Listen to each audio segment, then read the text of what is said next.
Hi, I'm Ruth. And I'm Darren. Each of you tell me 3 popular culture things that are like among your favorites. Princess Bride. That's a top one on my list. For me, it's Lord of the Rings, Star Trek, and The Avengers. The British espionage series, The Avengers.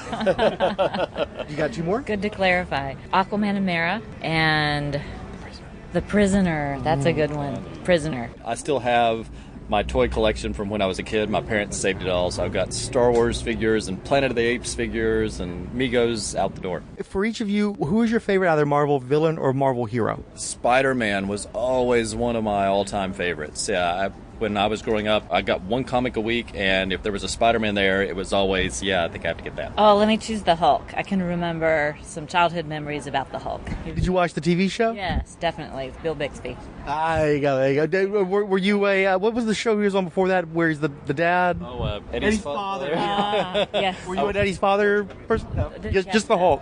The bigger thing for me, though, is Bill Bixby will always be the magician. That's the show he did right before the Hulk. He was an amateur magician in real life, and he loved that show because he made sure he did all of the magic himself with no cuts or edits, so that the audience would know he was doing that magic himself. How long did that one last? It just ran one season. There's like 22, 24 episodes. Now, I know you aren't hardcore superhero guys. Were either of you familiar with Marvel Superhero Secret Wars? Just on the periphery. Yeah, me too. It's just a little bit because I used to pick them up and flip through them, but I don't think I ever took one home. So no reading on any of that stuff? No, not really. Podcasts have been my avenue to hearing about that and learning about it. The following podcast contains mature language and spoilers. Listeners' discretion is advised. Soon you will face your greatest challenge in life.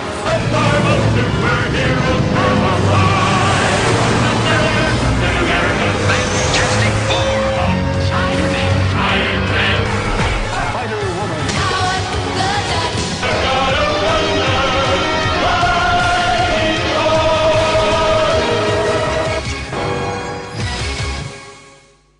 Pekita Trotamundos. Prelude, Marvel Comics in 1984. Besides the headaches and physical toll of his relationship with Black Cat, Peter Parker was suffering headaches from spider sense, monster tingles. Spider-Man also had spent 3 issues battling the Hobgoblin, which perhaps influenced Mattel's adapting the character into a figure, despite his never having appeared in Secret War. Once the matter was resolved, Spidey followed his tingles into a futuristic version of Stonehenge, then vanished. The Hulk was enjoying a period of peace under the control of Bruce Banner. However, Night Terror showed his grip was slipping. Further, his girlfriend was kidnapped by a dying millionaire intent on using gamma radiation to save himself. Hulk expected a hostage exchange in Central Park, but got a lot more as he left Earth entirely. Meanwhile, Tony Stark was in the grip of alcoholism and homeless. Jim Rhodes was serving as Iron Man in his place. Mandarin couldn't understand how this clear imposter has defeated himself and his minion. Radioactive Man.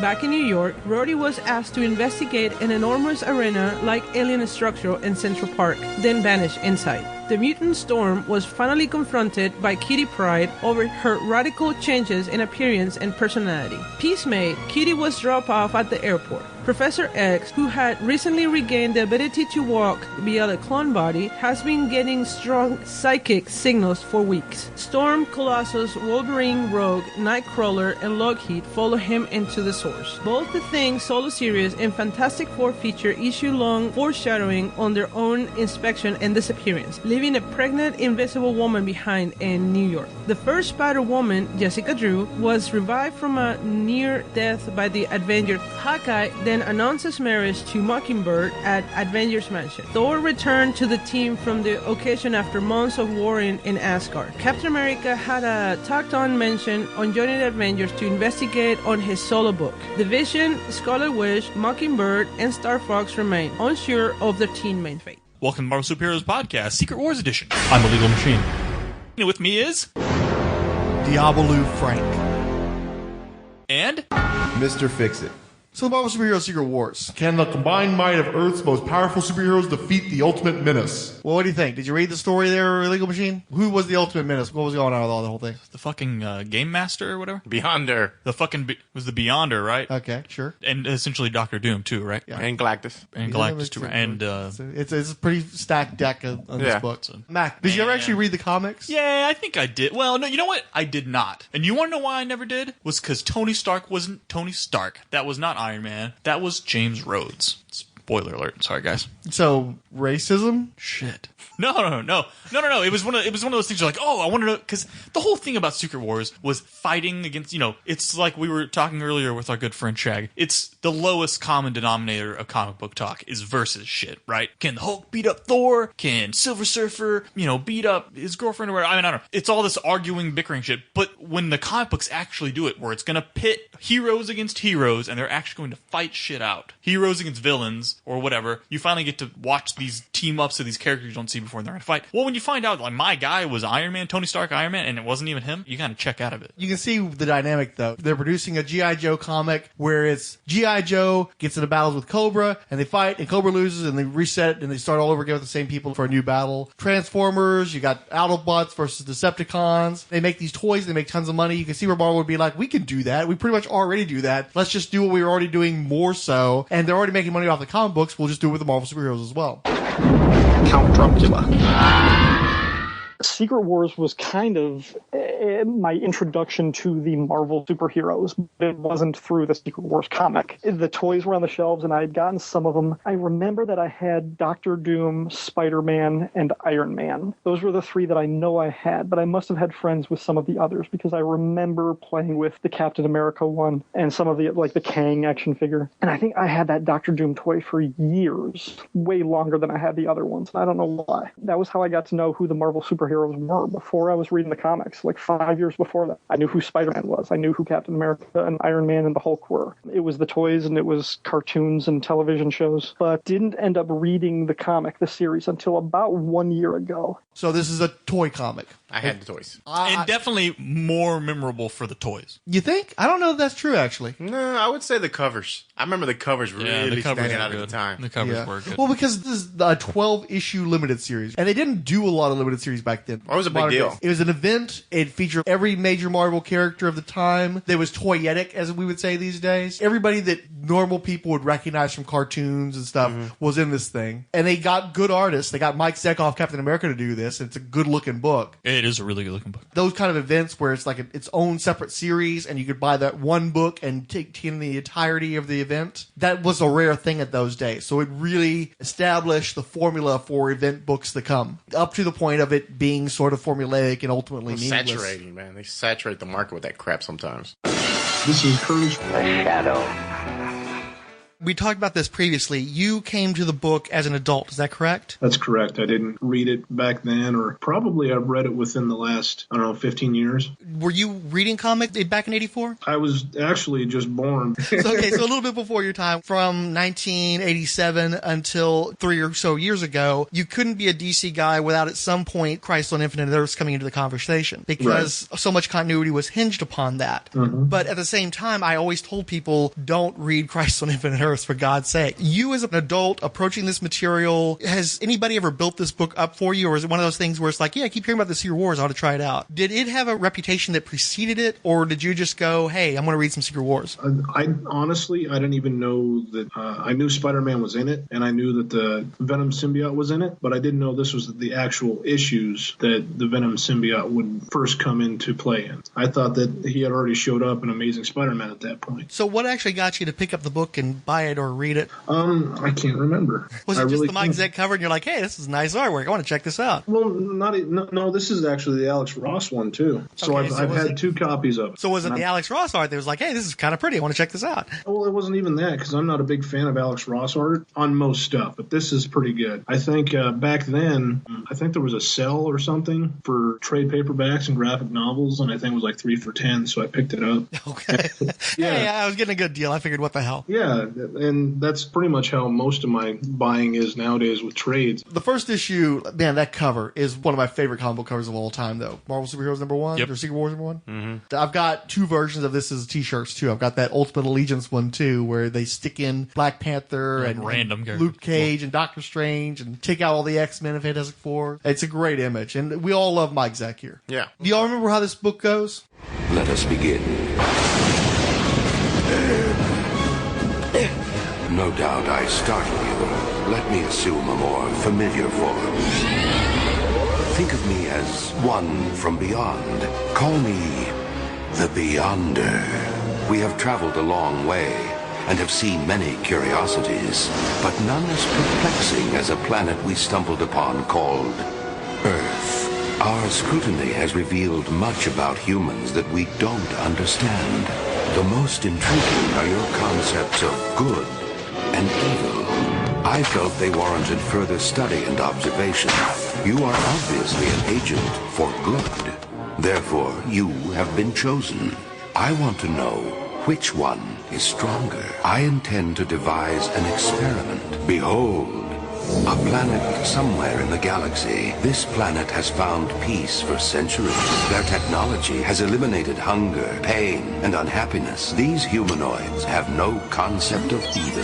This place is what you Earth people would call paradise. For my test, I shall introduce evil to this unsuspecting planet. Just as we found you, we have scoured the Earth to find those who best represent the evil we require. Here, we have one Otto Octavius, known to you as Dr. Octopus, who uses science to justify evil deeds. He is a good first choice. In this place, we shall find another doctor, a tyrant who equates evil with power. Yes, I have use for this Dr. Doom. Next, I have chosen one for whom evil is a disease, his brain poisoned by radioactivity. Kurt Connors? No! Leave him out of this! He's got a wife and a child! It is his alter ego, the lizard, that I am after. I desire only one more. One whose evil is so strong that it has transcended the boundaries of time, the Red Skull. Now I will introduce these examples of villainy to our paradise planet. I issue you this challenge. Restore this planet to its rightful owners and banish evil from their presence, or perish trying. An intriguing game, wouldn't you say? But one side has all of the pieces, which hardly seems fair. Therefore, I have now infused this device with power. It has just enough energy to transport a fixed number of people through time and space. You may use this to bring a small contingent of the forces of good to this planet, a group which you must then lead into battle. The nebula of space, and then you see this cross-shaped spaceship, and then you have this 2-page spread, the war begins, and you have this lineup of superheroes. You got Reed Richards, Storm, Captain Marvel, Monica Rambeau version, Captain America, Wasp, Cyclops, the Hulk, Professor X, Wolverine, Thor, The Thing, Spider-Man, Rogue, Magneto, She-Hulk, Lockheed, Hawkeye, Colossus, Nightcrawler, and then flying above them are Iron Man and Human Torch. And they're all like, what happened? Where the fuck are we? And then they introduce themselves in one long row of yakety yak. Token fire guy. You didn't read that as a kid, right? No. I haven't talked to very many people so far that have read that as a kid that have those nostalgic memories. Most of them read it as an adult, and not very many people look on it kindly under the terms of approaching it as an adult. Right. Yeah, I got it. I remember reading it. I don't remember it being this dense. I don't remember it having this much dialogue in it. There's just such a weight of verbiage. Yeah, I remember it being more warlike, Secret Wars, and maybe that's what stuck in my head, that it's called Secret Wars. It's total all-out war. But there's a lot of points in this book. It slows down and says, I miss so-and-so. I miss such and such. I should be on my couch watching TV, drinking a beer. And you're like, really? You're going to talk about that? And I mean, there are some really crazy points in this book where I'm like, what? Well, and when I was a kid, I was perfectly happy. I read everything. I read the caption boxes. I read the dialogue box. I read the letters page. I'd read the friggin' indices sometimes. Okay, the legal text if there was something interesting there it's worth looking at. So I would just read it cover to cover. I was getting every bit of value out of those books because I didn't have a lot of money and I had time. Yeah, that's true. Where nowadays I have enough money to buy most of the books that I want to read, but I don't have nearly the time that I would want to read them all. Right. And so I cut corners, which it really has only happened in the last 5 years or so, where I just skip stuff. There's like, I don't need to read this. I'm just skipping this section. Secret Wars, at least 50% of that book is the stuff that if I wasn't planning on covering this for a podcast, I just would not have needed to read and could have skipped right past. And there's a lot of fighting in the book. There's a battle in pretty much every issue. Pretty much, yeah. And as a kid, it's like, oh, hey, they're fighting. Way, this is exciting. Whereas an adult, and I'm reading, it's like, this is happening completely out of nowhere. There's no stakes. There's no clear motivation. All the dialogue is people talking about what powers they've got. And then calling themselves out. I, Dr. Doom, can do this. Everybody's talking to the third person. Well, Doom can get away with it, but everybody in this book talks to the third person, it seems like. Or random hero number 1 is calling out, hey, random hero number 2 is like, hi, I'm going to use my specific power. Let me tell you about that because maybe they'll turn this into an action figure special feature later on. That's hard to get through as an adult. And the other thing is that they like to give each other compliments, offhanded compliments or thought bubble compliments. Mr. Fantastic, it's a lot better than I thought he was. And I'm like, what? That was random. They're salesmen. They're pushing their characters. They're doing a great job with that. And they look across the other side of the space station, and then there's a collection of villains. And the main one is Galactus, who takes up most of the space. But you also have the Enchantress, Ultron, the Absorbing Man. Fucking hell. Who are in the Wrecking Crew? Crowbar, Bulldozer, Wrecker. Absorbing Man. And Dozer, I believe. And Thunderball, right? Thunderball. That's who I was trying to think of. Shit. Okay, so I could not remember all those guys' names. And also, they render Thunderbolt as a white guy in this first panel that he appears in. By the way, that was the first time I ever saw those guys anywhere was in this Secret Wars comic book. I think I saw him in Thor. Wrecking Crew, some bad mothers. Yeah, because Wrecker always had that cool-ass crowbar. Yeah. He beats people with a crowbar. It's pretty legit. And then you got the Lizard, Molecule Man, Dr. Doom, Kang the Conqueror, and then walking around in the background is Dr. Octopus. That's like less than half as many villains as heroes. I realize they got Galactus in the mix, but it still feels a little lopsided. I was going to say, Galactus right there alone, that's not fair. Dude needs planets. Well, it's not fair, but at the same time, if you want to have an equal number of heroes and villains fighting each other because you're wanting to have the toys smash against each other when you're playing with them, shouldn't you have had more villains? Well, the problem I have with it is, technically, Galactus really isn't a villain? He's a force of nature. It's not like he's like, I need to eat, and you just have to I'm going to get you next time, Richards. Yeah. That's not Galactus. Right? So, yeah, you know. Well, it's like you said, you can make a toy out of Galactus. Did they? They never did. No, that would have been shit. Edit all that out. I just, as I was saying it, I'm like, wait, they didn't make a giant. I was going to say, dude, that would have been the awesomest toy right there, Giant Galactus, but no. The heroes I get, those were some of the hottest books out there, so you want them all in a book. Well, I don't know if they were the hottest. Well, you got Wolverine, though, yeah. You got the X-Men. But no Daredevil, for instance. They leave him out, and that was a big book at the time. All right, but he's like we've said before, dude. Daredevil's street crime. When he goes galactic, it's goofy. Like he throws. I don't really know if they had those kind of rules when they. You don't think so? Well, no. Jim Shooter wrote this though. Jim Shooter was all about those kind of rules. No, I guess that is true, right? Yeah. But I'm thinking maybe it might be the old prejudice too, where people used to think of Daredevil as the poor man's Spider-Man. Oh. Because that was before he'd gone dark. He was just sort of another devil may care kind of hero, urban adventurer. So they might have figured, why would you need Daredevil when you have Spider-Man? And maybe that the popularity of Daredevil hinged on Frank Miller more than anything else. Especially because I think Denny O'Neil was doing the book by that time, and it lost some of its heat. Well, when you think about it, the only hero there that's human is Hawkeye. Everyone else there has some kind of enhanced power out of all the heroes. That's true. Everybody else has a superpower. And then on the villain side, story of Hawkeye's life, man. On the villain side, I believe only Dr. Octopus really doesn't have any enhanced powers. He has the claws. Does Kang have powers? Yeah, Kang is a weird one. I thought he did. Pistol. He's that dope pistol that he's got. Well, he's a time traveler too. Well, then I think I don't know. So is Jean-Claude Van Damme.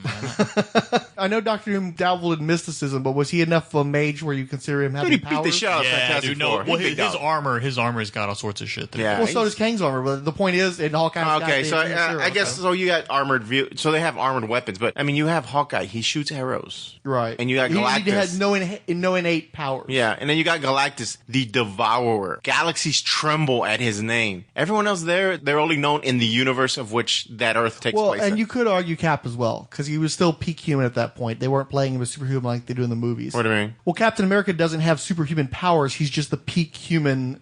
He's enhanced, though. That's been a long-term argument about whether or not he's enhanced, but I would say at this point in time, he was just human. You show me a guy who can throw a fucking shield like that and jump around, and no, he's enhanced, dude. He's juicy. Keep it what it is. So all these guys are standing around like, what are we doing here? And then in the middle is Magneto, because apparently he was at a crossroads where he could go good or evil, and there's actually a pretty major debate amongst the heroes about what to do about Magneto, but they're more concerned about what to do about being in space. So there's this big white energy mass in the midst of space that builds a planet out of pieces of other planets. This is Battleworld, as we find out later on. Which is current again. And then as this is going out, people start freaking out, and the villains start fighting one another, turning on one another. Galactus just sort of looks on. Somebody convinces Ultron to confront Galactus. I think it's Doom manipulating him. Galactus just blasts Ultron, and he's wiped out. He's got nothing left. And then finally, this light comes out from the heavens and says, I am from beyond. Slay your enemies, and all you desire shall be yours. Nothing you dream of is impossible for me to accomplish. Galactus takes some kind of weird offensive being pulled out of... Yeah, he tries to jump through beneath the portal, right? Yeah. Dr. Doom follows him, yeah. Mm-hmm. You remember this? Yeah, I'm kind of remembering it a little bit. At some point, Galactus just completely outpaces Doom when he goes into the big light vagina in the midst of outer space. And he goes into the whole... light vagina. Yeah, and then there's all this splashy stuff going on. And then Galactus is birthed right back out of it again. The hole seals up. From the vagina. Doom's kind of watching this happen, but Galactus is just basically knocked the fuck out by Beyonder and lands on the battle world. So the other heroes land on battle world too, and they're debating, well, what are we going to do about this? We're going to fight each other. We're going to try to work out stuff. Magneto, who's still working with the heroes, but a lot of the heroes don't want him around. The guy is a mass murderer. That's after he sank that sub full of Russian sailors. So a lot of people just saw him as nothing but a mass murderer. So the heroes fighting amongst themselves over involving Magneto. Finally, Magneto says, fuck it, I'm taking it out of your hands. And he flies away. This is Siskoid.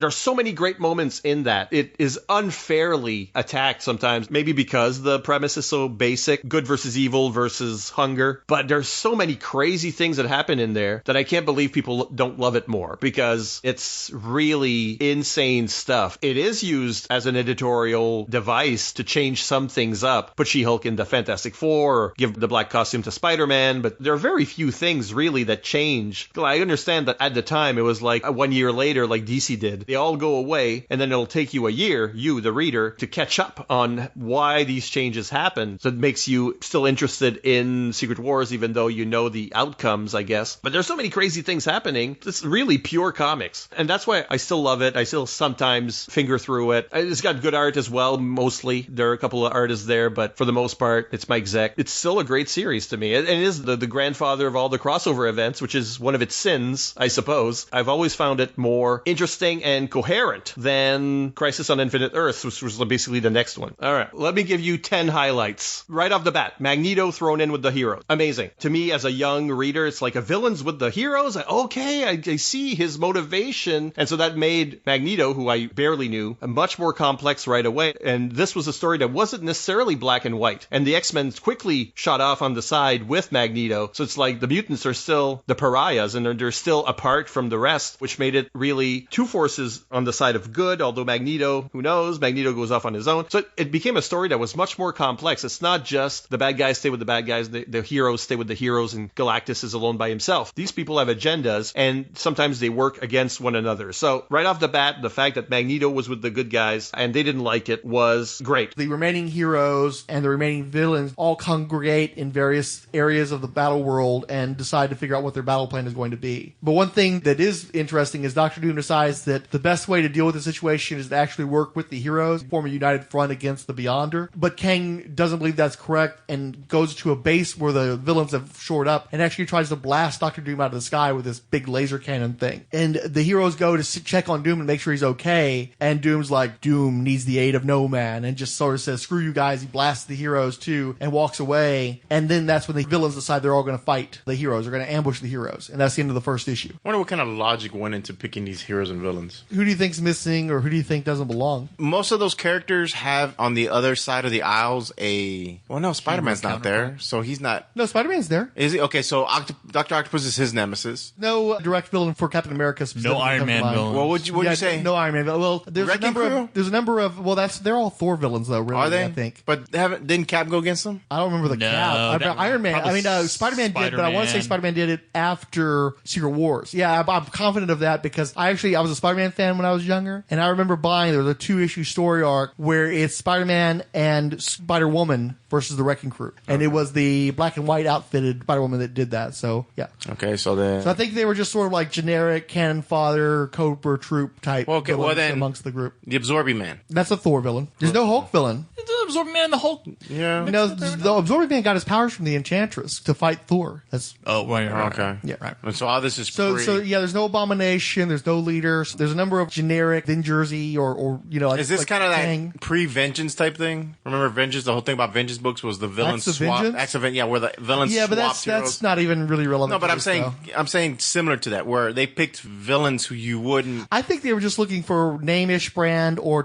you know what? I think a part of it was they wanted villains that they thought would make good toys. Oh, okay, and because the name value wasn't that important, they just stuck with villains. I do notice that a lot of the villains from the Mego dolls, I think, turned up here. Like the Lizard was a Mego doll. Actually, maybe that's it. Now to think about it, I'm just kind of curious because it's just a really weird selection of villains. Yeah, my understanding is, again, I think that Marvel was trying to pick the characters they thought would translate well into figures that kids would want to buy, and of course they were completely ignored by Mattel. Mattel didn't give a rat's ass about what they were doing in the comic books. They paid no attention to the comic books and just made whatever toys they wanted to make. Count Drunkula. The first time I read the series, like actually read it start to finish, was about a year ago. Like 1 year ago was the first time I actually read the whole thing. I didn't grow up with it. I always knew what it was, but it was just this thing. I'm sure you have certain similar experiences with the Crisis on Infinite Earths. Absolutely, because I first read Crisis 5 or 6 years ago, and by then, because of what it was, it didn't have the same connection to me because I wasn't reading DC Comics in the 70s or 80s. So by the time I read Crisis, what's the big deal? I don't really like this. And I was a big Marv Wolfman fan from the Marvel from the Marvel horror days, but I never really got into any of his DC stuff. We'll get into that some other time if we need to. Where were you when I was trying to record that Tomb of Dracula episode? Yeah, well, we should have. I've got like the omnibuses on my bookshelf. Yeah, Werewolf by Night is actually one of my all-time favorite comics, like that whole run. Then hopefully you'll enjoy the Tiger episode.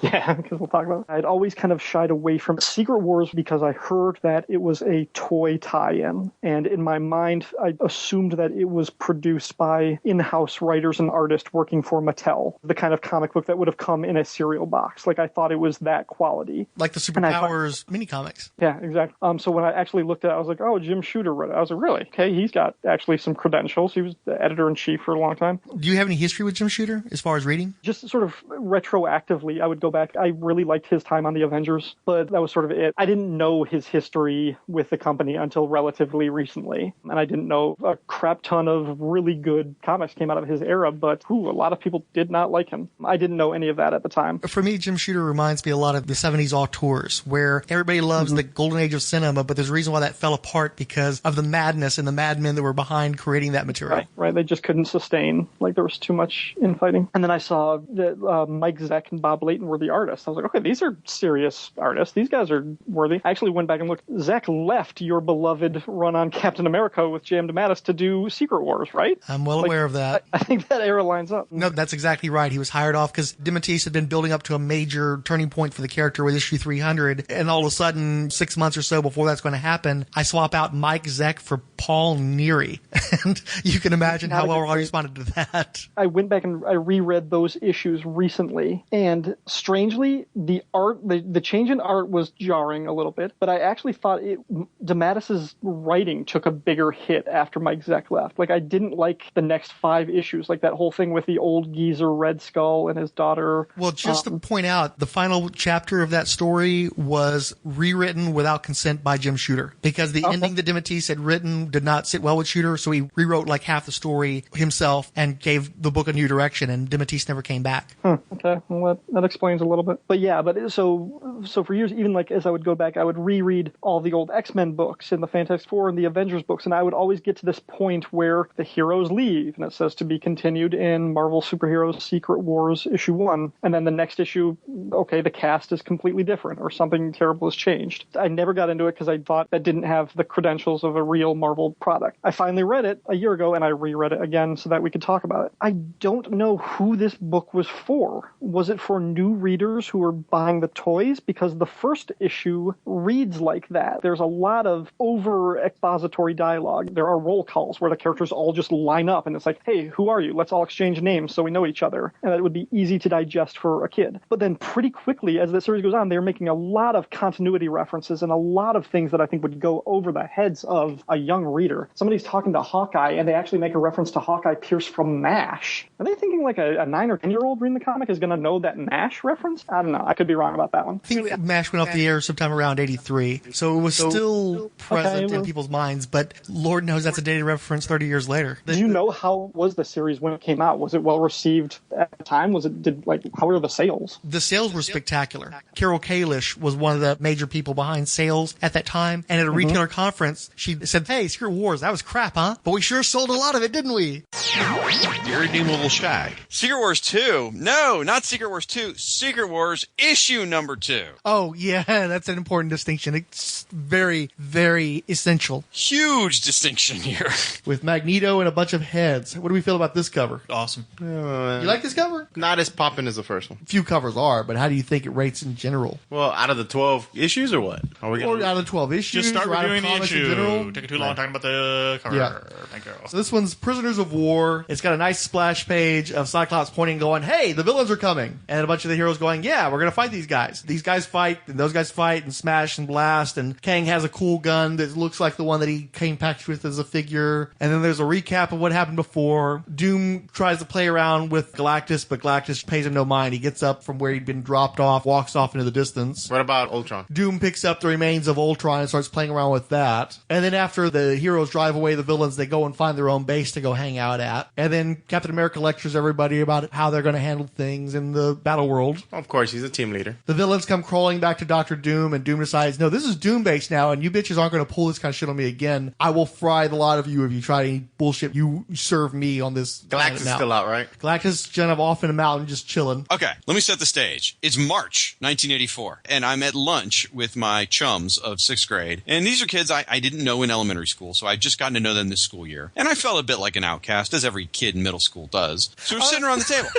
I know who the X-Men is. I know who the Wolverine is. I know who Spider-Man is, right? I'm good. I know who Dr. Doom is. I'm keeping up. They drop a Galactus bomb. They mention Galactus. I'm like, huh? Who's Galactus? And Ultron. They mention Ultron and Galactus in this discussion. And I'm like, who are they? I got my ass ripped to shreds. I mean, because you know how mean, like, 6th graders can be to each other, right? They're just vicious little shits. They should be put on islands and sent away until they're, like, 19. You should never have to deal with teenagers. I have one. I should know. Now, if you look in the history of bullying, I think this is one of the rare occasions, at least prior to 2005 or 7 when Iron Man came out, where a child got ridiculed for not knowing who Galactus and Ultron were. I don't think that's ever happened before. I'm on my way home. I'm like in tears practically, and I go to the convenience store, and I've got, I don't know, 25 cents burning in my pocket or whatever it was. And I go into the convenience store, and lo and behold, on the shelf is this comic book that they were talking about, that they told me when I didn't know who Galactus and Ultron were. They said, you're not reading Secret Wars? So I go to the convenience store, and there is a copy of Secret Wars, Volume 1, Number 2. Magneto is huge on the cover, and there's all these heads around him. And I'm like, here's the comic they were talking about. Oh my gosh, I have to read this so that I'm not being made fun of anymore. Yes, peer pressure, folks. Peer pressure led to my sad addiction to comic books. It's just like they say, your first taste is free, except this taste was what? 75, 60 cents, whatever the hell it was. So I take home Secret Wars number 2. I read it. I live in that comic. I read every page, every panel over and over and again. Some of it was the peer pressure issue. Some of it was that I fell in love with it. I really loved that comic. And it became instantly something I had to have. In fact, I paid an astronomically ridiculous price of $5 for Secret Wars number 1 that my mother could not believe I was going to pay for a back issue of a comic at a comic book store. But that's how I got number 1. And then I collected it from then on. And other than one small little tiny period, and I think it was the 80s, late 80s, I have never stopped collecting comics. Oh, yeah, that's right. You said that story on the Fire and Water podcast. I heard that one already. A lot less curse words, though. Magneto fights the heroes again, too. Randomly, Ben Grimm suddenly becomes a human, loses his Rocky form, and doesn't know why. But since that was like his deepest wish for years and years, he's like, I don't know how to handle this, but I kind of like it. I have a pee-pee. Now I just have a thing. Hey, has anybody ever made a thing dick joke before in the history sure of comics? I'm sure Kevin Smith has done a few. few. It's never been in a movie or anything.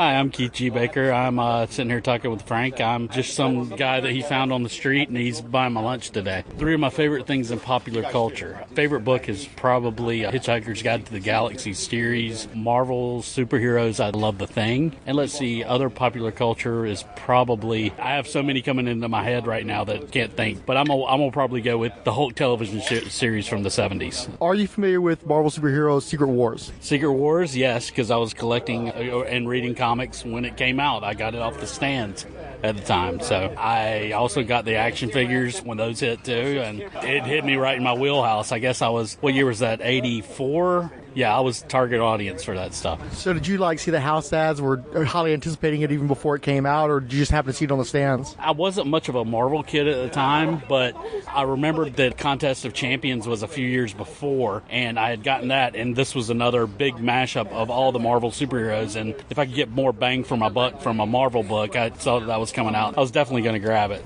Yeah, you got everybody for the price of 50 cent, 75 cent comic books. Exactly. And I don't think I was disappointed. Crisis over at DC started happening at the same time, so it seemed to be the thing. Secret Wars number 3. Not good. Well, it's okay. It's a weird, weird this is the one where Colossus there, though. It's a weird perspective all around, but yeah, it's Spider-Man jumping around in a room fighting the entire X-Men team, and the X-Men look like clowns while it's happening. He specifically kicks Colossus in the side of the head and grabs Wolverine's hands to prevent his claws from coming anywhere near him, while Cyclops blasts at nothing in particular because he's nowhere near Spider-Man. Because he's freaking Cyclops. Now, Scott Summers. This is a special issue for both me and Mr. Fixit, because this is the first one we ever bought. Mm-hmm. We lost our first attempt at doing a Secret Wars episode. Turns out that both Fixit and my first issue of Secret Wars was number 3. And what had happened is I'd gone to a flea market off the Gulf Freeway. The first comic shop I'd ever encountered, and it wasn't a comic shop, obviously, it was just a booth at a flea market, but it was the first time I actually went to a place that had long boxes and back issues. Because what I was used to... Was this Capitan Flea Market? No, I said off the Gulf Freeway. Okay, yeah. 225. Yeah. I'd gone to flea markets that had comics, but usually they just have a stack off to the side somewhere, and you could bleed through whatever loose copies they had. This is the first time where the books were in bags, and they were in long boxes, and they had some hanging up on the wall in the background and stuff. And so I'm there hanging out, and this guy walks up, and he's asking about Secret Wars. Just as predicted by Mattel, I hear the words Secret and Wars combined, and I'm like, oh my god, what's that? And he's wanting to buy the latest issue. And so when the guy's done, I ask the guy, what's Secret Wars? And he tells me the basics of it, that it's a big conflict with all the Marvel heroes. Partially, I want to interrupt you and have a good reason to. But you said Mattel. Was it Mattel's idea to launch Secret Wars? Oh, absolutely. Really? You didn't know that? Did not know that. Secret Wars only existed. My understanding of the story is that Kenner had the Star Wars license, but obviously the bloom was off the rose at that point because the movies weren't coming out anymore. Armageddon Time, it's a blog you may not be familiar with. Bitter Andrew writes that one. And he recently posted a little segment from a 1986 issue of Starlog where it talks about, is the Star Wars fandom dying? Because there weren't any new movies, there was nothing new on the horizon. They were canceling the Marvel comic book series, and they figured, okay, well, we're obviously moving on to the next thing because Star Wars is done with now. And I remember there was a point in the late 80s, I was going into a toy store and I'd look at these Star Wars toys that were still being produced. I'm like, who's buying that stuff anymore? Star Wars is so over with, that's dead. It was. It absolutely was. Kenner had obviously pioneered a whole market for toys with the Star Wars figures, so they were looking for their next thing, and that ended up being superpowers. You don't know the story at all? Well, I mean, I knew the superpowers was a major force, and I knew Secret Wars was a competing one, but I guess I didn't realize that Kenner pulled, or not Kenner, that Mattel brought Secret Wars along. I thought Marvel started the idea. Kenner was looking for the next thing to replace Star Wars. Mego, I think, had gone belly up by that point, so they were trying to go after the licenses, and they wanted, obviously, DC more than Marvel, since DC was still the big license back then with Super Friends and everything. Because Kenner had gotten DC, Mattel wanted to have something to counter. They were going after the Marvel license. The problem was that they already had G.I. Joe and Masters of the Universe, and they were making tons of money off that, and they didn't have to pay out anything on that. So they got the rights to Secret Wars just to siphon off some of the money that Superpowers was going to get. That line only existed as a counter move against Superpowers. And that's why they were so cheap, Jack. They invested so little money in those figures because it was just there to siphon off interests and dollars. That's fascinating. And Mattel approached Marvel about it, obviously, and they'd gotten the license. And I don't remember who suggested doing the tie-in comic book. And the name Secret Wars came from research that Mattel had done where 2 words that boys responded to were secret and war. So they just smashed them together and got the name of the toy line. That is hilarious. It worked on me. Hey, it did to me too. All right, so tell your inane story, and then we'll come back, and I want to talk about the toys. So I'm asking about it. The guy tells me the rough idea, and it's like, oh, wow, that's awesome. Do you have any? And so the first thing he does is point to issue number 1, and he's got it up on the top part of his stand. And I think it was some astronomical price, like $10 or even $12. You know, something so much money. More money than I'd ever seen in my life at that point. As a guy who was going to flea markets to buy them, I was used to paying closer to 25 cents, much less. 75 was like almost a premium price. That's for brand new comics off the newsstand. And so I asked him how much number 2 was, and I think it was like you. It was probably like $6 or so. And that's still like my entire comic book budget for an entire summer. I was no money bags like Rob Kelly or something. So... Poor guy's reputation. He's not going to listen to this shit anyway. So. Honestly, I think he's probably listened to more episodes than you, man. Oh, wow. Yeah, okay. he doesn't respond, but he makes these little references where it's like, oh, shit, Rob's listening. That's why I don't get his jokes. Okay. Yeah, lost my whole train of thought there. Oh, so anyway, the only issue I could buy was number 3 since it was brand new and it was only 75 cents, which is what I was used to spending. I think this was like a refurbished grocery store or something at some point in time because you could go up some wooden stairs and there was a little dining area up there. So I remember sitting there and reading this issue. At that point, I think I was reading X-Men and Spider-Man and Captain America. You know, I knew all the characters. It was just weird seeing them relate to each other in that weird way that characters related to each other for the entirety of Secret Wars. Secret Wars was the first book I bought month after month. From issue 3 on to number 12, I bought every single issue. What kills me is that I did not know that Mr. Fixit had jumped onto Secret Wars the exact same month in a similar way, bought issue number 3, and I didn't find out until we were recording the broadcast. I'm like, oh my God, really? That's incredible. And all that shit got lost when the file got dumped. So all the enthusiasm, I couldn't fake it because we don't stage stuff on the show. So it's just like all that enthusiasm, all that, oh my God, I have this wonderful cosmic connection to my friend. You know, we've been friends for all these years and we could have been friends as a kid. It's like, that shit's all gone. Where did you get yours? How did you find out about Secret Wars? Was this the first issue I ever bought? I always thought, go to the next cover. That's the first one I ever bought. Okay, so we're going to come back to that. Yeah. Because I'm glad, because you said you lied to me in the last time we did this recording, so. No. That one, well, I remember, dude, because the Hulk is fucking lifting a mountain. I get that, but we had some confusion last time. Oh, and I remember, and I got it at Third Planet. This one's going to be just about, well, save it for the podcast. Oh, God, we don't hear that enough. While we're on the podcast, it's like, save it for later in the podcast. It's called Tempest Without, Crisis Within. And what happens is Magneto's got his own little base, and he'd formed this big metal ball, and apparently he trapped the Wasp in it. So the Wasp gets loose, and she goes to see Magneto and kind of tries to start a fight with him. But Magneto's like, look, you're just the Wasp. You need to just chill out with me here. Meanwhile, there's this major storm going on that's preventing her from leaving his base. So they're just going to kind of chill and watch it happen. Token Fire Guy. And honestly, on a book like this, I don't know if you necessarily want Wasp to be the leader, especially if she's going to have the characterization that she's had in this title. It was weird. Like, she broke a nail. And she's like, what did she say? She says, oh, I think my manicurist is off today anyway. She makes that point, and then at one point, Magneto does this thing and make it very dramatic about how he's putting all the magnetic forces together, and he creates a comb so she can do her hair, and she's not happy because there isn't a party room. These damn aliens, they don't go to the restroom. Well, that, and she's got a perm. What does she need with a comb? Oh my God. It might as well have been a pick. Yeah. Count Drunkula. When I reread it, what I really picked up on was all of this sexual tension amongst the characters. And everybody in this book is getting it on, surprisingly. First of all, you've got characters like Reed Richards, who is obsessed with thinking about his wife, who's about to go into labor. You've got Colossus, who's thinking about his girlfriend Kitty, who's trapped back home. Which is a whole other ball of ickiness that was already there before we even gone into Secret Wars. Right. The Thing, I think, is he thinking about Alicia Masters? I'm trying to think of who else was... Oh, Scott Summers was there, and he was newly married, and he's thinking about his wife. Oh, Hawkeye was the other one, because he had just married Bobby Morse. So he's thinking about her. I think it was those 4 characters are thinking about their loved ones left behind. I guess Captain America was too dutiful to think of Bernie Rosenthal, but it's still kind of tacky on his part. Not even one word balloon. Yeah, I think, didn't she ask him to marry her or something? Actually, I think that was a few years down the line. They were still serious dating at that point, I believe. Okay. But everybody else is, so right from the beginning, like it's issue 2 or 3, Magneto attacks and kidnaps the Wasp, brings her back to his lair because he separated himself from there. As soon as he frees her, they just start flirting aggressively. I started thinking, did Jim Shooter know that Michael Fassbender was going to end up playing Magneto at some point? Because they're really playing on this hot sexual attraction between the Wasp and Magneto. Like, where was this coming from? And I think he'd been de-aged at that point. I think that happened during the Burn run where all of a sudden he's a hottie again. Yeah, because he'd been turned into the baby, and then by the time they brought him back, so he was a little bit more spry. She locks walks in, she's like sucked into his eyes, and she gives some cornball line about that the eyes have it, and they start making out as there's a rainstorm. The next time we see them, it's the next day, and he uses his magnetic powers to create a comb for her to brush her hair. That is all the evidence that I need that they slept together, because she had sex hair the next day. Are you familiar with the band Minus the Bear? I'm not. I haven't heard that. The band got their name. One of the members had asked a friend how his day had gone the previous night, and he said, "You remember that 70s show BJ and the Bear? It was like that, minus the bear."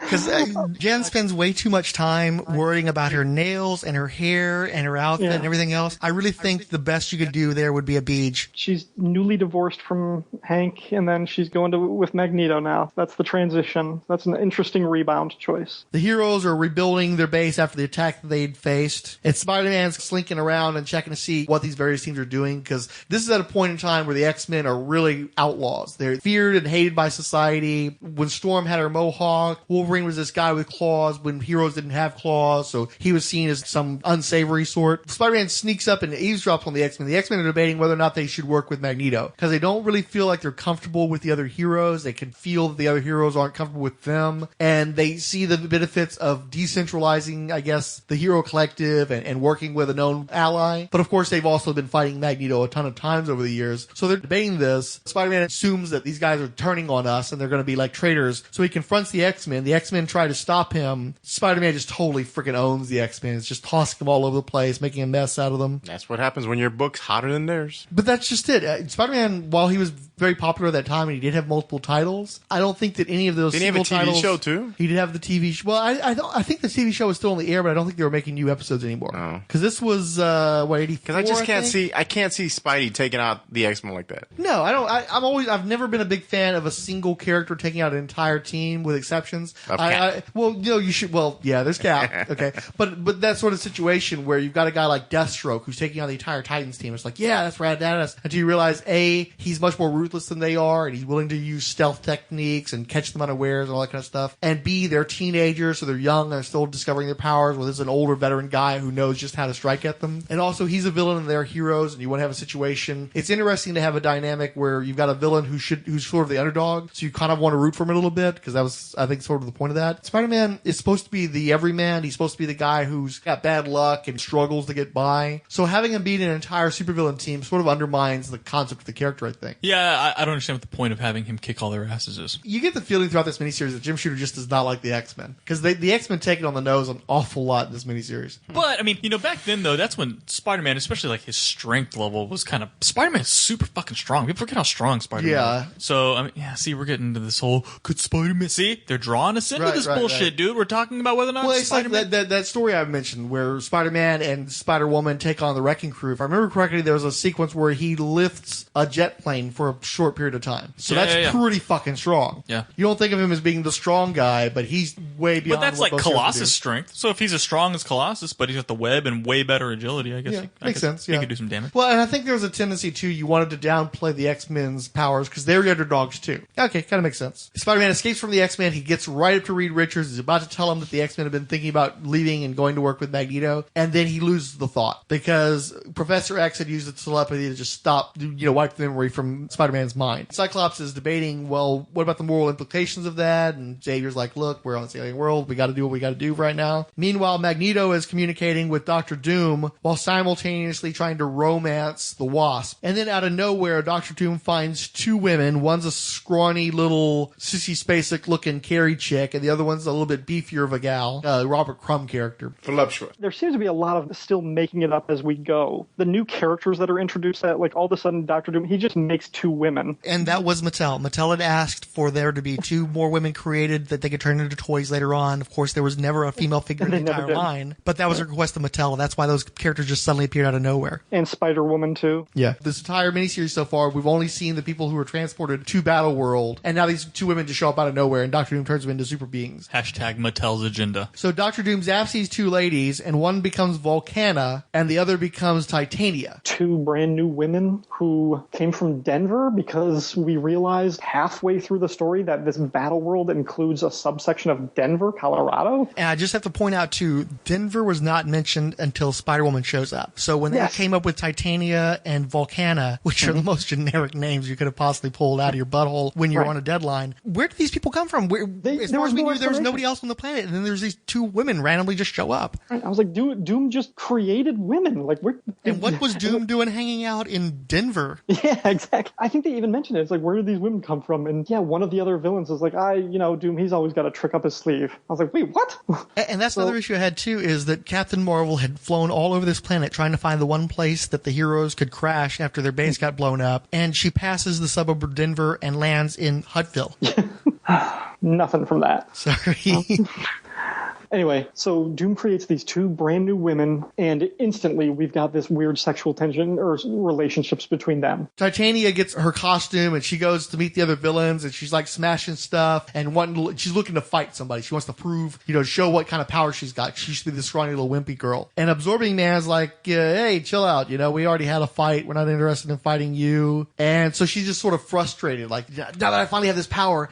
Tell me if I'm wrong, but when she kicks down the door and she basically challenges Absorbing Man, I got a weird rapey vibe from her. She wanted sex. She like sex. She wanted to beat him up and then molest him. As soon as she gets her powers, the first thing she wants to do is beat up anybody in the wrecking crew that would allow it. And when they won't, she's like, okay, well, let me go beat up some heroes. And right from jump, Absorbing Man is trying to flirt with her. And it takes a few issues before she finally realizes this is the only guy who isn't completely terrified of me.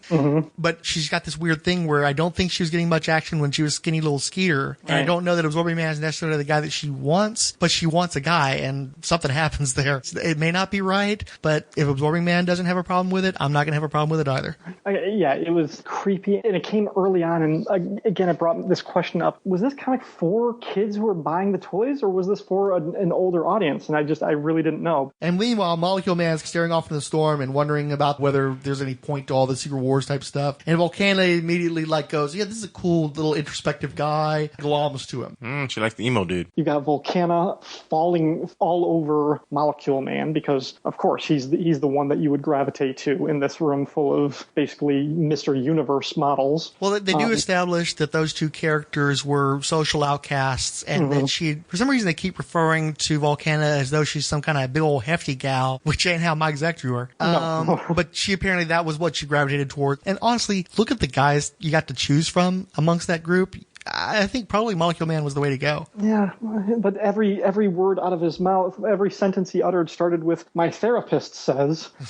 That didn't get old fast. So anyway, she's all over him and manipulating him, and I kept waiting. I was like, okay, is she manipulating him to a certain end? Is she using her femininity towards this? No, not really. She just really likes this guy. And that carried over into Secret Wars too, that weird, funky, codependent relationship. Those two skeeved me out. Yeah. Back at the hero base, the heroes had managed to capture most of the wrecking crew, Kang, and the Enchantress, and put them in some sort of suspended animation canisters. But Enchantress has managed to enchant Thor and gets him to come and release her. Goes off to a parallel dimension that she creates to discuss things. Hulk has the mind of Bruce Banner in this miniseries. I don't think we've been able to mention this yet. He feels like his mind is starting to slip away though, and he's feeling stressed out about that. Finally, the remaining villains, Doom and the now under Doom's control Ultron, raid the hero base. They do a sneak attack. They knock out several of the heroes in the early part of the attack, and they're there to liberate their fellow villains. This series really, really did not need to be 12 issues. The funny thing is, it doesn't feel like what today we would call decompression. It doesn't feel like lots of splash pages or 3 and 4 panel shots where nobody's talking. It's just a lot of reaction shots or joke things like that. It's none of that. It's all densely written material like you would find from any kind of Bronze Age comic, but it's just so repetitive and nothing happens for the longest time. I don't think the story really starts until Galactus starts doing stuff in issue 7 or 8. I'll be honest with you. I'm still reading it. I've gotten up to issue 9 now. I'm sometimes in a position where I can read off my tablet when I'm working. So I was trying to wait for those opportunities to come up. I got a little ways into it, but I found I just had trouble reading more than an issue or two at a time because I just couldn't take it anymore. Yeah. It reads much better in installments because it's a book that you can dive right into with a long gap in between issues and still be able to get as much enjoyment as is possible to get get from it because they reiterate so much information. There's so much exposition. You don't miss anything through that gap. But yeah, each individual issue, around issue 6 or so, it seems like they finally started to get a little bit of traction. But really it ramps up around the last 3 or so from what I can see. Just from the start, the premise, we really get no face for the Beyonder. We don't have a sense of what this threat is. It's just something powerful enough to put people together and say battle royale. That's way too repetitive and way too thin. But, very much Deus Ex Machina. Yeah. In those early issues, they make a point of talking about how this may be the final battle. We may never get home again. It's do or die. And reading the issues, I never get a sense of that from those early issues where they're establishing the stakes. I don't understand why they don't see this as any other comic book situation. There's nothing inherent in this situation to make them think that they're not going to be able to work their way out of it beyond Galactus being bitch slapped by the Beyonder in that first issue. I admit that was impressive, but for these guys to just be in the depths of despair, some of those characters are working under the assumption that they're never going home again, and I don't understand why they were thinking those terms, aside from manufactured pathos. Right. I never got the feeling like the Beyonder would hold the heroes to say that, no, you have to kill and execute these villains in order to fulfill your part of the bargain, and that they would be held to that type of dilemma. I never got the sense of that. It's just, okay, well, we captured half of the villains. Oh, but the other half of the villains attacks and sets them free, and that happens 5 times. You look at the Hunger Games movies, and there's always the presence of the game masters in those films. Whether or not you want to participate in the games, they're going to force that to happen by their manipulations. Where, in the case of Beyonder, they just let him lie fallow from issue 2 to issue 10. Yeah. All of a sudden, issue 10, he's like the main thing that everybody's worried about, but prior to that, he's not doing anything. He's not messing with them. For all they know, it's whoever managed to reach old age and is the last Highlander, they're the ones who are going to get the god power. There's no sense in fighting over it. Not understanding really what the stakes were or why this was so momentous of an occasion. The absence of a real threat from the Beyonder. This is Siskoid. How were you introduced to Secret Wars? It's newsstands for me. I missed the first one. I got the second, and then I got the fourth, and then the rest. I mean, it's newsstand. You do what you can. And I didn't know what I was getting into necessarily, except that in the books that I was reading, there was that whole situation where people walked into this doorway in Central Park and disappeared, and then reappeared with black costumes or whatever. I remember that it happened to X-Men. It happened in Spectacular Spider-Man, and I stupidly gave away that book. I traded a bunch of Spectacular Spider-Man for, I don't know, Son of Ambush Bug or something. Stuff that I actually really wanted, but first appearance of the black costume, it's not like I ever sell back issues or anything, but you know, it still feels like, oh man, that guy took advantage of me. So I got an incomplete set and eventually got the rest in a comic book store years later or something. I must have seen house ads. I must have. I don't have a clear memory of it, but it was super early, so I was probably only really collecting monthly, no matter what, never miss it. Probably only Uncanny X-Men. And everything else, do I like the cover? Did I just find something new? Are there a lot of superheroes in it? That was a big thing for me. The years that it came out, it feels like I wouldn't have been really collecting anything per se except X-Men. And I recognized the logo later on the toys. You know, if anything's out of character, I couldn't see it at the time. And so today I'm just reading it and thinking, well, I guess it was like that in the early 80s. I've forgotten whatever is the thing that people would have been hung up on because I don't have a memory of being hung up on it. So someone who was reading pre-Secret Wars for a number of years have their idea of what Iron Man might say, what Cap might say, what She-Hulk might say. And when they go into Secret Wars, they're going, that character would not say that based on my years of reading. And I don't think I had any years of reading. This is certainly the first event I ever read, but I don't know, that's true for many people, unless you count Contest of Champions, which I didn't read, which was before my time. I think I started reading comics in 81. So do the math. It took me 3-4 years before I started really collecting books and series. It's a case of money as well. You know, the younger you are, the less money you have. And even though comics were a little cheaper back then, it's not so easy to follow a lot of books. So I was just picking and choosing. I started reading late 70s and early 80s Marvel in order, and get to Secret Wars, I would notice, maybe. I didn't, so those memories aren't tainted for me. I was always fascinated with this concept. I know it's supposed to be stupid, and a lot of people talk about it negatively today, but for me it was foundational. All the heroes and the villains, and many of which I didn't know yet, because this is very early in my comic book experience. experience. They're all being thrown on a planet. It's a very, very simple concept, and it reminded me of a Challenge of the Super Friends episode where something similar happened, where they pit members of the Super Friends and members of the Legion of Doom together or against one another on a planet by this alien. So I already had this concept in mind because I'd seen that Super Friends episode a number of times on Saturday morning television, and now I'm seeing it in a comic on a bigger scale. I know it was made to sell toys, and I do have a couple of those, although I never really made the link in my mind as a kid, but it was magical for me. Even today, when I'm trying to sleep, I'll play these mind games with myself. There's like memory game, and I'll start imagining, okay, what if we're doing Secret Wars, but it's, okay, let's go through Amalgam Comics and say, well, Captain America and it was mixed with Superman. So, okay, in the DC version of Secret Wars, it's Superman on the planet, and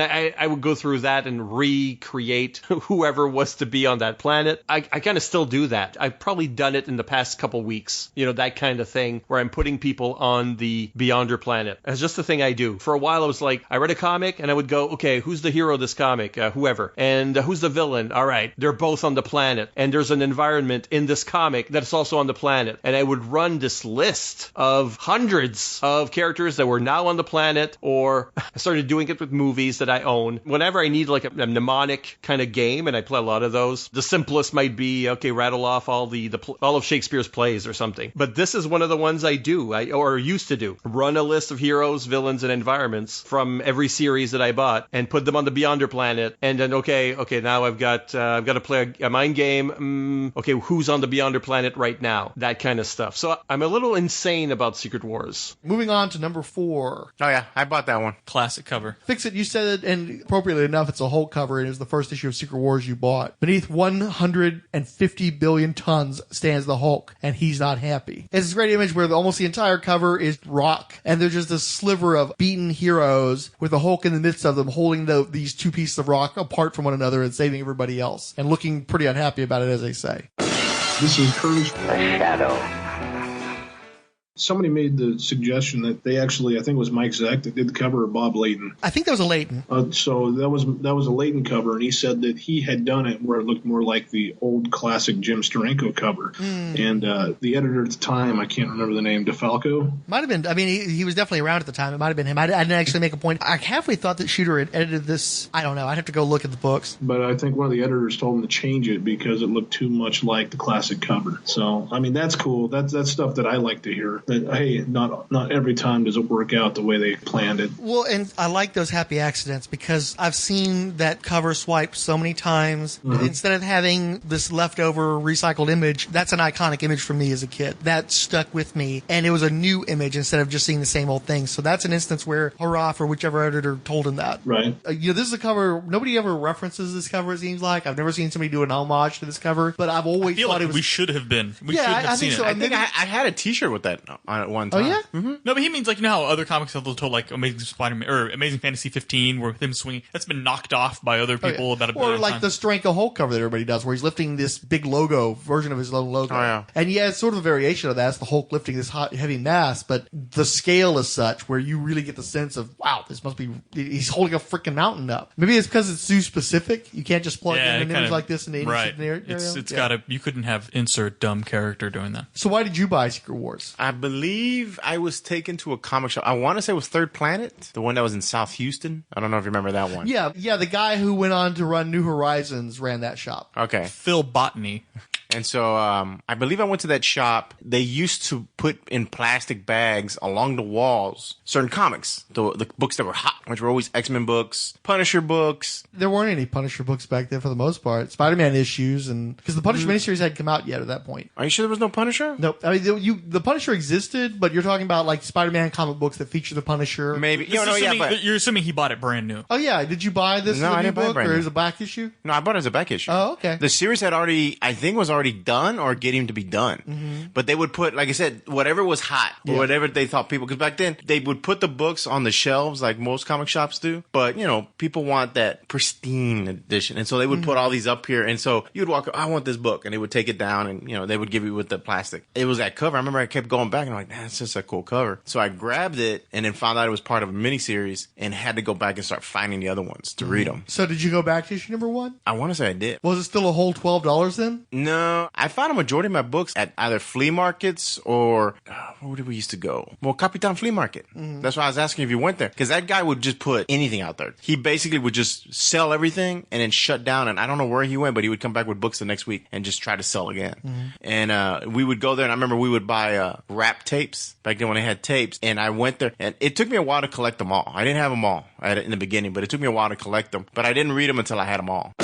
This is Curtis. The Shadow. And I believe that was Zach through the whole thing. I don't think there was a fill-in issue by anybody else. No, actually, what happened is Bob Layton filled in on several issues, but he had the same inker, John Beatty, and you had Shooter micromanaging the book. One of the reasons why it fell, or why Zach wasn't able to do all the issues, was because Shooter ordered so many art corrections that it was breaking Zach, essentially. If you look at the book, it's kind of pedestrian in how it's presented. There's a lot of long establishing shots where you see a whole bunch of characters just sort of lined up, not doing anything particularly exciting, and that was on Shooter's orders because he wanted to make sure all those little action figures were where the kids could see them and where the action was never difficult to follow. And because Mike Zeck had to keep redrawing his stuff and watering it down, he finally got behind schedule, so he plugged Layton in there, but I think they made an effort to keep the book as visually consistent as possible. So you're getting Layton, but you're not really getting Layton, and Layton mostly is known as an inker, so you're having another guy come over him and make him look as much like Mike Zeck as possible. Okay, that explains a lot too.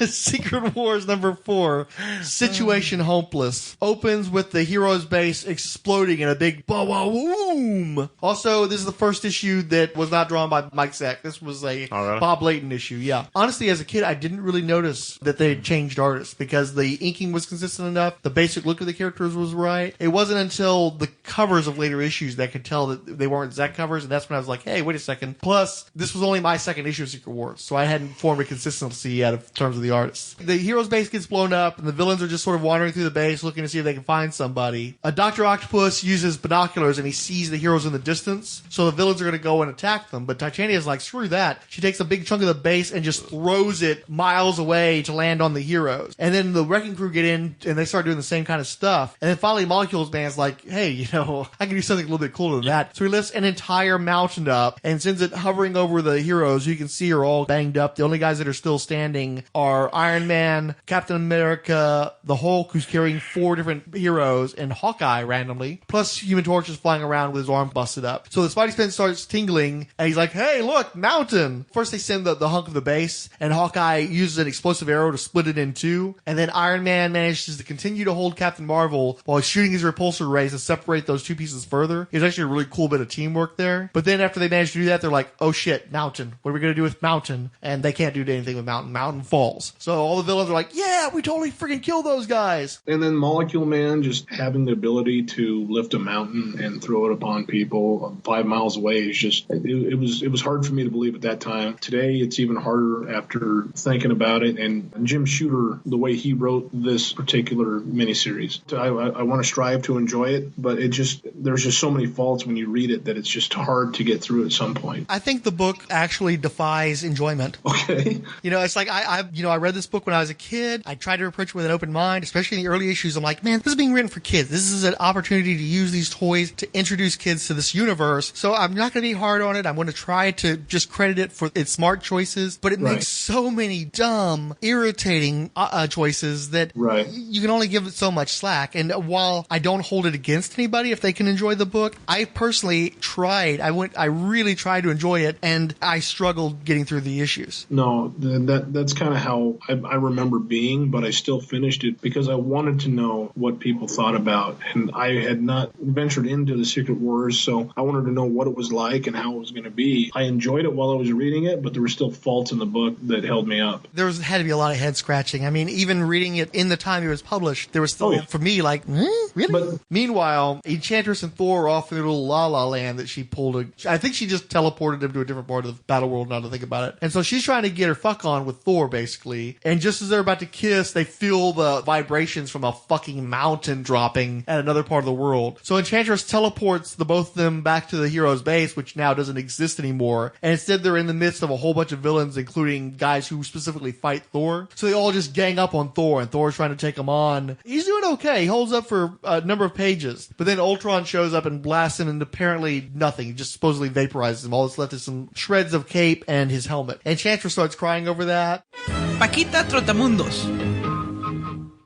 Interlude. In a flashback issue of Thor, the Enchantress told her sister Lorelei of her attempts to seduce the Thunder God into kissing her ensorcelled lips, in hopes of making him her slave. Besides Thor's refusal to give into a temptation, Enchantress increasingly wished for his true love. However, they felt the mountain drop just as had everybody on Battleworld. In a display of cowardice, Enchantress refused to aid Thor as he was attacked by a collective Marvel supervillains, and now saw this as her last lost chance at redemption. Lorelei laughed at her sister's cautionary tale.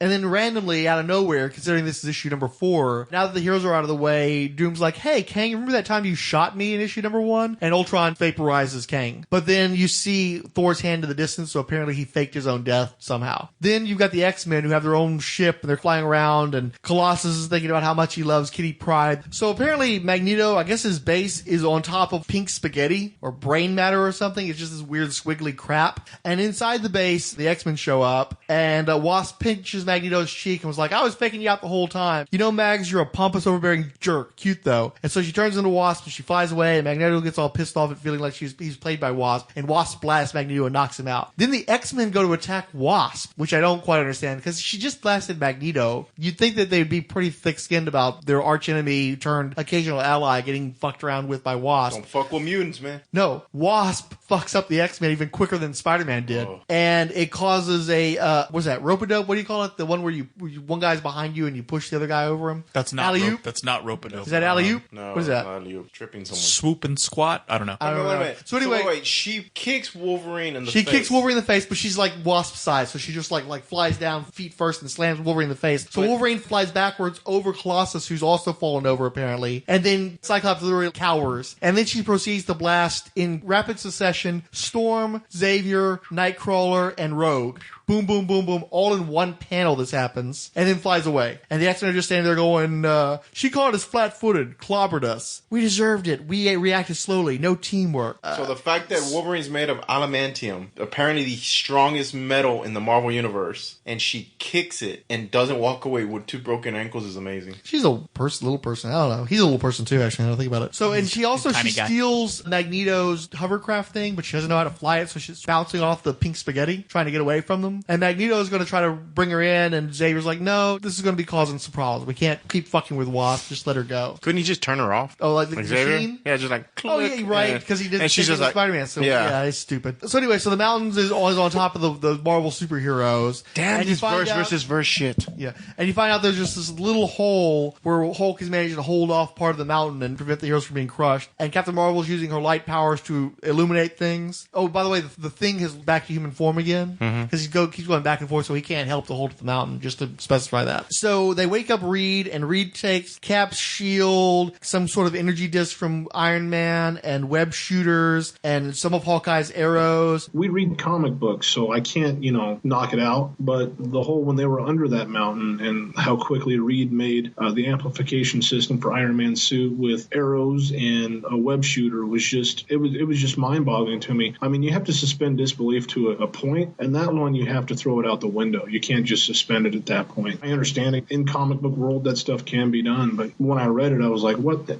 And you don't even think about it. You just glance over it, because it was, I think, if I remember right, it was only a page that happened. So, yeah, I don't know. That's a pretty important moment, one would think. It's resolved within the pages of the one book fairly briskly. Right. I mean, the whole Spider-Man new suit, Venom suit, a lot of this stuff, it just really, really briefly done. And I will defend the mountain moment because, I bought that book off the stand as a kid who had no concept of the science and the enormity of what it would take. For me, a mountain was this thing you built in the sandbox and then could dump on your action figures. So I didn't know what that meant in terms of physics. So seeing that as a kid, it worked perfectly fine with me. The Hulk held up this entire mountain in this one little patch, and the other heroes got together and managed to break their way out of the mountain. Totally bought it. No suspension of belief needed as a kid. No, and then if I had read it younger, I would have been the same way, because that was awesome. And it's a great cover. It's nothing but mountain and this sliver of heroes underneath the weight of it. And back on Secret Wars, I bought this book twice, so it's not like I hate the thing. There's points where I just can't get past it, even though it's in a comic book. And I'm not even that kind of a comic book snobby at that point. It's just, no, that can't happen at that point. There's a lot of stuff that's bad. I mean, again, you're talking about this mountain moment. We've just, I've said good things about it. But here's the problem. That happens in the 4th issue. What happens when you're on issue 11? The book is just completely spinning its wheels. Right. You run a bunch of power through Iron Man, and Iron Man manages to blast a great big hole in the mountain and free the heroes. So they all come flying out, and they run into Thor, and Thor's like, yeah, I totally faked my death, no big deal. Captain Marvel, Monica Rambeau, just starts flying around Battleworld trying to find some place for them to go, and she finds there's actually civilizations on this planet, that it's not just this desolate world of patchwork of other worlds. So she finds a village that's near enough, within a few hours walk for the heroes to walk to it. So they make it there. I'm sorry, these are space Cambodians. This is space Vietnam, and they find this village, and the village is full of these white-haired healer people, and so all the heroes get to reset their injuries taken care of. Then you've got the alien healer woman, Zaji, You're on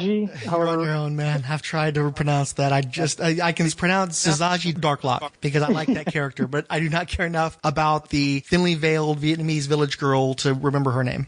There you go. So whatever it is. So first, she heals Johnny Storm, and he's like, hey, she's hot, and they start going at it. And then I love that he manages to work in a Culture Club reference while hitting on her. No, 2 references. That's right. He does I'll Tumble For Ya and then Michael Jackson's Thriller. That's He's actually singing that while he picks her up one time. Yeah. Johnny Storm likes the top 40. Yeah. But at the end of the issue, Ben Grimm becomes the thing again and is put out by that. And Galactus suddenly raises his arms and Reed's just like, oh, no. And that's how it ends. Any comments? Keep going. There's 12 issues in this miniseries. We're actually going to do all 12? It appears that's what he's trying to do. Because we're only on issue 4 now. 5. When we all just talk about the issues, it goes pretty quickly. Irredeemable Shag.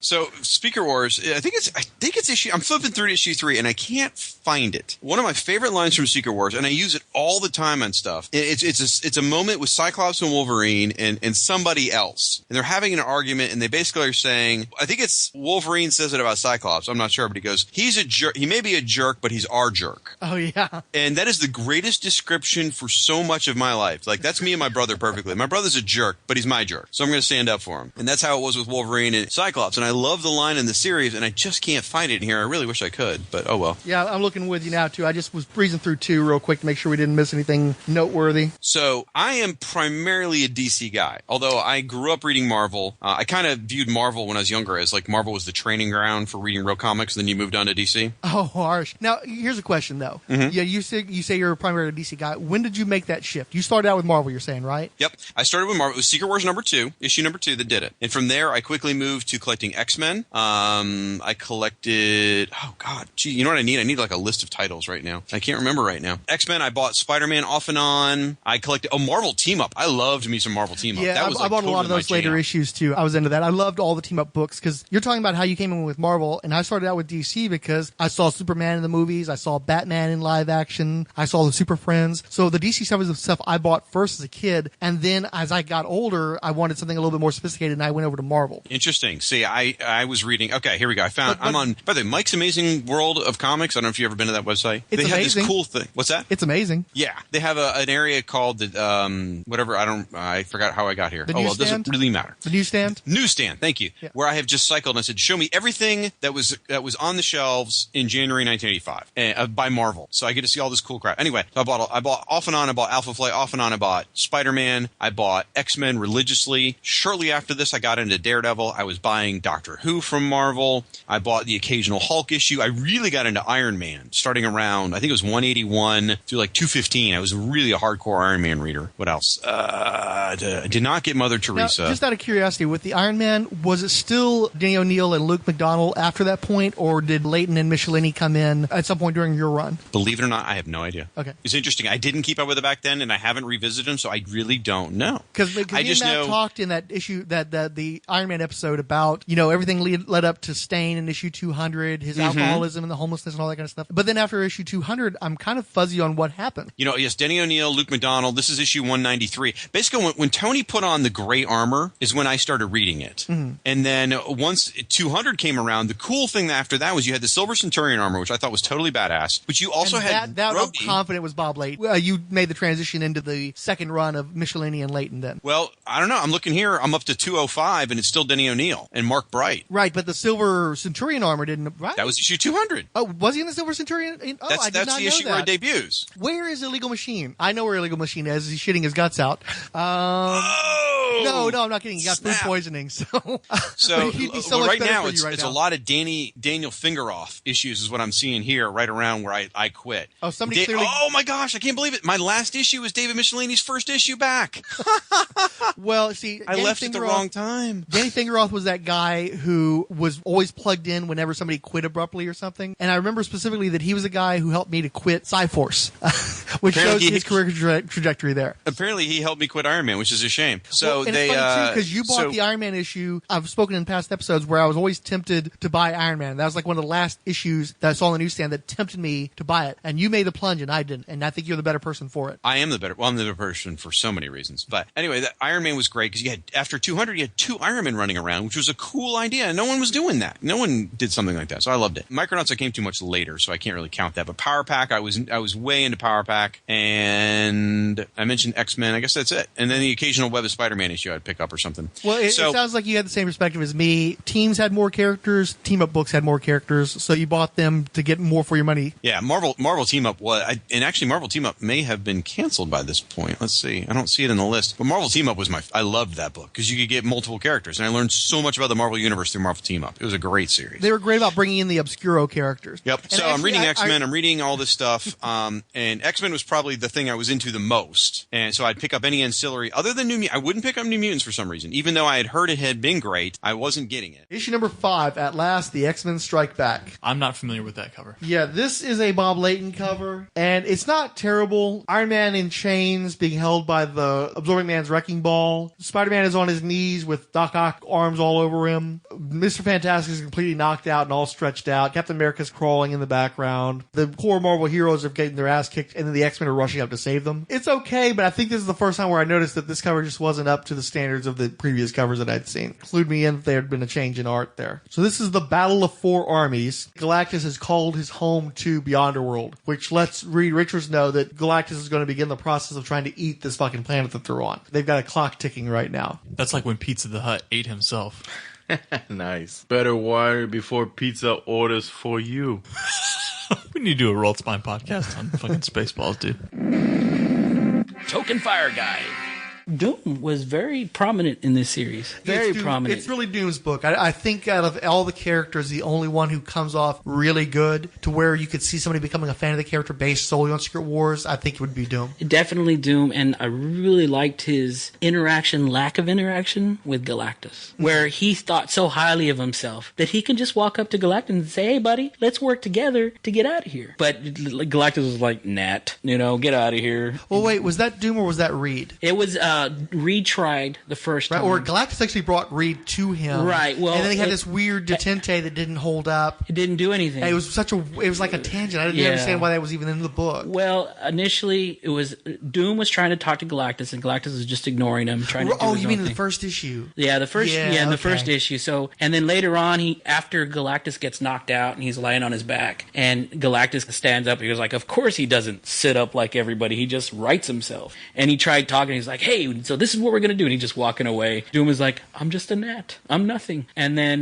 later on, when Reed Richards goes to try and talk to Galactus, he's trying to get his attention, but at the same time, Magneto is messing with the magnetic waves or something like that. Galactus is like, what was that? And he looks over and Magneto's base is destroyed. Mm-hmm. Just like that. And he was like, whoa, that was messed up. And Reed Richards failed at the same time because it all happened at once. One of these issues cannot have a lot of stuff going on in it, and we could rapidly jump through it. Right. There's going to be a lot of filler in a 12-issue miniseries. Now that the villains have beaten most of the heroes as far as they're concerned, it's just typical with villains. They start turning on each other. The one guy from the Wrecking Crew with the red and blue costume with the blonde hair. Dozer. I think that's Dozer. I'm glad you remember this shit. No, Dozer's the one with the helmet. This is a guy who's just got like a red skull cap with his hair up. Power Driver? No. Maybe. I think he's called it doesn't matter. He's cannon fodder. I guess he pisses off Molecule Man for some reason, so Molecule Man turns his suit into a ultra hard metal-like substance, and then Molecule Man pushes him face first into the mud, and then Volcano stomps on his face while it's in the mud. It's like Pile Driver. The guy's Pile Driver. Power Driver, yeah. I guess they're just trying, it's just a show of force so that people recognize Molecule Man as a pimp, and he's not going to take anybody's bullshit anymore just because he's a little mousy nerd guy. Totally jacks with the Wrecking Crew for no good reason, though. This is Siskoid. Molecule Man in this is sort of the stand-in for the nerd reading comics in a way. I know he's a bad guy, but suddenly he gets the attention of a large, buxom woman. He won't take the bullying anymore. He's fighting back against Piledriver's gang, the Wrecking Crew. Again, fun moment. And here you're cheering for a villain. Love that. Well, no, the weird thing is I always thought, what's his name? Molecule Man always looked like Rachel the Phoenix. Oh, sure. When she had her hound tattoos on. Enchantress tries to hook up with Dr. Doom, but as soon as she starts to touch his face, she's like, I'm all scarred. Get the fuck out of here. I'm not into your shit. And so Enchantress leaves. No, do it through the voice simulator. No, get the fuck out of here. I'm not into your shit. Hold on, we'll do it real quick. Doom don't play that. Okay, so the Marvel heroes try to go attack Galactus' ship, and so Galactus creates this big random mech thing to fight the heroes with all kinds of spikes and shit on it. It's Odin's armor, the Destroyer. Yeah. Oh, yeah. Yeah, kind of looks a little like that. But the heroes manage to blow this up through teamwork. And then the villains show up again. There's this big fight in the not Cambodian village involving the X-Men. Oh, that's where the Wrecker smashes crowbar against Colossus' ribcage and snaps some of his ribs. You remember that, right? Tell me, the Wrecking Crew freaking cool. Oh, and the healer chick heals him. And that's the end of that one. Fry hole.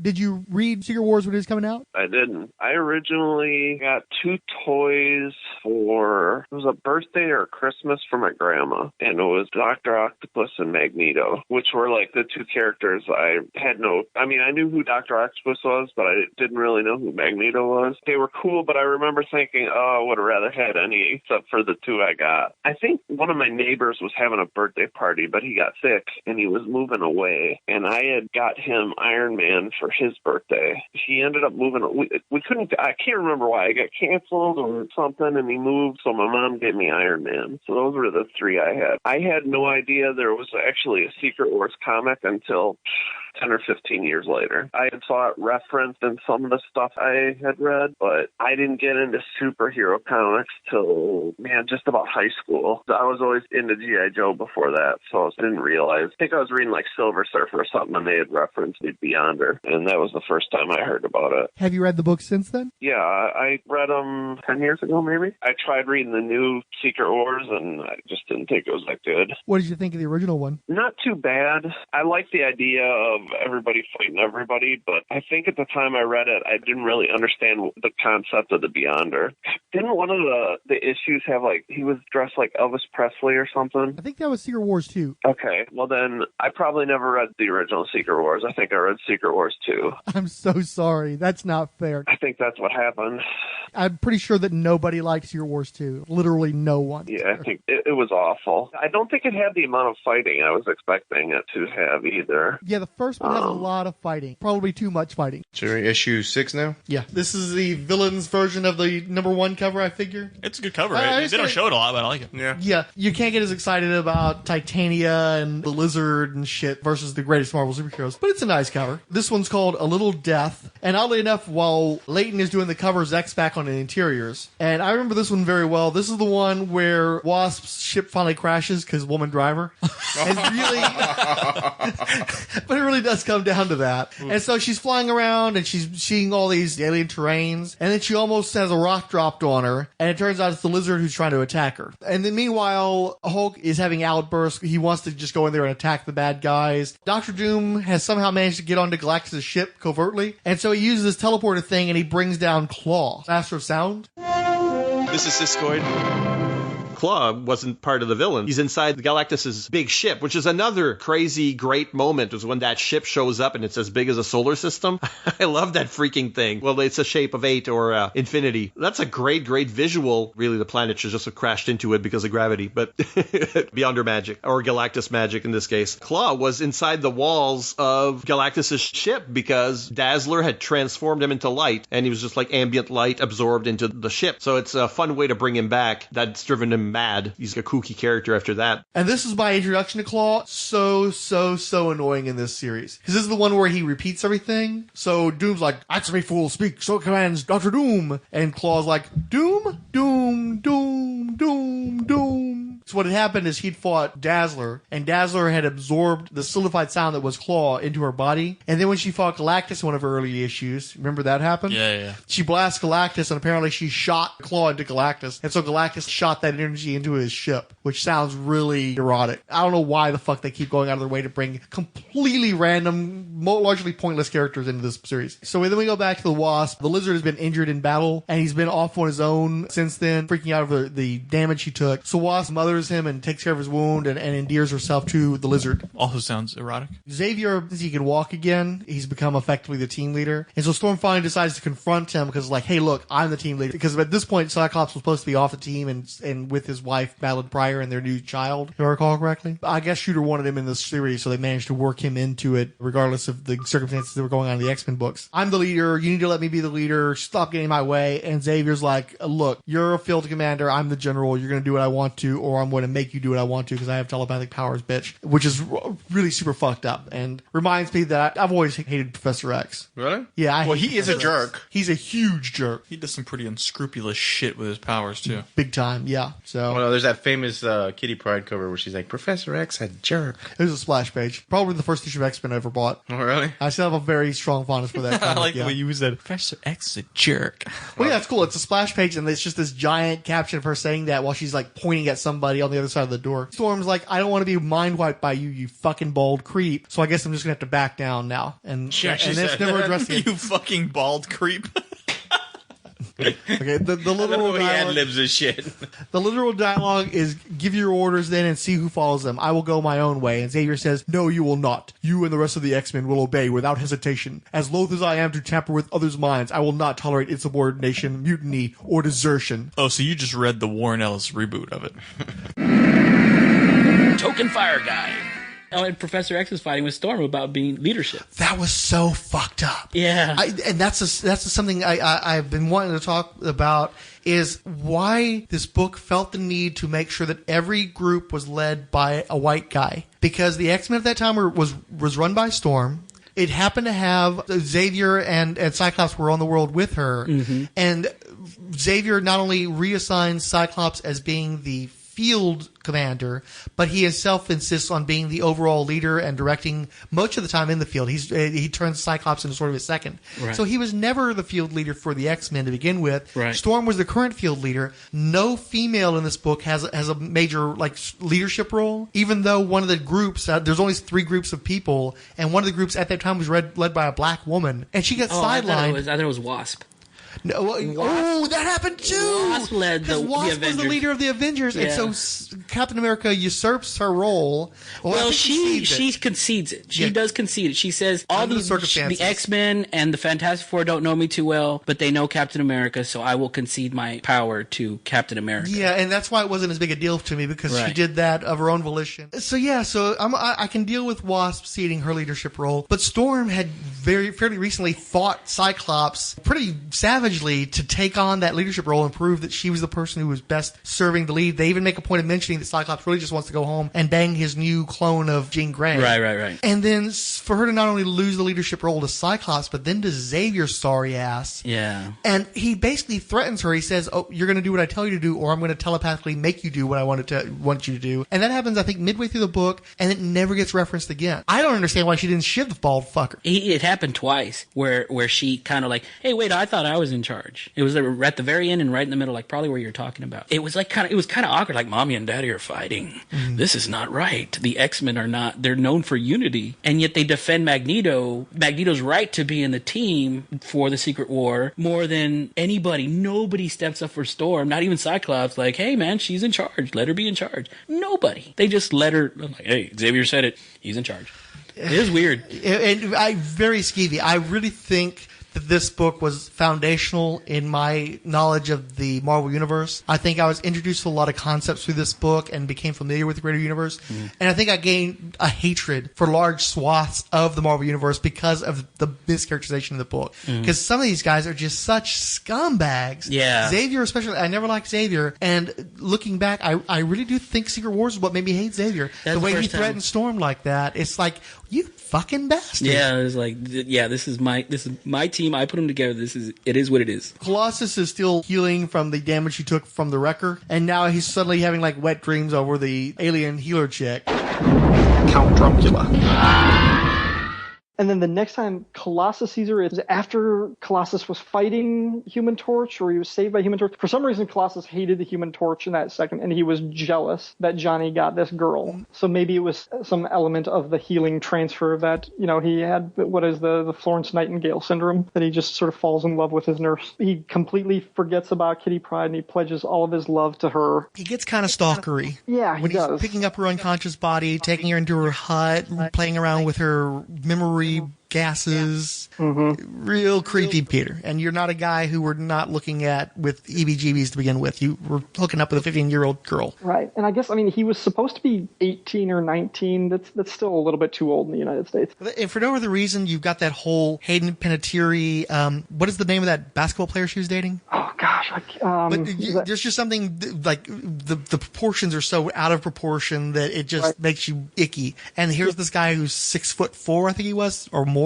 And then she's like 5'3", 5'4". It's just, dude, guys, stop it. I never liked that relationship. If Jim Shooter was responsible for breaking that up, then the miniseries was worth it to me. He might have been. This is Curtis. The Shadow.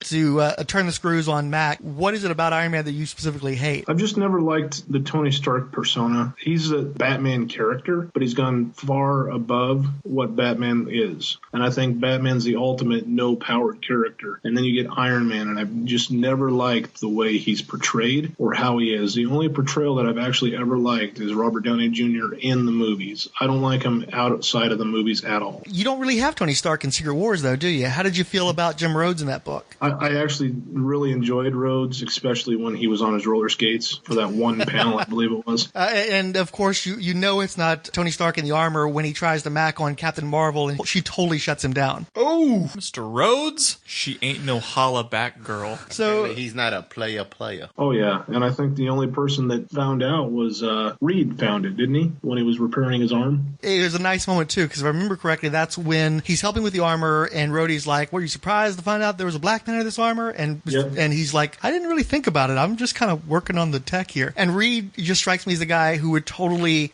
any kind of sociological thing would just fly right past his head, because he's such a hard science guy that if there wasn't empirical data, it wouldn't even register in his mind. Oh yeah, that's kind of how it read too, and it was by the wayside, and Reed didn't seem to give two thoughts about it. So that was a good back and forth between those two at that point. Oh, I did like Iron Man skates, jet skates. Oh yeah, in the second issue, Miss Marvel's all like, "Let's go," and or Captain Marvel, he's like, "Let's go," and he's all like, hold on, my jet skates aren't that good. Well, yeah, okay, you're traveling at the speed of light, and I have rocket-powered skates, bitch. Come on, reality check. He's like, I'm gonna go check the lower floor. And that's one thing that surprised me, because Iron Man is so prominent now in the movies and all that stuff. What really surprised me was how background Iron Man was in the series. Probably because Jim Rhodes was Iron Man. And I don't know that I would agree with that necessarily, though. Iron Man got a lot of face time at key points. Under the Mountain he did, but it wasn't even him. It was more Mr. Fantastic. Yeah, okay. You got a good point there. And that is one thing that's true, too, is they kept bringing up the shortcomings. He wasn't working on his own armor. He was often having to work with other people to either get the armor fixed or modify the suit. He's trying to Mac on Captain Marvel, and he doesn't have the game that Tony Stark's got. Oh, yeah, he's like, what is this world coming to? When she wouldn't bend to his flirting. Well, I wouldn't even take it that far. It was just sort of good-natured, if cheesy, is like, "Hey, baby, how you doing?" It's like, "Don't call me babe." It's like, you're not my type. I don't think that it reflected badly on him. I just felt bad for him because he came off like a bit of he definitely felt like the spare, the substitute. He was like the substitute teacher. Nobody had any respect for him. He's got spitballs on the sides of his armor. It was so sad. I like the part where they're like, "Hey, Iron Man, we gotta go," and he's like, "Hold on, let me just put on my boots." And I'm like, "Isn't he made of iron?" And he's like, looks like he's tying his shoelaces. Yeah, he's got his hand on his leg like he's tying shoelaces. They really had some issues with how that armor worked over the years.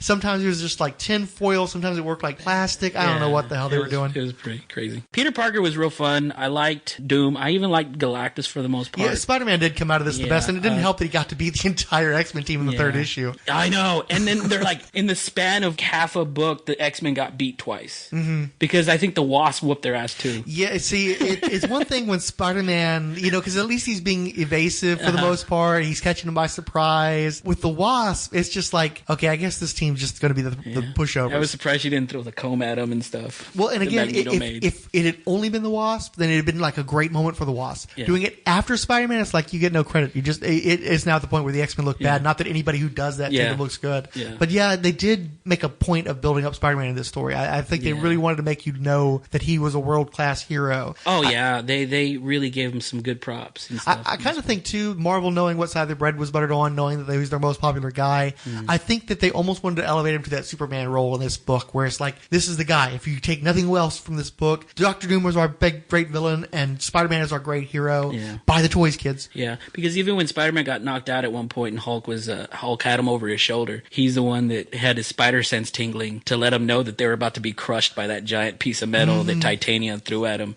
There was never a point when Spider-Man wasn't useful. Yeah. Even, his web shooters got converted to, blasters by Reed Richards to help get them out of the mountain? Yeah. So he spends a good chunk of the book without his web shooters. The entire second half of the book, maybe 2/3 of the book, Hawkeye's like, man, I wish I had some good arrows. I'm just having to make these crappy wooden arrows. Man, I'm really useful without my cool arrows. Yeah. This is Siskoid.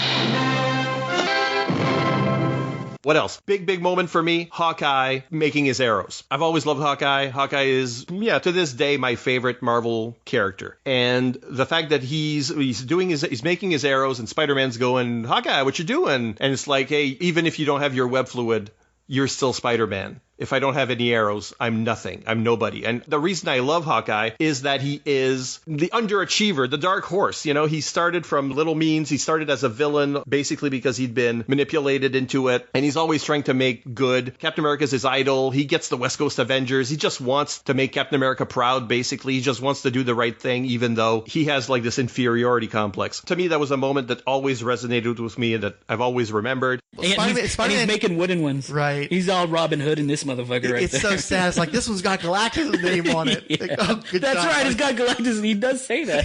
He literally says it. You sad son of a bitch, Hawkeye. And Spider-Man's like, yeah, I know how you feel. I don't have my web shooters. He goes, you motherfucker. I'm just a human without my arrows. You're fucking super strong.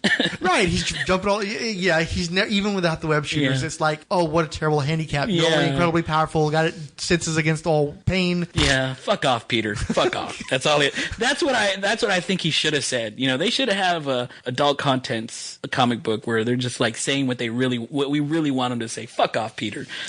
Yeah, I could definitely see Hawkeye going, your humble brag, take it out the door. You're not an Avenger. You'll never be an Avenger. Yeah. And then 15 years later, it's like, fuck, he's an Avenger, and I'm dead. Poor That's bastard. hilarious. The X-Men randomly run into Dr. Octopus, Molecule Man, Absorbing Man, and Titania and have yet another battle because you have to have a battle in every one of these books. But this one's actually cool because Wolverine does a sneak attack, almost kills Molecule Man, was about to rip his guts out, and of all people, fucking Cyclops shoots him with his eye blast to prevent him from doing that. So wait a minute. So the X-Men can take out this group, yet get their asses handed by Spider-Man and the Wasp. Individually, yes. Yes. Wow. And so it's cool too because not only is Molecule Man's suit ripped up, but he's got blood just streaming out of him, which for a Marvel comic book and especially a toy tie-in was like, whoa, cool. They really tore that guy up. And of course, there's another instance of Wolverine telling Cyclops he's a stupid fucking dick, which I totally got off on as a kid. I loved the whole rebel posturing bullshit. In the early parts of that series, I got the sense that he did not like the X-Men because I really don't like the way they were portrayed in the first half of that series. You mean the part where they're completely incompetent and being beaten by Wasp and Spider-Man solo? That, as well as the fact that they're basically just like, yeah, let's go with Magneto. He has our best interests at heart, and we can't trust Captain America. Well, there's such a bunch of hypocrites. I was reading an issue earlier where Wolverine's decided it's war. I'm not going to pull any punches anymore, and he goes to kill the Molecule Man, which is a decision that pretty much anybody on Earth needs to make because this guy cannot have this level of power and be trusted. So he's going for the death blow, and then Cyclops goes and blasts him. Yeah, to keep him, and he still gives it a nice shot. Molecule Man's going to be down for a while. But what gets gets me is that Cyclops is lecturing him about how the minute you cross the line, you're out of the team, you're the enemy, you're except the for enemy. Magneto, who killed 150 sailors just a few years back, and we're going against the Avengers just to hang out with him. Yeah, I got to that line and I hung my head because I thought of where those two characters are right now. Like, how many people has Wolverine killed, and with what they've done to Cyclops. I like Cyclops. He's one of my favorite X-Men characters, and I understand most of the criticism that he's boring and stiff and stupid are justified, but I think you kind of have to look really closely to find what's cool about him. The thing with Cyclops is he's essentially Captain America of the X-Men, and he's not dissimilar from Nightwing either. It's just that I think that Chris Claremont took all of his ill will toward John Byrne when they busted up as a creative team, knowing that Cyclops was one of, if not the favorite of John Byrne, and just pumped it into Cyclops. Everything that he could do to undermine that character and make him distasteful, Claremont did, and I think that's where a lot of that hate comes from. Yeah, the way they wrote Wolverine for a decade was that he's everything that's cool. He's exactly what a young reader would want. He's anti-establishment. He's the bad boy, and Cyclops is the opposite of that. He is the teacher's pet. He's the hall monitor. He's the kid that you picked on in school. But I think you have to understand more about Cyclops' background of being an orphan and craving the attention and the approval of authority figures, the emotional and psychological restraint for somebody who can't take his glasses off without killing whatever is in front of him. That makes Cyclops more compelling. And what they've done with the character in the last couple of years, I think he is ruined. They need to put that character down. Well, a version of him anyway, since we've got two running around at the moment. That was very insightful. I have to rethink my feelings about Cyclops because I grew up under that Claremont era, so I have that ingrained bias. But those are really valid insights into that character. I think Grant Morrison and Joss Whedon got Cyclops in a way that I don't think any other writer has really gotten him and made him interesting. That's not to say it's the best version of him, or it's not to say that everything they wrote contributed to X-Men was great, but I think they at least peeled away some layers of the character that show you, hey, there is something to this character, and yes, he is boring, he is the Boy Scout, but maybe that's also what makes him unique and worth noting. You just have to understand why he's like that. And that's what a good writer does. We all like to get our fanboy moments where you're seeing the guy you don't like get the screws turned on him. But if you're actually going to be a professional and write these characters, you have to understand that virtually every character has some sort of fan base. You have to figure out why that character appeals to that fan base and write to it. And if you're doing it correctly, it doesn't mean you're pandering. You're just making sure that you're giving the character an even shake. And also, you're not taking the lazy route of like, let's keep beating up on the hall monitor, as you say. Let's figure out how to write this character where he's fully formed and you're doing your job and you're getting more out of the material than you would have if you took the lazy route. I think it's very telling that Cyclops' most long-lasting and notable love interests have all been telepaths. That says something about the character. See, I personally couldn't date a telepath. And I do think I agree. I think that he has to be a quality human being for him not to get abandoned by all those telepaths. So it's almost the tacit recommendation of this guy. And they're always hot telepaths, too. Even Psylocke was hot for him for a while there. That's the one that everybody forgets, but I always remember. I like that. I was like, they should hook up. That should have been a couple. Cyclops and Psylocke would have been interesting. Not having read X-Men in a great number of years, because I abandoned them a few years after Claremont, because I felt that I'd been abandoned by the people who took over those books. I've never been able to understand the Emma Scott thing. I realize that character to a large degree has been redeemed, but for me, she's always going to be that person who kidnaps teenagers and has weird, twisted sexual stuff going on. I'm never going to be able to get past that with that character. I'm 100% with you. When I think of Emma Frost, I think of her as a villain first, and then I have to remember, okay, she's been the headmaster of the school she was with Generation X and the Hellions. Okay, she's been kind of good for about 20 or 30 years, but I first and foremost think of her as a villain. I don't think she's an interesting couple. Actually, they teased something about this like a couple years ago in the X-Men comics, and they never did anything with it. But Emma Frost and Namor would have been a fun couple to read, because it would have just been like angry, vengeful sex, and then a lot of really snarky one-liner jabs at each other. That, and I'm seeing Emma manipulate Namor left and right, and him not being able to quit it. That would be a really intriguing dynamic if they had gone with that. She's blonde, and she probably looks a little bit like Sue Storm, so there's that angle. I just want to throw in, too, while I'm thinking about it, while reading Secret Wars, it struck me how great of an action figure for that line Cyclops would have been and how easy it would have been to produce him. You really just would need a different head. Everything else you could make from other characters' parts, and it would have looked great. I think that he might have had more of a fan base if he just had a nice-looking action figure out there for people to appreciate. Oh, and then finally, Cyclops decides, okay, we're just going to set off a bunch of volcanoes using my optic blast and run away from this shit. I don't recall why. Then we're back in the swamp where Lizard and Wasp are chilling, And all of a sudden, out of nowhere, this laser blast shoots Wasp in the tit. Just blows her heart out through her tit or something like that. And so there's this giant construction ship thingy that I guess the wrecking crew have gotten into. But Lizard takes offense to them just randomly killing Wasp out of nowhere. So he rushes up and somehow the lizard, the fucking lizard, manages to punch Bulldozer into Thunderball and fuck some stuff up. And they have to use the stupid toy thing to capture him. And then in the issue, you're seeing Galactus continue to build this device on mountaintop, and his female silhouettes lurk in the background, like in the shadows and shit and stuff and things. See, a lot of thought went into these books. Secret Wars. It's the longest quote-unquote limited series ever. So slow. What the fuck? Limited series goes for a year. My God. Pekita Trotamundos. Interlude. In a flashback story, Mary Skeeter McFerrin was revealed to be the malnourished, unloved runt of her lower-class family and the subject of ridicule by her classmates. Her only friend was the overweight and gullible Marcia Rosberg. Skeeter took up a comic collecting as a hobby, enamored with their power fantasies, and managed to convince Marcia that she was secretly the new Spider-Woman who had turned up recently in Denver. Marcia couldn't keep her mouth shut, leading to their getting invited to a house party by Skeeter's mean girl tormentor. As their suburb was whisked away by the Beyonder, the real Spider-Woman showed up, shaming Skeeter. Lost in the woods and fearing further ridicule, Skeeter and Marcia were found by Dr. Doom and agreed to his invitation of transformation into Titania in Volcana. It was retconned that Titiana insisted on fighting She-Hulk alone at first and was humbled by her humiliating near defeat before begging the wrecking crew to join her. Titiana went on to several defeats, and when torturing her human abuser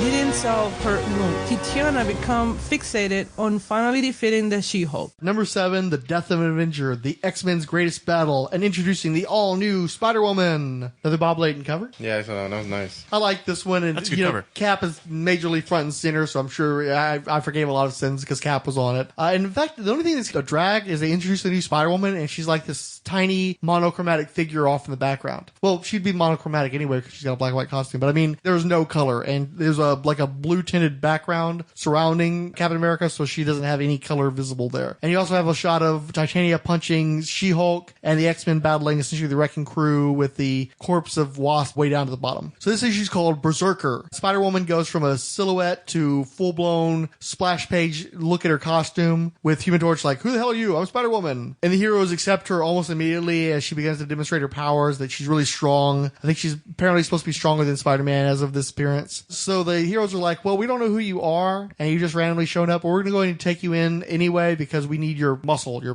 manpower. Woman power, true. So the big stupid red construction vehicle that the wrecking crew have been roaming around in rolls into town and blasts a bunch of shit, and they just throw Wasp's corpse off the side, and they're like, hey, you jerks, here's a present from you, from the wrecking crew, catch. Then they just roll away again. It's like, why the fuck did that happen? Just drive in and just dive dump the corpse, blast a few things, and drive back out again. It's like, actually, I think that was the entire plot to Mad Max Fury Road. Douche. So everybody runs up and grabs Wasp's body. She's not breathing. They take her to the healer. The healer can't really do anything for her. And there's this one panel, I swear John Romita had to have inked this panel, because this actually pretty much this whole page, but especially that last panel, it looks so much like a Romita drawing. It ain't funny. But it is very pretty. The healer looks gorgeous. That is not pure Mike Zack, though, at all. Yeah, it doesn't look like it. And all the heroes get pissed off, but they're all impotent about it. They're not actually doing anything about it. And everybody's licking their wounds and stuff. And Volcana, who'd been separated from Molecule Man, runs up to Enchantress. Maybe she's upset about the Dr. Doom disc, or maybe she's upset because she'll think Thor's dead, or I don't know what. She's just not a happy person. Volcana makes a deal with Enchantress. I'll do anything, name it. Enchantress teleports her to where Molecule Man's at, because it's going to be important later. The X-Men ambush the ship where these guys are flying around. So the X-Men are fighting the wrecking crew plus chicks. And this is the part where Wolverine's running up to save Storm from Dr. Octopus. Absorbing Man's like, come here, runt. And Wolverine chops his fucking arm off, which was really shocking when I read it back in the day. Absorbing Man just picks up this arm and it's still got the wrecking ball in the hand. And he's like, oh, he's really freaking out about it. It's a great visual. I did not know that he could have his limbs cut off and reattached. But when he he got touched, couldn't he have just turned into adamantium and beat Wolverine to death? Well, I think he has to. It's I think the first moment. Well, no, not just that. I think it has to be. He has to have time to consciously absorb the metal and revert to it. The time it took to swipe at him was probably not enough time to do that. Volcana blasts Wolverine and fries him, and if you didn't have the healing factor, he'd be in real trouble. Was this another Zek issue? This is a Zek issue, yeah, and it looks good too. Volcana freaks out and blasts almost all the X-Men. They end up having to retreat. They get Molecule Man back to the Doom base, and Enchantress is like, well, I could heal Molecule Man for a price, but since stupid Volcana already traded every bit of collateral she had just to be teleported to him, she's got nothing else to sell me, so, and Volcana's pretty pissed off about that. Absorbing Man's like, okay, well, I can't continue like this forever, so while he's still in a stone form, he pushes his arm against the old socket and turns back to human, hoping that he'll re-emerge as a whole being. And while it hurts like a son of a bitch, it works. But hasn't he been like crushed, broken into stones? It's happened since then, but in this particular book, I didn't remember him. I think it was. It certainly seemed like it by the way they played it. I always thought the Absorbing Man was underused. He's such a cool villain. I mean, when they used him in Earth X and stuff where he became like that god machine, I always thought that was kind of cool. So, but no, sorry, Frank, I'm not familiar with that moment where he had his arm cut off. Lizard is still really, really upset about the Wasp getting killed, and so he's tearing up on the Wrecking Crew, who beat him up a little bit and throw him into a cell. This is Courage. A shadow.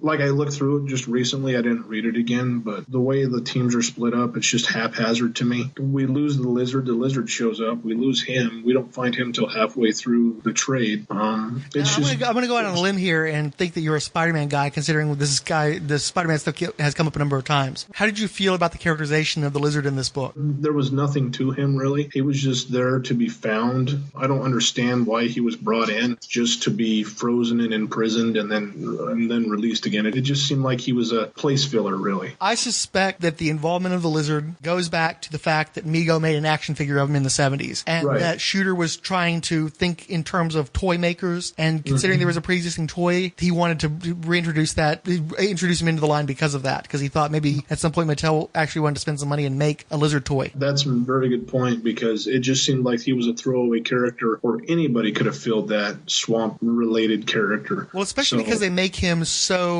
while he's still a savage, his relationship with the Wasp, they very much defang him. And that's something I like it when characters evolve and change, and something this series is very guilty of. There's a tendency to take characters and add your little spin on them, which may work fine within the context of the book. It was nice to see him palling around with Wasp, and then when she's killed arbitrarily, the Lizard's going and jumping on the Wrecking Crew, and he shows that there's more to him than just being this savage beast. But at the same time, when you've got, I think was it Volcana or one of the other characters sort of like petting him and very patronizing to him, that's, how do you go back to being this threatening menace when you've become the pet of the Wrecking Crew? Right.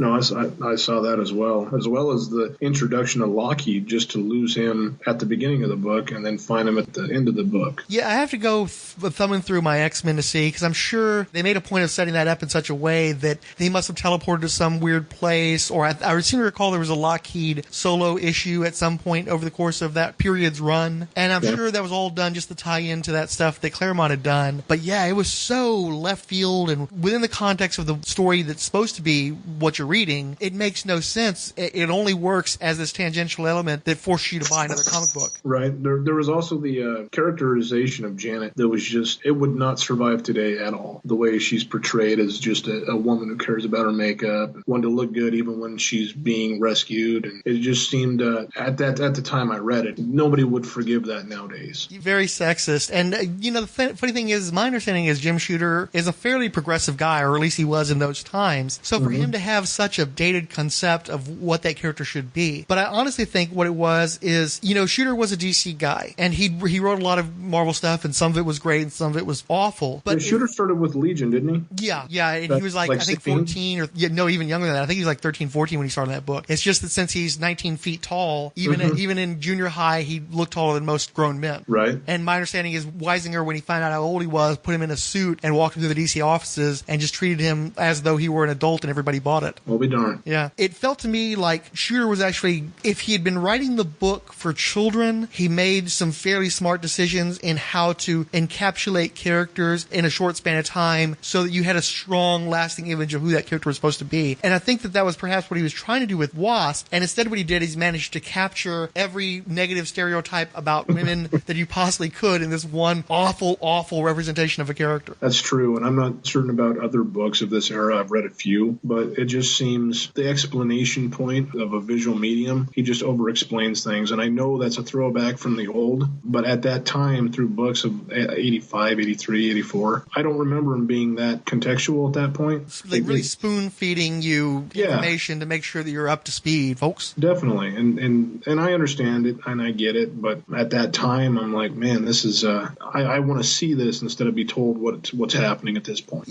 That was very much a holdover from the Bronze Age, because you had all those books where you had a different creative team every other month, and I think they felt the need to reiterate, this is who this character is, because this writer may not ever get to it again. In reading the book, what it reminded me of was especially late 60s and 70s DC books, where all these old hacks were trying to figure out what made Marvel so popular, and so they would take the surface elements of those books, the easy dialogue that Stanley did, and a notion of what the characterization was. What happened, especially with the Justice League, is that you had Gardner Fox write these characters as icons in the most literal sense of it, whereas they were essentially like the male and female images on bathroom doors, where you see, okay, that has a shield on it, that's Superman, here's what Superman means. And then you had Denny O'Neil come in and decide, okay, well, we need to make these characters relate to our audience, so I'm going to just assign personalities to each one of these guys, whether it's a good fit or not. Right. A lot of times they didn't fit very well, and a lot of times it's like if you went from the Gardner Fox to Denny O'Neil, you kind of like, what the hell happened to that guy? And it seemed like even though all these Marvel heroes were pretty well established by 1984, Shooter felt the need to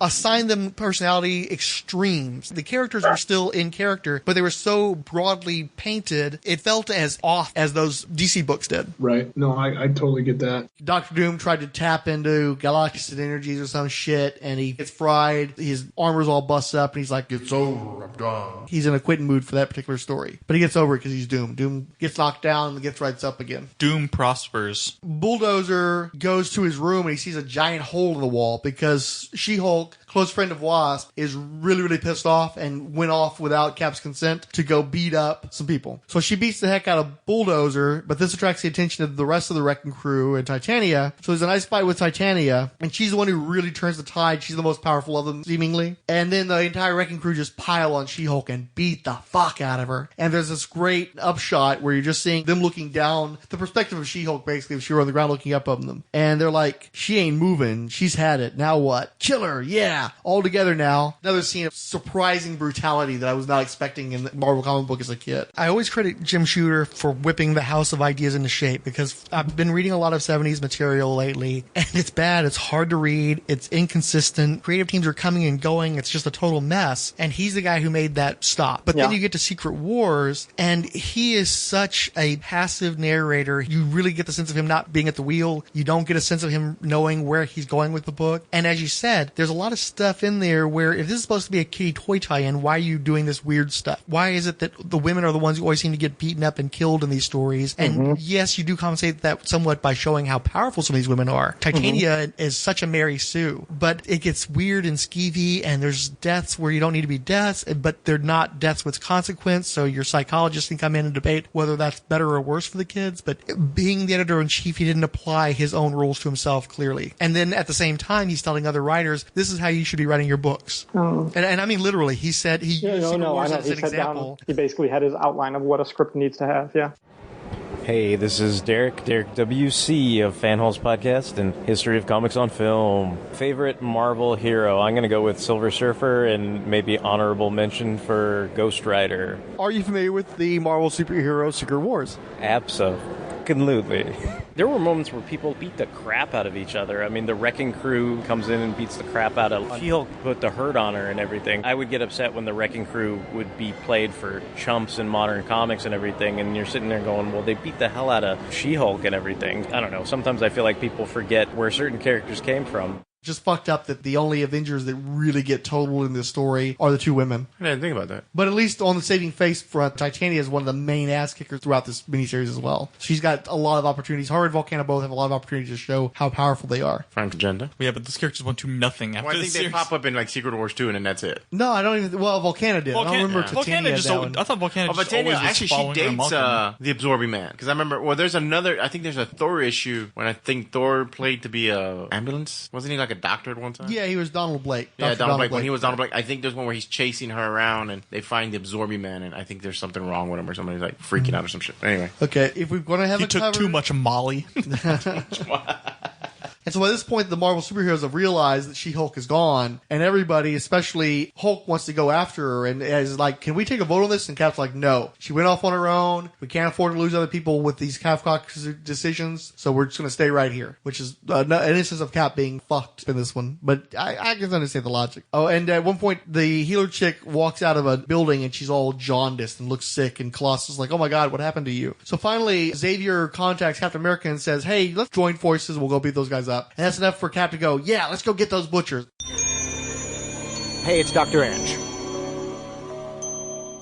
I'm a big Supergirl fan. I'm a big Legion of Superheroes fan. I love Dune, and I love Blade Runner. Those are probably like the big ones. Who is your favorite Marvel hero or villain? It's a great question because I'm more of a DC guy, and my Marvel villains are sort of obscure folks. So I really love the Mad Thinker because he's kind of like this crazy mathematician, and he's always talking about Boolean logic and what percentage he's going to be successful in all those things. And I really like Annihilus as well because he's just like crazy. And then for heroes, I would say completely differently, it's She-Hulk because she's always a lot of fun, and her adventures are always just like really humorous and funny, and it's a great way to get away from the grimness of comic books these days. Are you familiar with Marvel Superhero Secret Wars? Vaguely. I know that this is going to be a knock to my geek cred, but I've actually never read it. But my buddies have read it, and I've certainly seen the cover with the Black Spider-Man, and I've certainly seen the cover with Hulk holding up a bunch of different things, and I know a little bit about the Beyonder, but that's about it. Did you interact with any of the ancillary stuff of that time period, the toys, the coloring books, any of that stuff? Really, no. I'm such a DC guy that I just kind of shied away from that sort of stuff. Certainly, I know that my buddies were like, oh my gosh, they went out and they got the black suited Spider-Man action figures because in college they were all over all of my buddies' dorm rooms and things like that. Through osmosis, I'm sure you know the basics. It's not a particularly complicated story. Do you have any interest in seeing that adapted? Oh, I would love it. If it came out as either a live action television show where each episode was one of the issues, or I would say even better, I would prefer it to be an animated movie. I think that that would be awesome. And what would you want to see if that did occur? I definitely would want to see that whole scene where Hulk has to hold everything up because I think that that would be great. And knowing that now Venom in the black suit is so well known to everybody because of the Tom Hardy movie and things like that, to see how they would play that out so that it would still kind of try to be surprising would be interesting. It would be interesting too because that's the one bridge that's still tricky to cross, and so if they could manage to do something with Spider-Man and Venom, it would really feel like an event. Yeah, I completely agree because if I know my history right, they put out the black outfit and then there was this uprising, then they were like, okay, we got to get rid of the black outfit, and then it turns out that actually no, it turns out everybody loved the black outfit, so they were like, okay, I guess we're going back to the black outfit. So I think that whole interplay would be wild. I once talked with Howard Chaykin, and he said that Marvel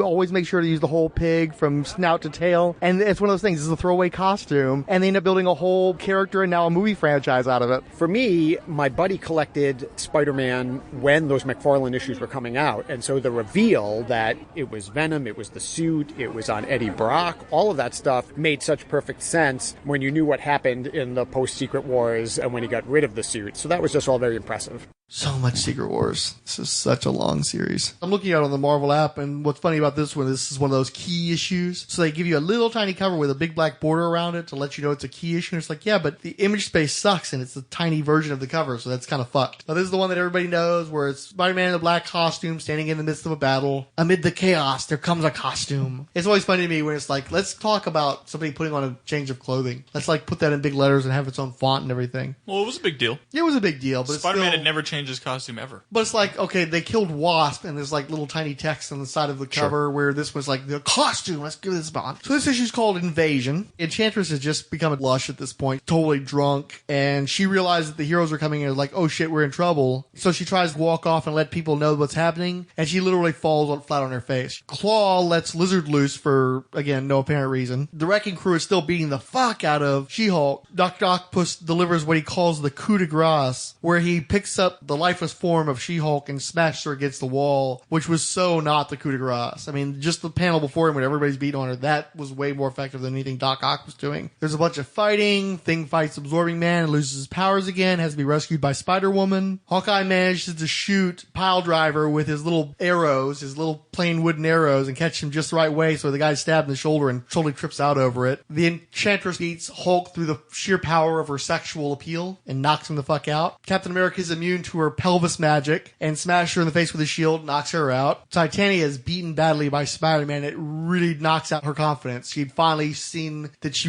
did still have vulnerability even with her new powers and does not take it well at all. In general, the heroes kick the shit out of the villains and then take their base from them and then uses their healing equipment to help people like She-Hulk. Meanwhile, that one healer lady sacrificed her life to resurrect Wasp. Thor manages to get a new costume using a device inside the Doom base and vaguely points in the direction of where Spider-Man would need to go to get his own costume. Token fire guy. That's why I'm very conflicted on this book, because it's kind of brilliant, because so much of what makes this book work happens in other books. Because one of the main things that everybody buys in Secret Wars is the symbiote issue, because they've got to get that first appearance of Spider-Man in the black costume. Even though it's not actually the first appearance, but the introduction. There's a lot of confusion with that, too, because he was directed to the machine that created costumes in this one room. He goes to the room, he uses a device, it spits out the black ball, it seeps all over him, and then he slowly starts to realize that nobody else's costumes do anything special. Yeah, he mentioned that in the last book. And one of the guys was like, wait, which machine did you use? He used the wrong machine to get Is that what it was? He used so yeah, that's why nobody else had problems with their suit like he did. Yeah, because he asked Professor X, because Professor X had this bride-type costume. It was all yellow with a black X on it. Oh, man, that was hideous, wasn't it? And then he's like, hey, does yours change too? They're like, no, they're just clothes. I thought you were crippled, not blind. Man, that suit was atrocious. This is Curtis. A shadow. Well, even in the whole big Venom symbiote reveal is not covered much in this book. It's just they see it and that's about it. They don't even question it, really. There was a offer on cereal boxes. I think it was General Mills when I was a kid. And I believe the specific box I had, I believe, was Cookie Crisp. And what you would do is you would cut out the back of the box and send a coupon to Marvel, and Marvel would send you a free comic book. So instead of putting it in the box itself, you had to send it away. But it was free otherwise. It was just a matter of them, maybe they just wanted to collect an address. I don't know. But because they had pictures on the box, I assumed that those were the comic books I was going to get. And I had the issue of X-Men, because I was a big X-Men kid, so that would have been the obvious thing for me to grab. But instead, they had the image of Spider-Man, first appearance in the black costume, the recreation of the classic Kirby cover. Kirby Ditko, I think, wasn't it, for Amazing Fantasy? So that's the one I wanted. So I sent it in. Must have been, I don't know, 6 or 7 years later in child time. The book finally came back to me, and it happened to be the issue where Spider-Man found out that his suit was alive with Fantastic Four, and they'd used the Sonics to trap the suit, and then he has to try to make his way back home in a poorly fitting FF uniform with a paper bag over his head. Yeah, the Incredible Bagman, or whatever his name was. Exactly. At the most recent Comic Palooza here in Houston, there was a guy in that costume, which was awesome. I wished I could have caught up with him and gotten a picture, but he was walking about, I don't know, 25 feet in front of me, trying to pick up pace and get to him. It never happened, but it was kind of a nice little flashback to childhood. But that is, I guess, part of the Secret Wars legacy for me, is that Cookie Crisp comic. I'd already given up on Spider-Man for the most part by the time they actually got around to Venom, basically. Before the creation of Venom. That suit was running around long before Venom had actually manifested. Oh, yeah. And it's not very impactful once you read this book. It just doesn't have that same impact at that time, I'm guessing, to if you would read it newly now and then be like, okay, that's where it's been created. So that's more impactful at this point. It's almost, I guess, more of a novelty. It's like, oh, okay, that's where that happened. Yeah, because it's not doted on at all in the book. So they just move on. Interlude. Spider-Man's new costume was eventually revealed to be a semi-sentient parasitic alien symbiote that will have to be forcibly removed from Peter Parker's body with the aid of Mr. Fantastic and Human Torch after they all return home. The symbiote eventually bonded with the new host, disgruntled and disgraced reporter Eddie Brock, who also had grievance against Peter Parker. Together they became Venom, one of the Spider-Man's deadliest foes. And they showed all these comic book covers on the back of the cereal box. And it's like, oh, I've already got that issue of X-Men. Or actually, I think I didn't even have it myself. It was a friend I had as a kid when I bit. I remember that story. Yeah. He had it. So I'm like, well, I don't need that one. I've already read that one. So I'll send off with the Spider-Man one because I don't have that Spider-Man story. It was the cover of Spider-Man swinging the Amazing Fantasy number 15 homage that Ron Friends did, where he's in the black costume now instead of the regular costume, the red and blue. Right. And so I sent off for that one. And then when it comes back, it's a totally different story. It's still Ron Friends, but it's an image of Peter Parker Parker in full nerd mode with the glasses and the flat top. And then he's in his red and blue costume, but then the black costume is pulling at him. I don't know if he's in a web or something. The suit is pulling at him and attacking him, sort of. That was a story that's now well remembered because it's the one where Spider-Man knows something's weird's going on with his costume because he's exhausted all the time and he's apparently having adventures that he has no recollection of happening. So he takes himself to the Baxter building and Reed Richards examines him and he goes, oh yeah, your suit is alive. And so he freaks out and the suit starts going like a boa constrictor on him and starts squeezing the life out of him almost because it doesn't want to be removed from him. I think it was Reed who figured out that they could use Sonics to pry the suit off of him. They contained the suit, but then Spider-Man was like, a white boy in his underpants, his tidy whities in the midst of the Baxter building. So Johnny, being a jerk, provides him with one of his spare Fantastic Four costumes and a paper bag to cover his head. And then he put a kick me sign on the back of him and he has to go home dressed like that. Is that the one where it's technically the first appearance of Venom? Because that's the first time the symbiote That's the first time you're aware that the symbiote is actually a symbiote as opposed to just a costume. You know that it's a liquid suit that he could manipulate, but you're not aware that it actually is its own separate entity. I think that is... I want to say, I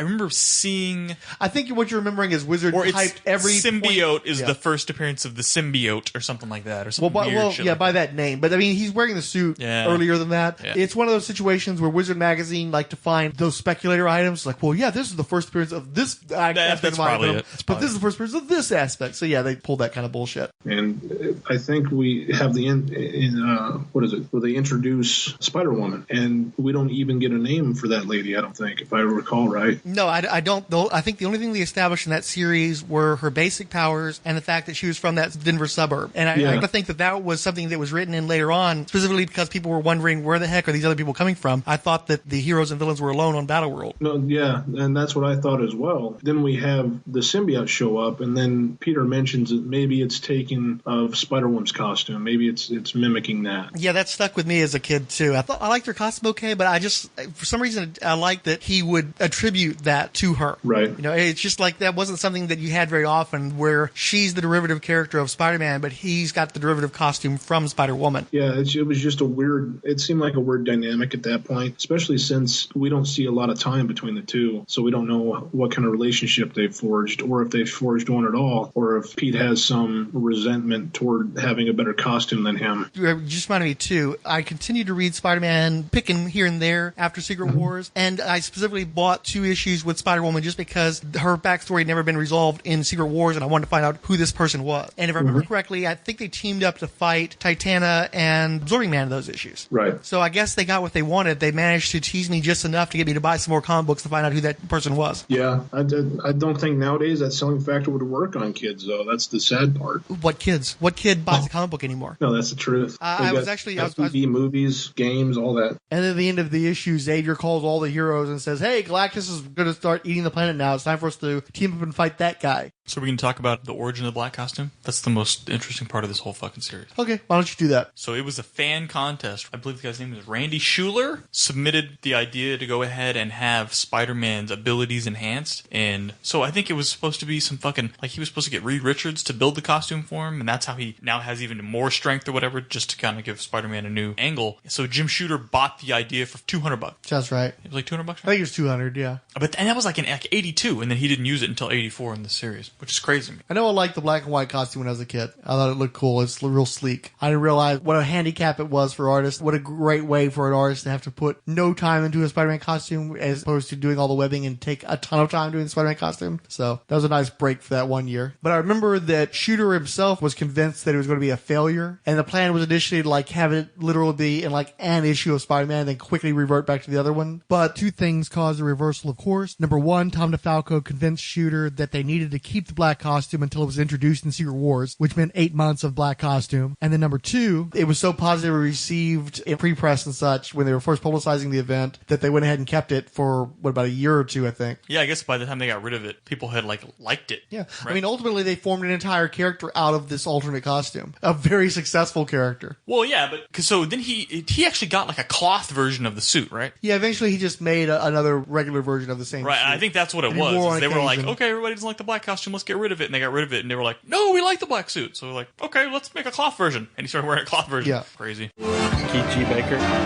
In the story itself, what were some of the personal highlights for you? What were some of the stuff that really resonated with you or that you liked or disliked a lot? The first thing that pops out to me is when the Hulk's holding up the mountain and saving everybody. That's just such an iconic thing because it lets you know that the Hulk is the strongest there is. Spider-Man's black costume, of course, sticks out. But the introduction to me of Absorbing Man in that, because all of a sudden he just fascinated me. This guy that could change into whatever element he touched. I believe Secret Wars was my first introduction to Absorbing Man. And then I think him and, what was her name, Thundra? They were having kind of a thing there. So I didn't know what was happening in my 12-year-old body, but something was happening with Absorbing Man and Thundra there. So, you know, that's those are my main three that I remember from there. So long. Here's cover number 9. Interesting. I don't think I've ever seen that comic book before in my life. It's not a bad one. It's a Zach. It's kind of hard when you have this many characters to figure out different things to do with that many characters, like juggling them and doing interesting stuff. And I think it's probably a good idea to have the heroes seeing them from the back as a rushing toward Galactus on the mountainside. It's not the most exciting cover. It's a good composition to try to diversify the range of covers instead of making a pinup or something. So this one's called Assault on Galactus. And seriously, that's all that happens. All the heroes get together and they all charge on Galactus and try to stop Galactus, and they don't do very well. And also, I forgot to mention too, Dr. Doom was the one guy that the heroes didn't go and beat up when they took over Doom Base because he was so out of it that Captain America declared that he was helpless because he's just sitting there going blah, blah, blah, blah, blah. And Cap's like, oh, this guy's less than mine. This guy's not going to be anything to worry about. We're just going to leave him hanging around. Another winning moment for Captain America. So Doom rallies and he frees Claw and he's working on his own machinations. Oh, I forgot. So the healer chick does survive. She got really sick and jaundiced when she resurrected Wasp, but she eventually recovers, and Colossus is really concerned about her because he's been falling in love with her. Dr. Doom dissects Claw to use hunks of his solid sound form to power some device or some crap like that, while the heroes are distracted going after Galactus. Sounds like watertight science to me. I know this sounds stupid, but I think at one point you figured Absorbing Man would have gone up and just touched Galactus and got like the cosmic... Yeah, just stayed that way. Yeah, cosmic power. I want to say he tried that at some point. It didn't work out. Like he got backflash or something. Yeah, like did he? I think he did blew try back that. on I always thought he was like unlimited It might have been in issue number 1, in fact. Really? Because, I mean, I read this book a year ago when I started on this project, so I've forgotten a lot of the finer details. Token Fire Guy.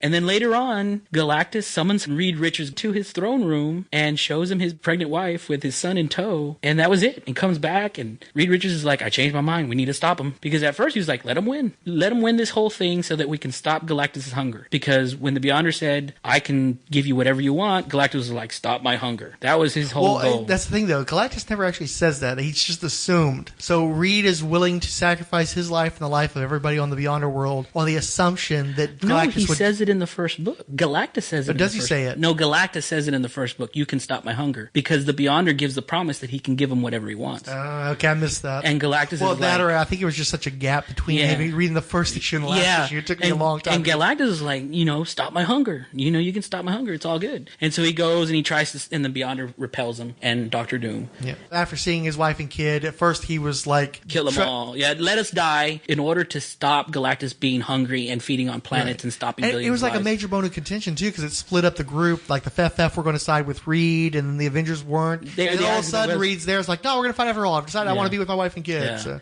Miren, en ese edificio, la mujer araña. Pekita Trotamundos. Yeah, so Spider-Woman is a little confusing. I was aware of it. I remember seeing La Mujer Araña glancing by when I was changing the channels or if there's nothing on TV. In Mexico, we were more Japanese animation, more than Marvel or DC cartoons. So I probably wasn't into it. Spider-Man? Not really. A little bit. But not too much. It's like I say, I was more into the Japanese animation. I wasn't too much of the superheroes. Pretty much X-Men. And that was it. So there's like the first one and the second one. So you go into the first one. And this is Jessica Drew, who as a child, while visiting her father's laboratory, was bitten by a poisonous spider. Forced to try an untested spider serum, Dr. Drew not only saved his daughter's life, but unknowingly gave her incredible spider-like powers. Dedicated to fighting evil while weaving her web of justice, it's Spider-Woman. But in the comics, they were from England and then they moved to the U.S. and they discovered uranium. She got exposed to a lot of radiation that her father was treating her, and at one point he put her in like cryogenic suspended where she will not age. Many years after, she just wakes up and she was 14 and the mom died. And well, the thing about it is it's so very convoluted. So much of nothing. Thing about the Hydra, that she was brainwashed to think that she was actual in a spider and not a woman. I have to make sense what the fuck I was reading, seriously. And it just went into the ghosts and go back to the 6th century. I don't know. Yeah, I watched and enjoyed the cartoons as a kid, but in a free giveaway comic that 7-Eleven did as part of a Slurpee Cup promotion, they did a half-page version of the origin from the cartoon. It was perfectly fine. Jessica acquired unbelievable powers, including the ability to cling to walls just like a spider. Now with her glider wings and her spider sting, she fights crime as Spider-Woman. Way simpler than anything in the official handbook of the Marvel Universe.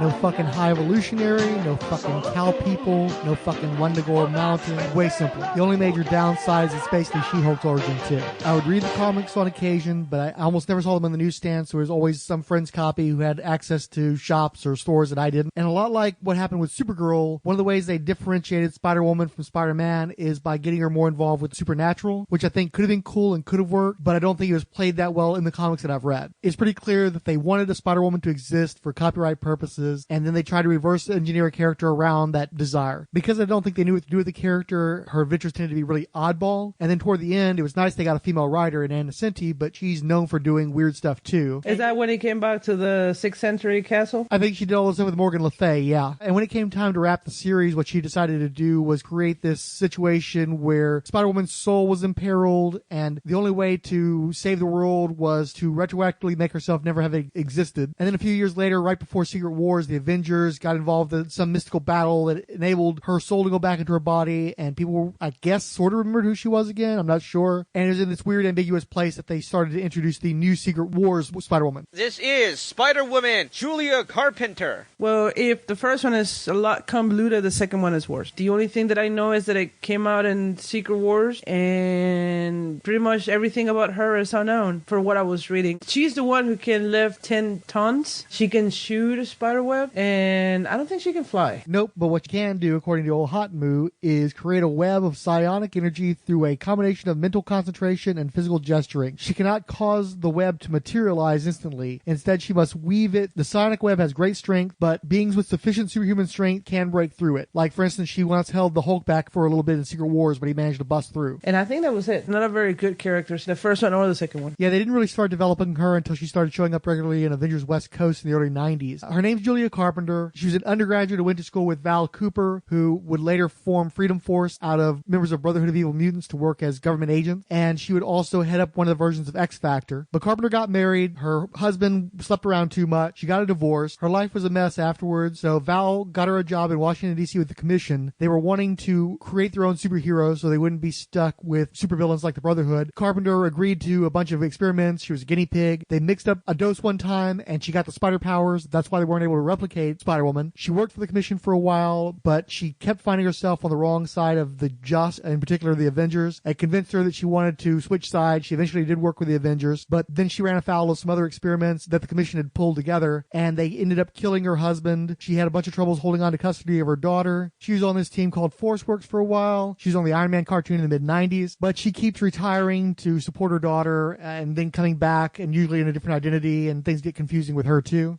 Something about the name Spider-Woman seems to invite all these complicated histories, because eventually she becomes the second Arachne, which is an identity that Jessica Drew used to have. And then there was this disabled, blind psychic named Madam Web, who was a confidant of Spider-Man's off and on. And then she dies and passes her power and her blindness on to Julia Carpenter. So now she's Madam Web, which is probably the version that they're trying to adapt into a movie for Sony. It's complicated. Yeah. What do you think of the original Spider-Woman costume versus the new one? I don't know. I think I like the the old one better. The new one seems too generic. The old one seems a little bit more interesting, especially because of the flying. I don't know. They're both pretty simple. I like both the costumes. I think probably the black and white one makes a little bit more sense for somebody called Spider-Woman, but it looks way too much like Venom, and it's not very imaginative in terms of color. The original Spider-Woman doesn't really look like a spider, but it is a nice dynamic costume designed by one of the great female artists in comics history, Marie Severin. I don't like it when they try to tweak it. I think it's a good look. I just wish that the character around it was stronger. If there's a cover that could give issue number 1 a run for its money and it being iconic. Oh, yeah. I've seen that everywhere. Well, I think you have to include the Spider-Man one, too. Yeah. Good point. And now, honestly, the Spider-Man one has probably had as many homages, if not more than the Secret Wars number 1. But I think arguably my favorite. I'm not sure. It's the debate. This might be my favorite cover of the run, though. I just love this image so much of Doom against the Beyonder to the death. His armor's ripped up and he's bloodied and he's bowed. He's on one knee, but he's still taking the fight to the Beyonder. I think this is my single favorite image of Dr. Doom ever. All right, I got one for you, Frank. Favorite comic book cover ever. Just one. Man, I can't do that. Really? I could. That hard? Of all the comic book covers, I'm guaranteed to miss something that I will hate myself for not remembering. So I can't remember my favorite cover of all time. No. Cap Annual. But there's a good chance that Zek was up there as one of them. Cap Annual with Wolverine. Yeah, that's a great one. Although I personally, honestly, I like this cover better than that one. Mike Mignola, Incredible Hulk, sitting on the altar with all the bodies around him. Yeah, that's your favorite of all time of all the covers ever. Man, I cannot readily pull something like that out of my mind. I absolutely love that cover. That was just so devious. Yeah. So okay, I just thought I'd throw it out there. Okay. No, hey, I'm just proud of you. You're able to do that. I cannot. There are just too many covers. There's so many great covers. I have no idea of how I would even go by the process of deduction to figure out which cover I would choose out of all the covers of comics that I've loved. The Wonder Woman fast food one, the Brian Bolland. That is a cool fucking cover. I love that cover. That's a great cover, yeah. Well, I guess, that is kind of hard because there's certain criteria they have to fall into. But yeah, I give you that. But yeah, I love this cover, and I love that as a kid. And I'm not even a big Doctor Doom fan. I like Doom okay, but I've never really taken him to heart or anything. But this has got to be one of my favorite covers of all time, though. But funny thing is, I've never seen Doom as a villain. He doesn't see himself as a villain. I don't see him as a villain. I think he's just arrogant and he's an asshole. But I don't. No, he's a villain. So? I mean, I'm willing to discuss the matter to some degree with you. He is definitely a villain. I think he thinks he could run the world better than it runs itself. Did you ever read the Mark Waid run of Fantastic Four? Some of it. There's a story in there that was very controversial at the time where he sends Reed and Sue's children, Franklin and was it Valeria was her name, to hell. He sends them to hell just to punish and fuck with the mind of Reed Richards. If you're going to send children to hell, you're not a good person. I never read it also. He's got a point.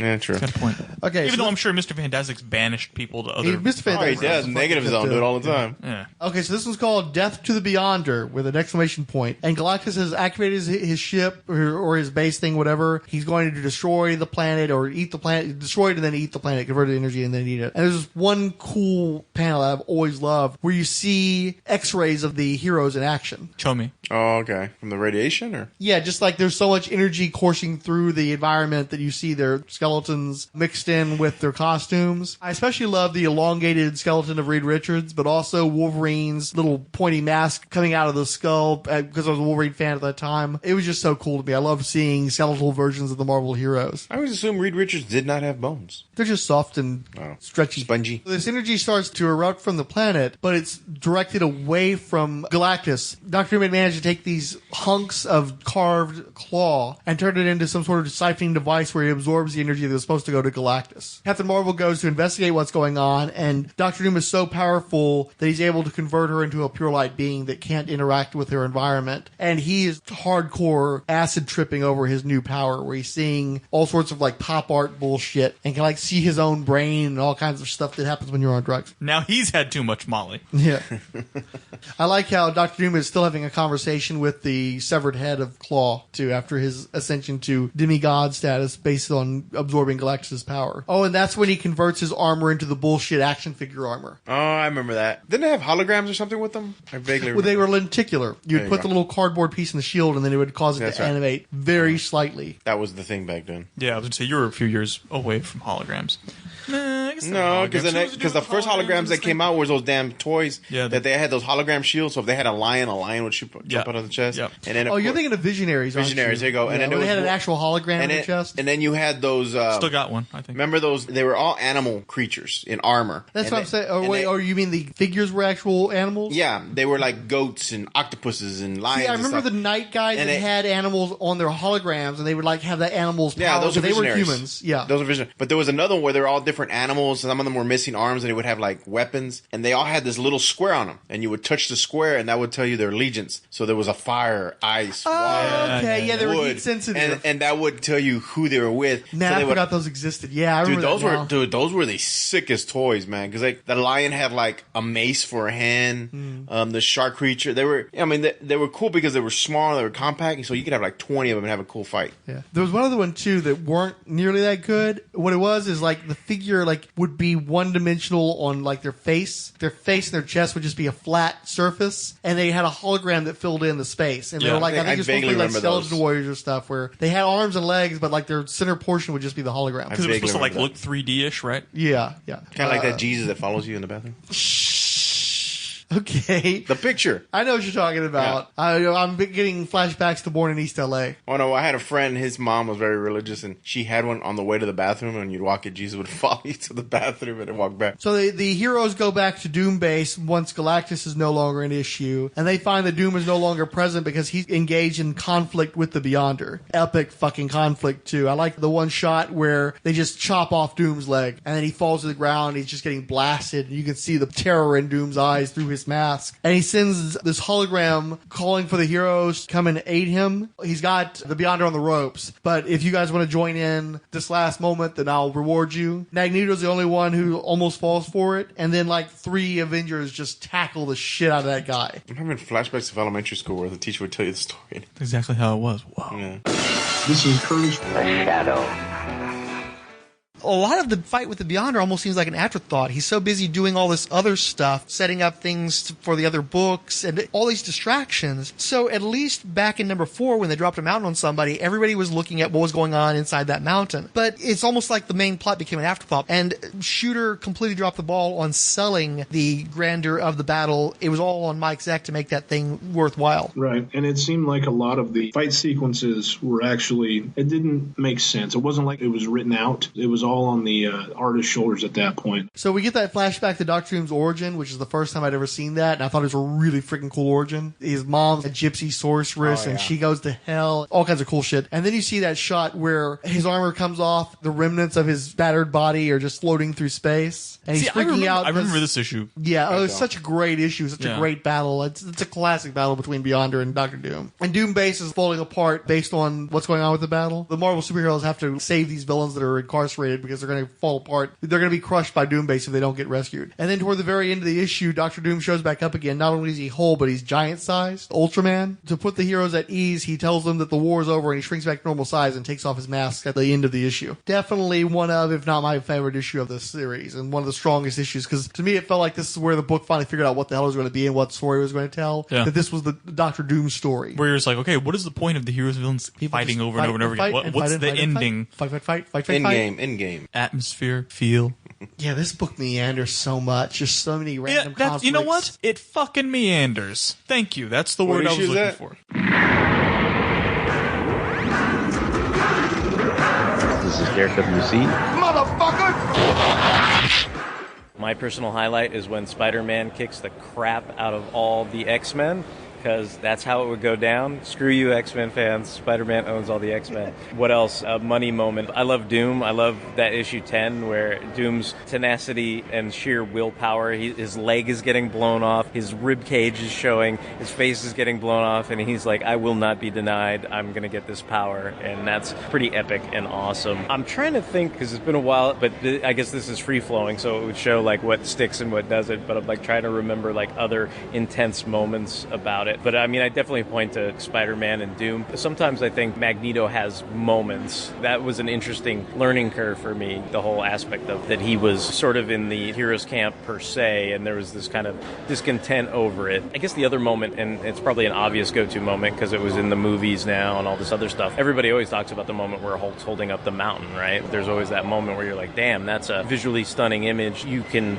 comprehend the impressiveness of the Hulk's power as he does that. So, like, I'm sure that would be the go-to for everybody. But, I mean, that is definitely something that springs to mind when you discuss Secret Wars. Like, that's a standout moment. I don't know. People seem to knock Secret Wars now in hindsight. I don't know that I necessarily subscribe to that. I mean, I guess I'm biased. I'm kind of like a big proponent of Jim Shooter. I mean, a lot of people seem to have gotten mad or rubbed the wrong way, like that Secret Wars went to his head and ruined Marvel and all this other stuff. And I don't know. Like, I wasn't there, so I can't speak to it. But, I mean, as far as I can tell you, my impact to it, I enjoyed it. I liked it. I still do, in some sense, feel like, I mean, I know people would argue with me now, especially with all the other events and things that were adapted into movies, but in my head, it still is the preeminent premier Marvel event that goes side by side with Crisis. I'm not going to say it's as good as Crisis, but I mean, I think to me, it still holds up and has a significant place in Marvel history. I can honestly say, if you made me read 12 issues of Crisis versus reading 12 issues of Secret Wars, I would definitely take Secret Wars, just because it's more accessible. There are more characters that I care about consistently on the page on Secret Wars, and I do think it's more fun. Crisis takes itself so seriously with so many bargain basement characters that just don't matter anymore. I do appreciate that they had Perez throughout it, though, and not to slog on Bob Layton, but I really wish we'd gotten Zek for 12 straight issues. But honestly, I would rather read Secret Wars if given the choice. I think that's a good insight, at least, because I think in hindsight, I think, you know, and again, same thing, no slagging on Bob Layton, but I think that's the same notion now where people are like, when the hell's Doomsday Clock coming out? And that's fine, but if it's going to be delayed, I'd rather have it be, when it finally gets collected, to be 12 issues of all the same art rather than the kind of situation with Secret Wars where you're used to all this Mike Zeck art and then all of a sudden in the middle of it, it goes to Bob Layton and kind of throws you for a loop. So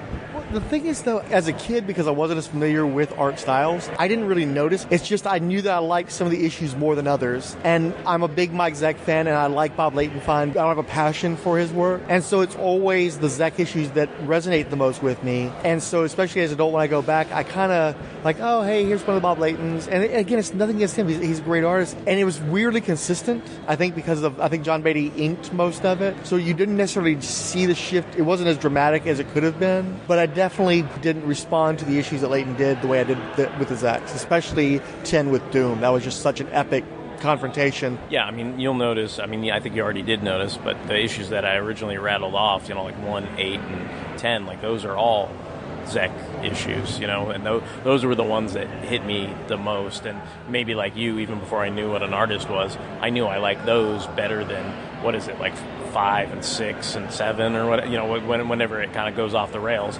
And, you know, maybe I didn't know exactly why. I was like, hey, what's up with these? But now that I'm older, in hindsight, you can recognize, oh, well, they switched up some of the creative forces behind it, and that's why it feels not the same as the issues you like. I don't know, it's probably just human nature. I mean, you want, if you enjoy something, then you want that same consistency throughout. And unfortunately, that's probably one of the big shortcomings of, does it hold up, that question? It's like, I think it does, but I think in hindsight, it's easy to point out, hey, you know what, if you wanted to have this have a more lasting legacy, you know, maybe they would have, instead of trying to rush to get it out on time. And I know that's how it worked back then, but I think the overall product would have been better served having it be all Mike Zeck, but it just didn't work out that way. We're going on to 11 now. And we're close, man. We're close. I know we said the war's over. Clearly the war's not quite over yet. I was about to say. Did I mention that 12 is double-sized? Issue number 11, The Face of Doom, which is another coolish cover, where it's Doom's back is to the audience, and all the heroes are going, oh. And then you see him on that first page, and it's like, hey, that's a damned handsome fella. He's just a guy. And dust to dust. And Doom's like, hey, look, I've got the power of a god now. This petty Secret Wars bullshit, I've already won it, so I'm not mad at you anymore. I love the way he... Hey, I won, just so you guys know.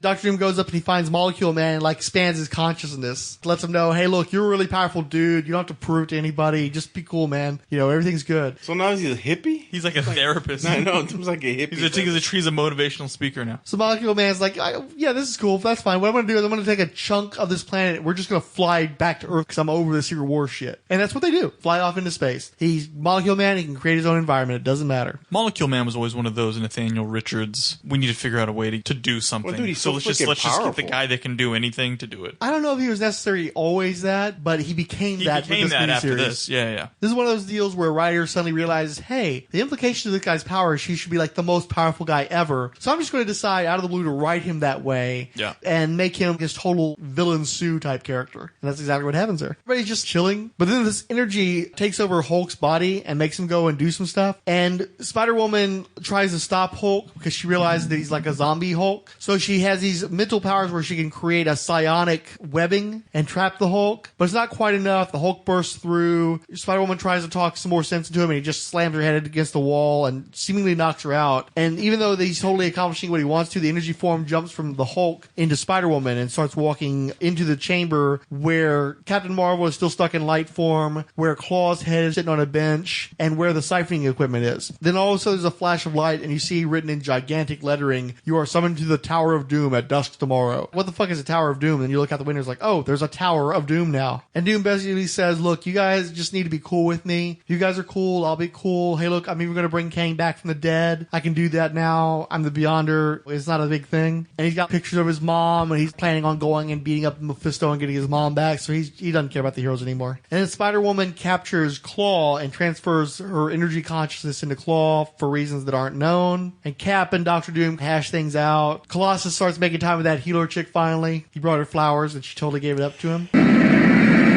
Token fire guy. I tell you what, they didn't like Colossus in this book. Colossus did not get... Well, here's the thing, though. A lot of characters don't come off very well in this series. I think Colossus comes off the worst, though, because at first he comes off as kind of a creepy guy. He goes, just a few more years, and me and Kitty can finally have the relationship I always wanted. Essentially, he says that, and I'm like, whoa. Yeah, that was always disturbing. And then he was always knocked out in the first... Like, there's one point in the first battle, I think it's the second book, the villains attack, and there's a blast, and Colossus laying out on his back, and Lockheed's kind of shooting fire out of his mouth on top of him, over him, and Wolverine's like, look at that, Colossus is already out, but Lockheed's going strong, and Wolverine has a weird smile on his face, and it doesn't even make any sense. Wolverine's head looks weird on every page of this miniseries. It's crazy. He never looks quite right. Yeah, it makes you laugh. At the same time, you're like, wow, they just used totally tubular to the max.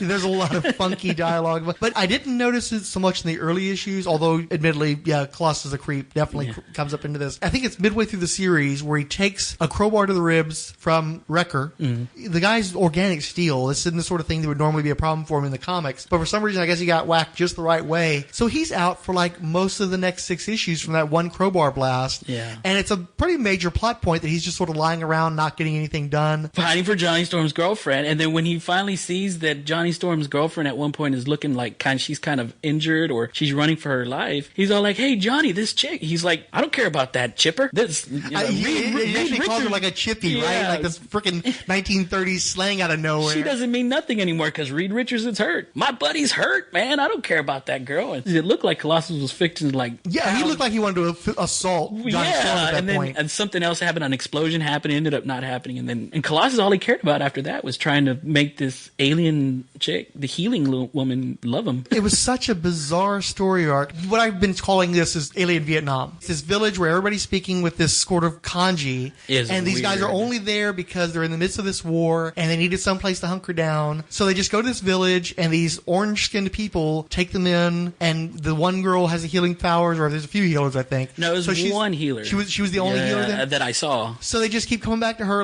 heal me up. Nobody's like, maybe we should move away from this village where these people are living a nice life and we're just a huge target causing them problems. And of course, that's exactly what happens. The bad guys are constantly going into the village, blowing stuff up. These poor villagers probably didn't get the best of this. So Johnny, being your typical imperialistic American guy, is like, okay, well, I'm gonna get a little action on the side here. It's actually, he's kind of a creep himself, but at the same time, it's almost refreshing because there were so many guys so melodramatic about, I'm pining for Earth, I'm pining for the life that I'm never going to have again. And I don't know what convinced these guys that they were never going to be able to get through this story. They were just... And Johnny's the one guy who's like, well, okay, I'm going to give you a piece of ass and we'll see how this goes. So I almost respect him more than a lot of these other characters because at least he didn't make as big a deal as this, which ended up, it wasn't wasn't really that big of a deal. Right. But then you go with Colossus. For him to have this profound love for this girl who does not speak a language that he understands, who, yes, is selfless in his healing, but you don't know anything else about her. And he's not only going to drop his 14-year-old girlfriend, which is already skeevy enough, and he's going to try to mack on another guy's girlfriend, but he really turns against virtually everybody in pursuit of this woman. Initially, I think Colossus was injured and left behind by the X-Men. The X-Men were like, leave him behind. We got to go fight this battle over here. And everybody's like, why are we leaving Colossus behind? He's our boy. And they're like, he's fine. Let's go. So Colossus didn't even want to get the girl to heal him at first. And that's when Iron Man accused Johnny Storm of being racist, because Johnny Storm says something like, hey, he's a mutant. He's probably not like a normal human. How do we know we could even fix her? And Iron Man goes, oh, well, all he has to do is be black. And you might as well,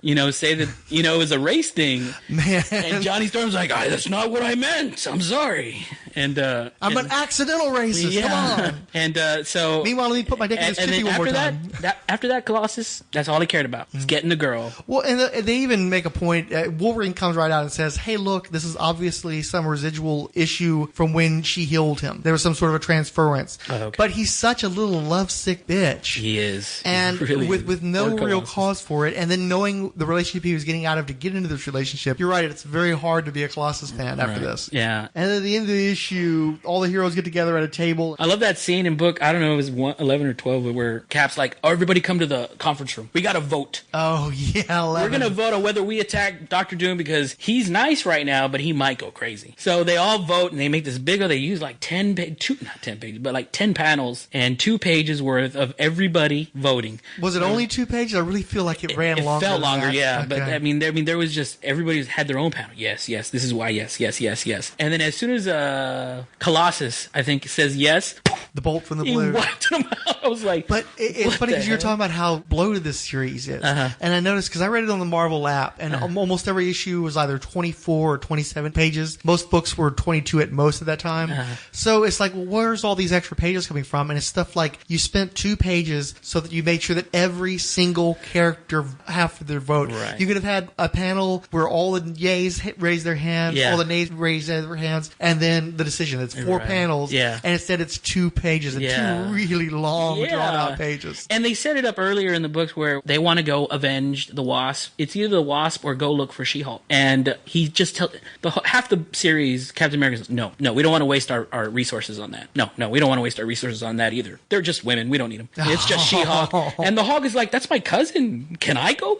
No, you can't go. I want to go, but you can't go. And then they're like, well, can we put it to a vote? And he goes, in a heartbeat, I would vote yes, but no. Yeah, so finally, everybody in this book is a dick.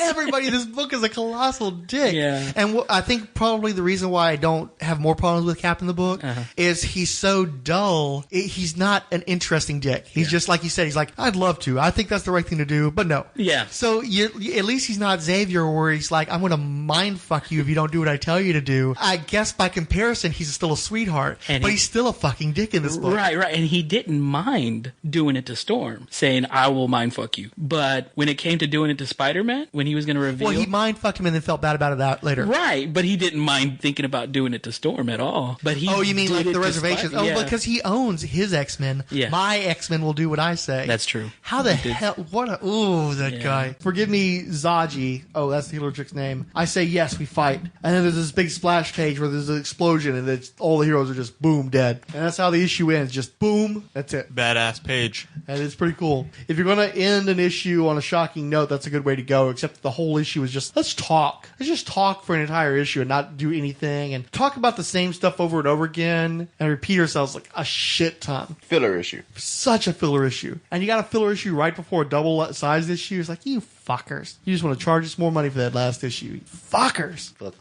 was the cover price in the double-sized issue? $250. I gotta go check. I wonder if the price changed over the course of the year-long story arc. Right. I forgot that comics used to be really cheap. Mm-hmm. Well, hey, man, 50 cents bought a lot more back then, too. Yeah. When you bought a bag of chips, you actually got a bag of chips. I just remember when people were freaking out when the comics were $1. Mm-hmm. Well, and the double-sized issue, $1. Oh, was it? Yes, that's the other thing, too, is the other issues were 75 cents, so they gave you this extra-sized issue for only 25 cents more. That's pretty cool. Keith G. Baker.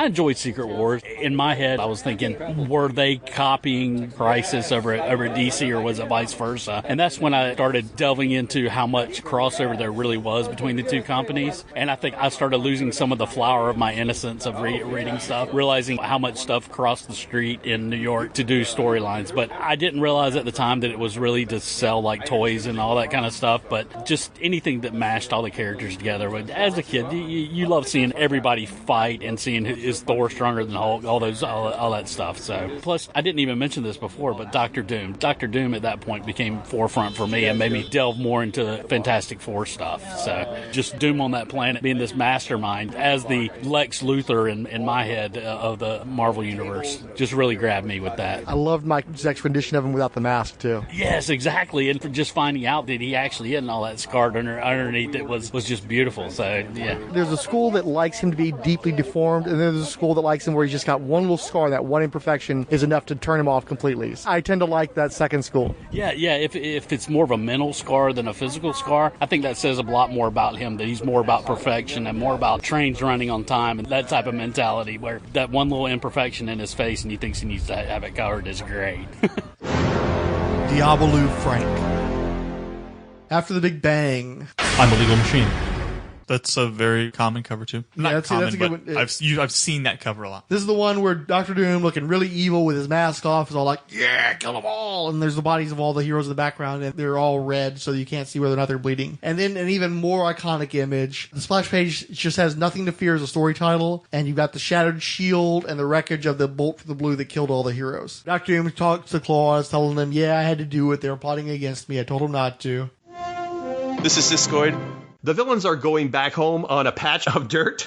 They've escaped. And there's this cool scene that I've always had in my mind of Enchantress. It's Enchantress summoning the spirit from the bathtub in this piece of, I guess it's Denver, and basically abusing this poor woman made of water. So she's summoning stuff from the bathtub. I love that stuff. So they're all just hanging out in one apartment. Enchantress calls a water naiad chick. She just like runs the bathroom water because all the plumbing still works apparently. That chick is totally naked. And it's like, no, she's made out of water. She's not naked. It's totally a drawing of a naked chick. Yeah. Until you color it, she's just sticking her ass up, leaning out of the side of the bathtub and stuff. But also like too that Enchantress gets mad at the water naiad chick, grabs her by the hair and forces her head into the water. You know, she's made of water, so it shouldn't be violent, but it looks really violent the way that it's drawn. Very abusive action. Just like Pizza the Hut having to eat himself. And I think the big thing was that Enchantress is like, "Is Secret Wars over with? I don't really give a shit." And the naiad chick is pointing out, well, you know, Dr. Doom's going to come to Asgard eventually and fuck your home planet up, and she's all like, you know, pissed off about that. So realizing that she's got a big file on her hands, she calls in her marker on Volcana and tries to absorb her life force to give herself power. So all the villains have to get together and fight Enchantress to prevent her from eating Volcana. The lizard ends up being the main one that manages to stop her and slashes her face open with his claws. And so she flash fries him. He's just like this blackened husk. And she absorbs his life force to heal the wound that he just delivered onto her. Meanwhile, you got Claw hanging out with Dr. Doom, and Claw basically tells a story using his sonic powers. I love the image of Dr. Doom dissecting Claw. So Claw's made of solid sound, and I mean, he looks like a meatloaf, basically. When I look at, you know, it's like body parts everywhere, and he's chopped up, and he's just solid orange inside. And I love Claw's role in all of this as a sort of King's Fool kind of character, annoying Dr. Doom and eventually making his plans come apart. I love the kernel of doubt that Claw eventually puts in the mind of Dr. Doom. He's destroyed everyone. I mean, this is a shocker. In the series, all the heroes are destroyed, like disintegrated. They're killed. And only Dr. Doom and Claw remains, who is saying, oh, but what if? And he's telling him, we don't know that they're all dead. What if Colossus somehow survived? What if? Because he's made of metal. And what if he put somebody in a machine and it cured them and all of a sudden they're all back? And because Dr. Doom is imagining this and worrying about this, and he has the power to make anything happen, it happens. So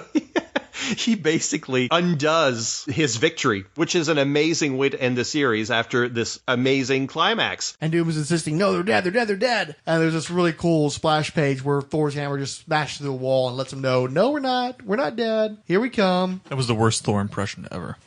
No, we're not dead, here we come. Oh my god. The shock of Mjolnir flashing through the wall causes Doom to lose control over his power because he has to concentrate so hard to make sure that he doesn't let loose of all this power that he's gained. So Claw manages to talk him into agreeing for Doom to give Claw part of his omnipotence. And then the heroes show up, including Cap with his bashed shield. This is Curtis. A shadow. What else was in this book? When Doom cuts up Claw to make those, what was that? Oh, he used it to create the device that he used to drain the Beyonder of his power. Yeah, no, not from the Beyonder at first. It was from... Galactus, you're right. Mm-hmm. Galactus was eating up his spaceship. Right. And then he used Claw to absorb that energy, and that's what empowered him to go after the Beyonder. Right, and he tried to imbue Magneto with some of that power as well, and they attacked Magneto, and then... and Claw himself was given a portion of that power and created the constructs that fought the heroes throughout most of the last issue. The dinosaurs, or whatever they were that they fought, yeah. I don't understand how a person made of solid sound could be imbued with the Beyonder's power. That's not even a big stickler of mine. It just seemed weird at that time.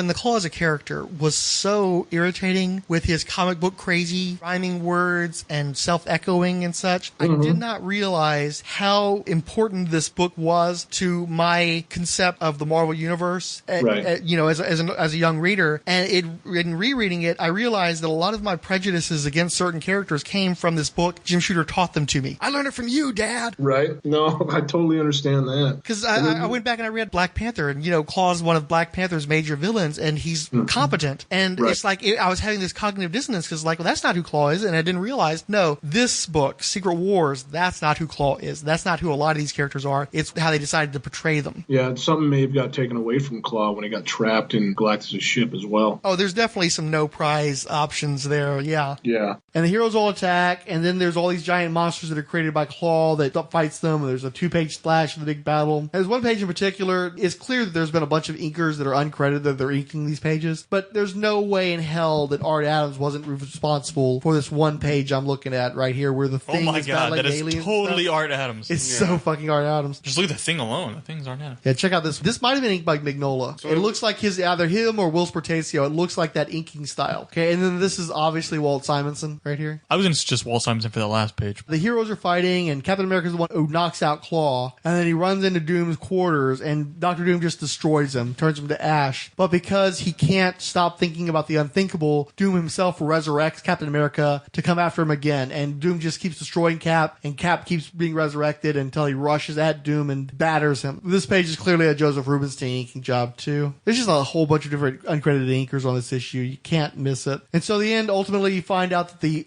consciousness that had been going from hero to hero and eventually to Claw was the Beyonder. The Beyonder was trying to get his power back and using proxies to get to that point. The power that Doom had is eventually released and goes back to the Beyonder, and Claw and Doom both disappear into energy blast, and that leaves the hero chilling. It's another one of those egregious indulgencies in this issue, because Doom's defeated, the battle's over with, so we go through 1, 2, 3, 4, 5, 6, 7, 8, 9 pages of the guys just sort of going, okay, well, I'm going to do this, I'm going to do that, and Cap's going to fix his shield by using the device that supposedly another device, a different device that's supposed to pull the piece of his shield back together again. And the Hulk had his leg broken somehow, so he's running around with this giant robot crutch thing that's able to hold his weight, and he has to go through, literally, he's going through like physical therapy over the course of these 9 pages. It's just stupid nuts.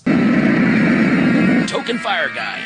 Another character that was really strange, his story was strange, the Thing. He kept changing back and forth from human Ben Grimm to the Thing, and it didn't explain it until the 12th book. And 12 books. It didn't explain any of that until the end. You didn't know why it was happening. And speaking of the end, because I remember this even as a kid, this book had the most anticlimactic ending. It was. It's a double-sized issue. I think the main conflict is resolved halfway through. And then everybody else is just sort of like standing around talking about, well, I guess I'll do this now, and I'll do this. And you know it's all them setting up, because one of the conceits of the series was that the Secret War had already happened in the Marvel Universe in the other books, and so those books one must just pick up with the results of Secret Wars. So all of a sudden Spider-Man's in a black costume, nobody knows why, all that's going to get explained in the Secret Wars title. And it seemed like whatever they didn't get resolved in the previous 11 issues, they just tried to tie into the stuff that had happened a year earlier, and that's all that issue was about, was creating those artificial tie-ins. And so the whole thing ends, the last page is, the first panel is everybody with the Fantastic Four teleports away. 3 panels of the Fantastic Four saying, okay, well, we'll see you. Take care. Oh, and She-Hulk takes Ben Grimm's place. They all teleport. Ben's the only one left. So the book ends with him just sort of sitting on a rock going, what do I do now? Yeah, he's starting to quote FDR for some random reason.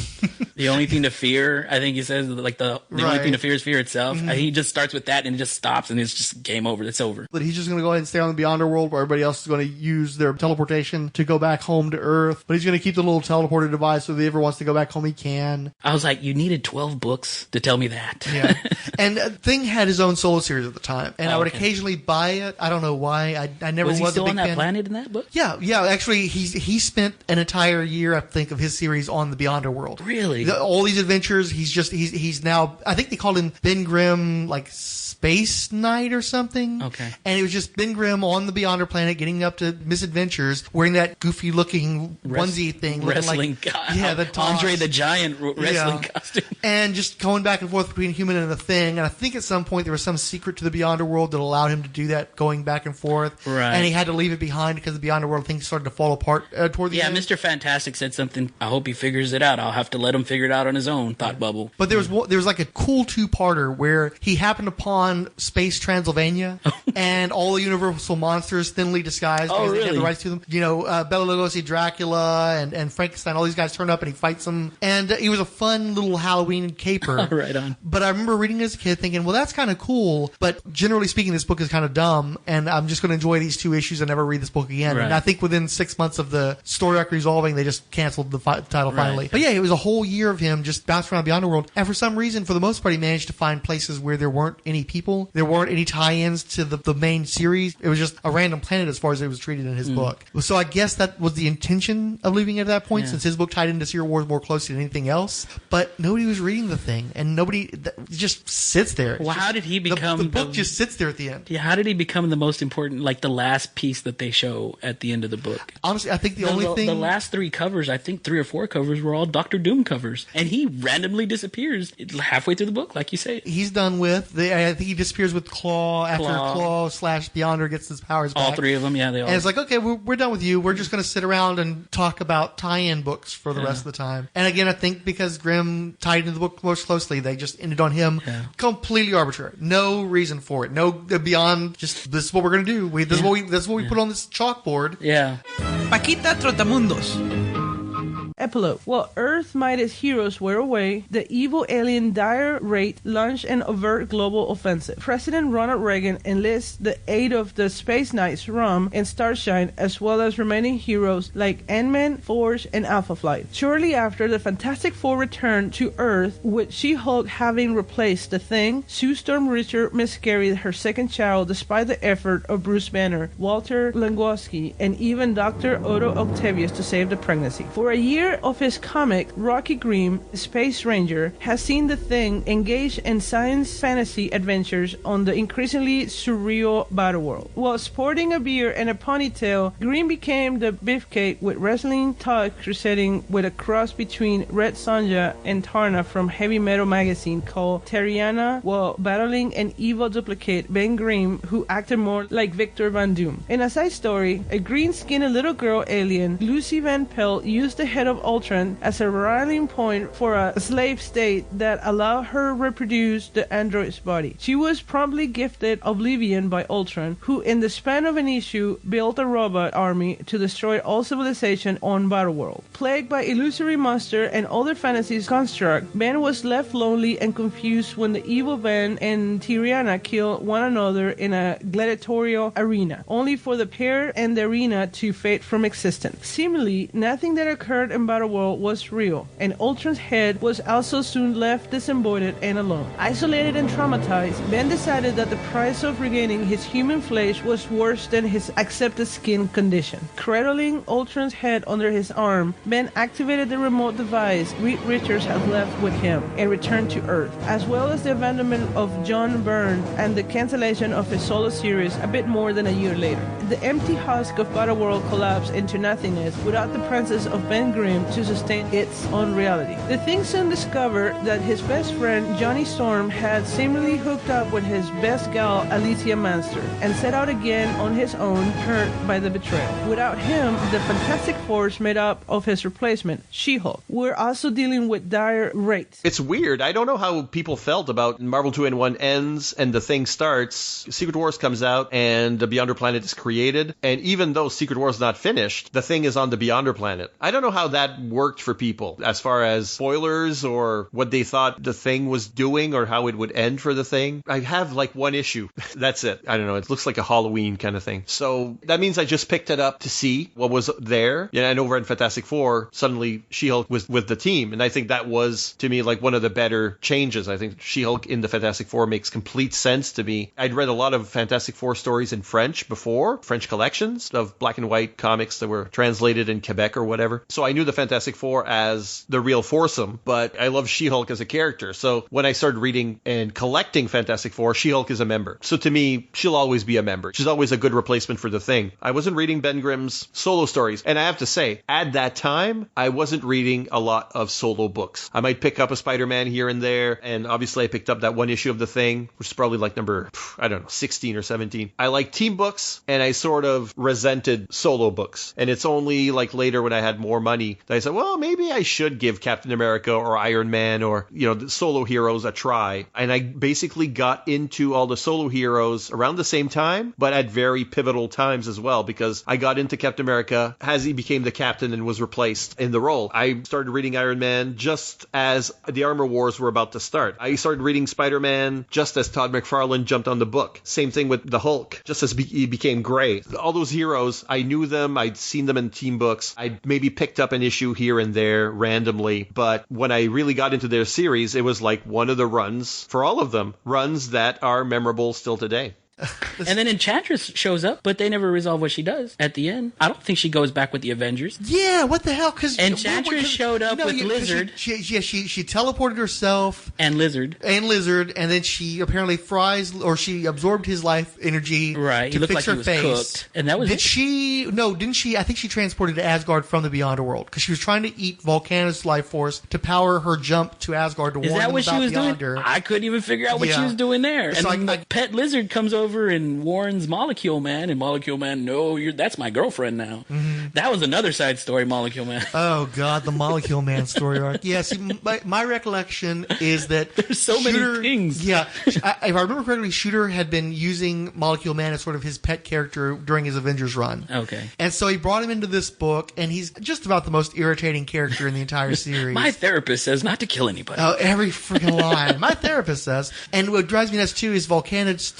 I think his name is Owen, and she feels the need to abbreviate a 4-letter name to OE. OE. And every fucking time I read that word in a balloon, I read it as owie. So at least the first time. I didn't even know. I couldn't stop myself, and it's like I know, but so it's like I'm chastising myself because I can't even read the book right. Stop reading it like this. Read the book right. So owie and her just that relationship is kind of weird. It's Stevie. Very weird. And I don't know why they felt the need to make Molecule Man so insanely powerful because nobody ever does anything worthwhile with it. I think the only other place he turned up in a major way was friggin' Secret Wars 2, which is, if you think Secret Wars is bad, Secret Wars 2 really ups the ante on shittiness. I thought Secret Wars 1 would have been pretty good if it was a 6-parter. Mm-hmm. I don't know. Cut to the chase, get to the point. 6-parter, there's a lot of stuff they could have just eliminated. Who cares if Mr. Fantastic hasn't seen his wife in a couple of weeks?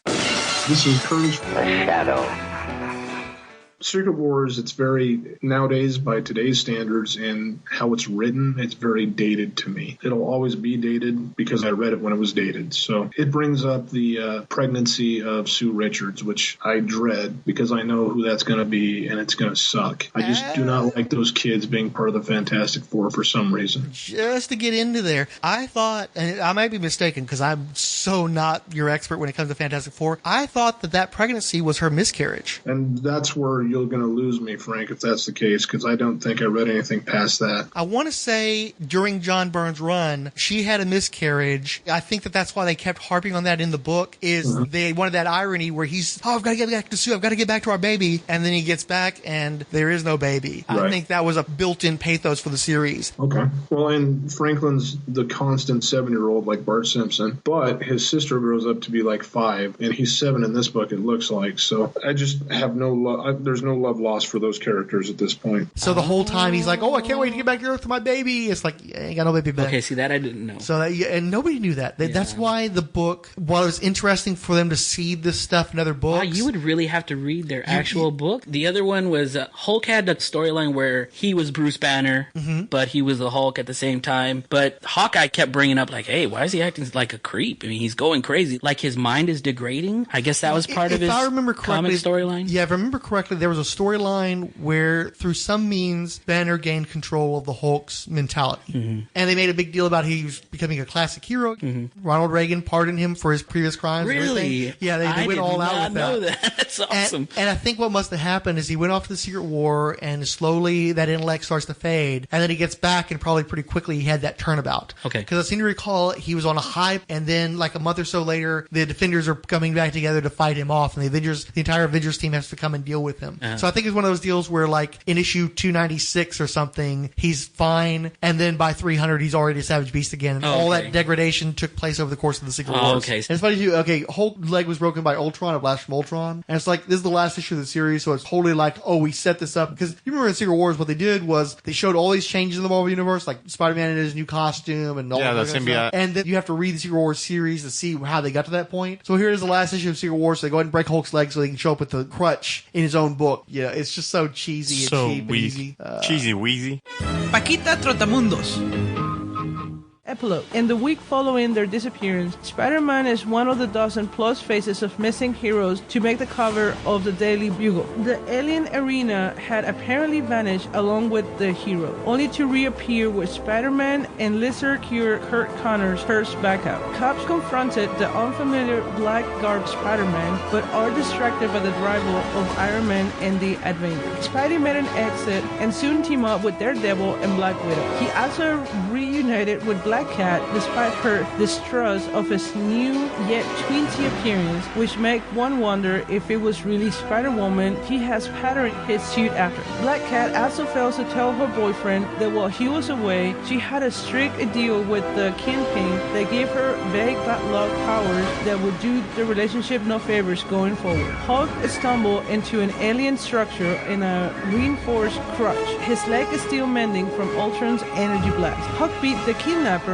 Boomerang and confronted the millionaire. Unfortunately, he had used gamma radiation to temporarily heal a host of people. As he became a gamma monster, so too will they. It took the Space Knight Rum to neutralize the radiation, but the ordeal only contributed to Hulk's regression into a rage monster, soon to rampage again. Thor returned to Midgard in his new mortal identity, Sigurd Jarlsson. Yeah, everything that was great about Secret Wars happened in the other books. Yeah. And wow, that's rare. I mean, usually Marvel's pretty good about keeping their main part of their story. Like Secret Wars, it would have been just the core story and not a lot of extra stuff. I don't remember that. DC, I remember reading DC and saying, and tune into whatever issue of Superman to get the end of that story. And so you had to buy the tie-in. But this is the first time I read, like I felt like I read, because I come back and read the whole thing and then I was like, man, I feel like I'm missing something. I didn't feel complete. Well, because this is only the second miniseries of its type that Marvel had done. About 2 years earlier, I think it was, they'd done Marvel Superheroes Contest of Champions. I heard of it. It's three parts. It's only 3 issues, and for the most part, it's just wrestling matches between established Marvel heroes and these made-up global heroes. Oh, okay. These goofballs like Shamrock, who represents Ireland, and stuff like that. Oh, really? I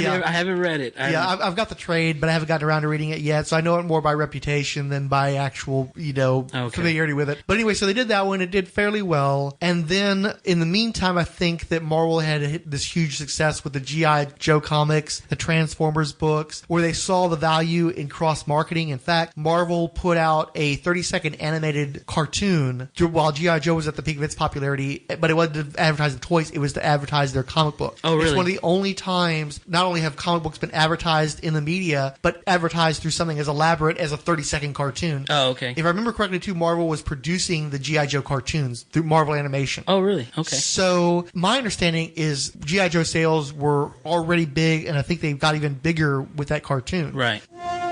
This is Siskoid.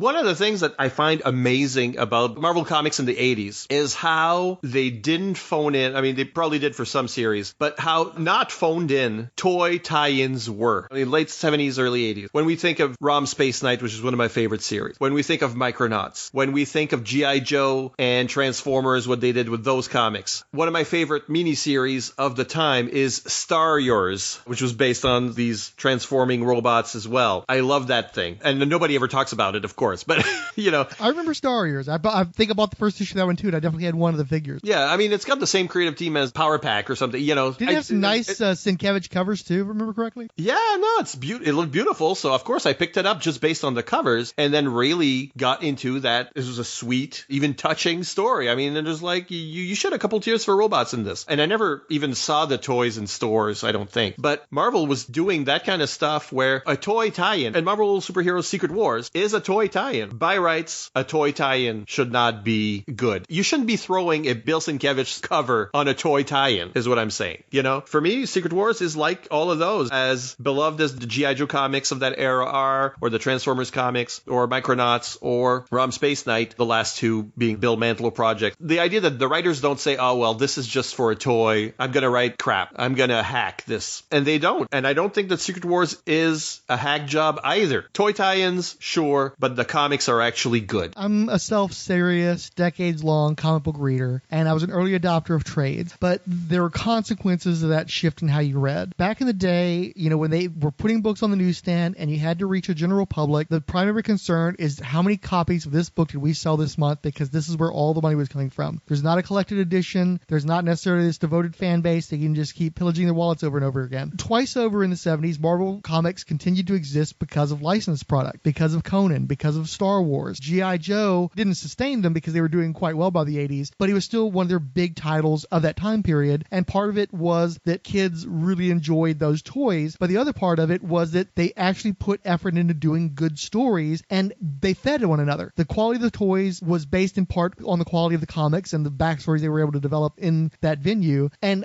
part of it, I'm sure, was that a bunch of people tried to chase after that sort of synergy, and it is more elusive than they probably appreciated. That's why we never got a long-running Master of the Universe book back in the 80s, for instance. But once you have that shift to consolidating IP, once it becomes about, well, why would I give Mattel my best ideas when I can keep that for my own stuff? That sort of possessiveness, that cynical thinking. It became less about, let's have fun telling stories, and more about, how am I giving my IP value? It's funny because I think that Jim Shooter is very much a storyteller, and I think that a lot of the quality of 80s Marvel Comics are about him being a nitpicky nerd that wouldn't let stuff go and force creators to maybe think a little bit further into the story than they might have otherwise by confronting them with things that he had issues with. But at the same time, he created Secret Wars and wrote Secret Wars because he wanted to have that big book, and he wanted to be the head of that big book, and it did, because of that synergy, sell like 1.5 times more than X-Men was selling. It was like the top selling book of the previous 25 years. And of course, you go into Secret Wars 2 where they get really greedy. That was Marvel's Millennium, where it's like, no, we're going to tie into everything now for the whole thing. And that greed sets in. So Shooter, being a fanboy and being a storyteller, was also, because he had the mercenary qualities as well, helped to turn the industry into one that wouldn't welcome stories anymore, or would be very much more mercenary in their approach to stories. And to some degree, especially because there was so much acrimony about him having this top-selling book and reaping the royalties of that, kind of facilitated his own ouster from Marvel, I think, because of the success of Secret Wars. It created enemies that he may not have had, or may not have had to the same degree before he did the book. Yeah, sure. Any high-profile editor-in-chief is going to get some flack, as we've seen over the years. It's not just Shooter. You know, I've read the Marvel tell-all, and I know that Shooter was a polarizing figure and a tyrant at the office, but I kind of empathize with him. In many ways, because he is a control freak, because he does care. You know, he's not just about the money. He legitimately cares, probably too much, too often, about too many fine details. And there are plenty of horror stories about him just nitpicking a book death. But it's funny, it's like he worked with Francis Manapul, and he thought that Manapul could become a great artist someday, and it was driving him nuts on Legion a few years back. But the funny thing is, after Manapul leaves Legion, he does the best work of his career on The Flash. So it's like, well, who's to say Shooter wasn't right to drive that person. It's almost like you ever see Whiplash? Sure. I mean, I've done Whiplash. Right. Because I'm that guy. For me, it's in improv, right? I'm J.K. Simmons. I've done Whiplash just as a joke, the dragging sort of thing. Not by tempo. Kicking a chair and the equivalent, anyway. Are you rushing or dragging? I've done stuff like this to people, and you don't push someone that you don't think has the talent. And at the same time, you find it very insulting that someone who has talent is not using it or is being lazy with it. I am known as a tyrant of a certain kind, but I'm a Jim Shooter. So I do empathize with his position. I don't have to agree with every decision he ever made as a Marvel editor. It's always a bit of a shame when you're looking through the comics of the era and there's so many color washes because Jim Shooter didn't want you to miss your deadlines. So only the foreground figures are colored in and everybody else is orange or something. There was a lot of that. I can't necessarily agree with that. And yet I've also lived through the era of books so late or crossover books so late that it becomes nonsense that they haven't come out because we're so precious with the freaking art. I care more about story than art. See? So to me, I think Jim Shooter was right. Maybe too extreme, but he was also right. And then again, he also wrote Secret Wars 2, which is terrible. This is Curtis. The Shadow. I don't know. I enjoyed it as an adult. I probably would have enjoyed it a lot more as a child. I'm not sure that's true, actually, because that's the funny thing is this book matters to me in part because this was the first long-form narrative that I bought month after month for the majority of its run. I didn't get to pick up the book until issue 3, but I bought it every month off the newsstand from 3 right up to 12. And I bought it because it told me I was supposed to because it's issue 7 of 12, 8 of 12, 9 of 12. And because it had all those characters that I liked, I was a big budget guy. If you're going to put all the characters that I want to read about all in one book, well, I need to buy that book, not the book where it's just Captain America or just Spider-Man. Right. But even reading it month to month, there was always a book that I cared a lot more about than Secret Wars. And I think that Secret Wars was a defining moment for me in that it was the first book I bought out of inertia, which I've done so many times since then. And I was such a dumb kid. It took me so long to learn my lesson. And I still haven't entirely learned it. I still keep buying books I don't like for stupid reasons. I do the same thing, and that's just maybe the writer I like or the artist I like, but I want to keep them, I don't know, employed. So I'll buy a book and I won't even read it. Oh man, I can't even remember what I'm reading for Marvel right now. That says a lot then. So what shook you off of Marvel? Just story-wise, it's not the same. I mean, you don't want to be the same, but it's just not the same as it used to be. There are more grand stories that go universe-wide, and sometimes you have to pick up 5 different titles to get one story, and that just throws me off. And I don't want to spend that much money to get a story about Captain Marvel or Quasar or anybody that I wanted to follow at that point, and it just kind of threw me off, and that's where the trade waiting comes in. So I can't remember any Marvel book that I've actually got on my pull list right now. I think I just found what I was looking for because the genesis point of all that stuff was Secret Wars. Right. And again, that's the first big universe crossover. Well, and not just that, but ultimately, while it promised big changes to the Marvel Universe, most of those changes were superficial. I'd say the vast majority of them were superficial, in fact, and if it weren't for the surprise popularity of Venom, there may not be any cause to even reference that book anymore beyond it igniting this terrible money grab that all the companies, all the big 2 at least, have just taken to heart. They love that so much to try to push as many books on you as possible all at once about 3 times a year. Jim Shooter, the editor-in-chief, probably saw the potential in having close ties between the Secret Wars comic and the toys. Right. What he didn't reckon on is that the producers of those toys didn't actually care about the toy line, but Marvel was so convinced that they were going to make a ton of money by tying into this toy line that they put a lot of effort into Secret Wars, and it worked. Secret Wars was probably the best-selling book of the year that it came out. It was extremely successful, extremely influential, but at the same time, it taught people how not to do that sort of story, because so much of the stuff that makes Secret Wars matter doesn't function within the context of the miniseries. You have to read all this other stuff to get the meat of the story. Right. And then you have something like Secret Wars 2, where it's extremely obvious because the core miniseries, I mean, this book is already problematic. That book is so terrible. I've never had any desire to go after it. There's no reason to. Yeah. It's so terrible because at least this book had some pretty nice artwork. You got some cool fight scenes. Yeah. That book is nothing but the Beyonder taking a form that looks like David Hasselhoff. My brain told me Elvis. There's some Elvis in there. On the cover. But Elvis with a perm. And It's pretty crazy. Yeah, and he's just like trying to figure out how to learn how to use a bathroom because he's never had corporeal form, so he becomes a human. And he doesn't. What is this buildup of pressure in my tummy? And Spider-Man basically has to explain to him the process of defecation. No. He goes into a bathroom and drops Beyonder turds. Oh my god! And yeah, there's actually in the comic book, he does a lot of peculiar stuff like that. So he's trying to learn how to be a human, which is such a cliche story, and it still was in '85 or whenever it was. That's crazy. So and then the Beyonder would keep popping up in other people's books. It didn't make sense if you read the core miniseries. It didn't really make sense if you read the ancillary stuff. There wasn't a story anywhere. There was an event, but there was no story. Right. So between those two, people learned, okay, let's try to do something that works a little bit better. So everything in Crisis on Infinite Earths that really matters takes place in the 12-issue miniseries. And see, that's what's good, because you're talking about DC, right? Right. Okay, yeah. That's what's good about something like that. I haven't read that one, but that's what's good about something like that. It's another one. It's hard to read, just like Secret Wars is. Is it really? For somewhat similar reasons, because they do the exact same thing. It's full of characters telling you who they are and what they can do. Right. And at least in the case of Secret Wars, it's unnecessary for anyone who's at all familiar with the Marvel Universe, because these are all their core characters. I think that's why it's so tedious, because I do know the characters in general. With Crisis, it's like all these terrible 80s characters that don't even have anything to do with the DC Comics universe anymore, telling you who they are and what they can do. So it's like, I could just read Who's Who. It'd be more fun to get pinups that way. But the art is really good, and everybody referenced the Crisis because for the next 30 years, everything that happened in DC was it pre-Crisis or post-Crisis? How was it affected by the Crisis? So at least it mattered, and there were some strong story moments, like the death of Supergirl is still a very affecting story.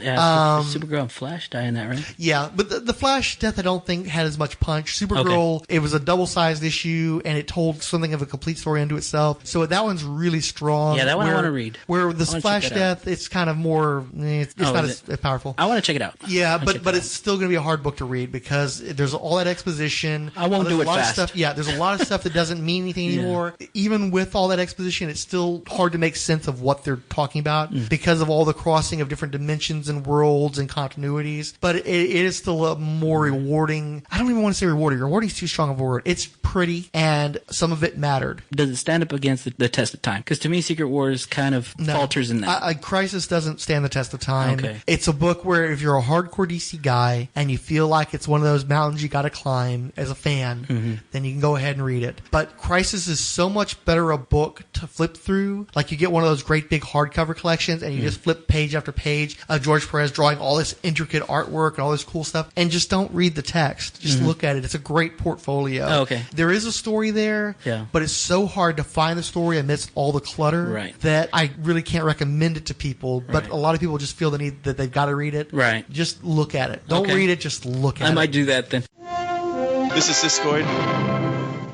Like I said earlier, it's foundational. In other words, it was part and parcel of my love of superhero comics at the time. It's one of the things that made me love it. It's too bad that a lot of people don't feel the same way, but I'm not surprised because I've heard criticisms about this in the same way that I could sit there and trash Crisis on Infinite Earths as a bloated, overrated piece of pretty art, but opaque storytelling. I could play the shit as far as Crisis goes if I wanted to. And again, it might be because of the exposure, but I read the Supergirl death issue, and I do think that holds up. I do think that's a great story. You've got a double-sized 7th issue. Why did that one have to be double-sized? Because that's the good one. To me, essentially the heart of that story. As much respect as I have for the pre-Crisis DC universe, and as much as I've become an originalist as I've gotten older, I'm still very much a post-Crisis reader. I'm not a Crisis reader. I'm a post-Crisis reader because Crisis is this accumulation of things that weren't working in the early part of the 80s. They jam it all together and they blow it all to pieces, and then you start over again. It's a series that negates itself. You don't need the Crisis because the Crisis is what's wrapping up the previous universe. There's a new universe coming out of that, and that's the stuff that I care about. The immediate post-Crisis in Crisis does not match the reboot of the post-Crisis universe. The post-Crisis universe you see in issue 12 is not the post-Crisis universe. I'm the same. Obviously, I started reading comics before that, but when post-Crisis was to me the jump-on point for the DCU, and I bought almost every title for years and years and years into the late 90s. It is my world. To me, the post-Crisis universe is the DCU Universe. That's the one I think about, the one I love, and the one that I followed. That said, the story that launched it, could take it or leave it. Unpopular opinion. It's very much like Secret Wars 2. I will sit there and I'll flip through an issue of Crisis, and it's a hell of a lot prettier, obviously. But I don't really feel compelled to read it. And I'll look at the panels, I'll look at the money moment stuff, and it's cool. There are definitely some nice highlights in the midst of all that. But even reading any one single issue, for the most part, it's so freaking extra. And it's extra on top of something that's insubstantial. It's a whole lot of stuff I don't want to be involved with anyway. So I just look at it, I look at the pretty pictures, and I appreciate the scope of it. And then I actually go and read the stories that are well done and feature characters that I can invest in, as opposed to fucking Geoforce or something, you know?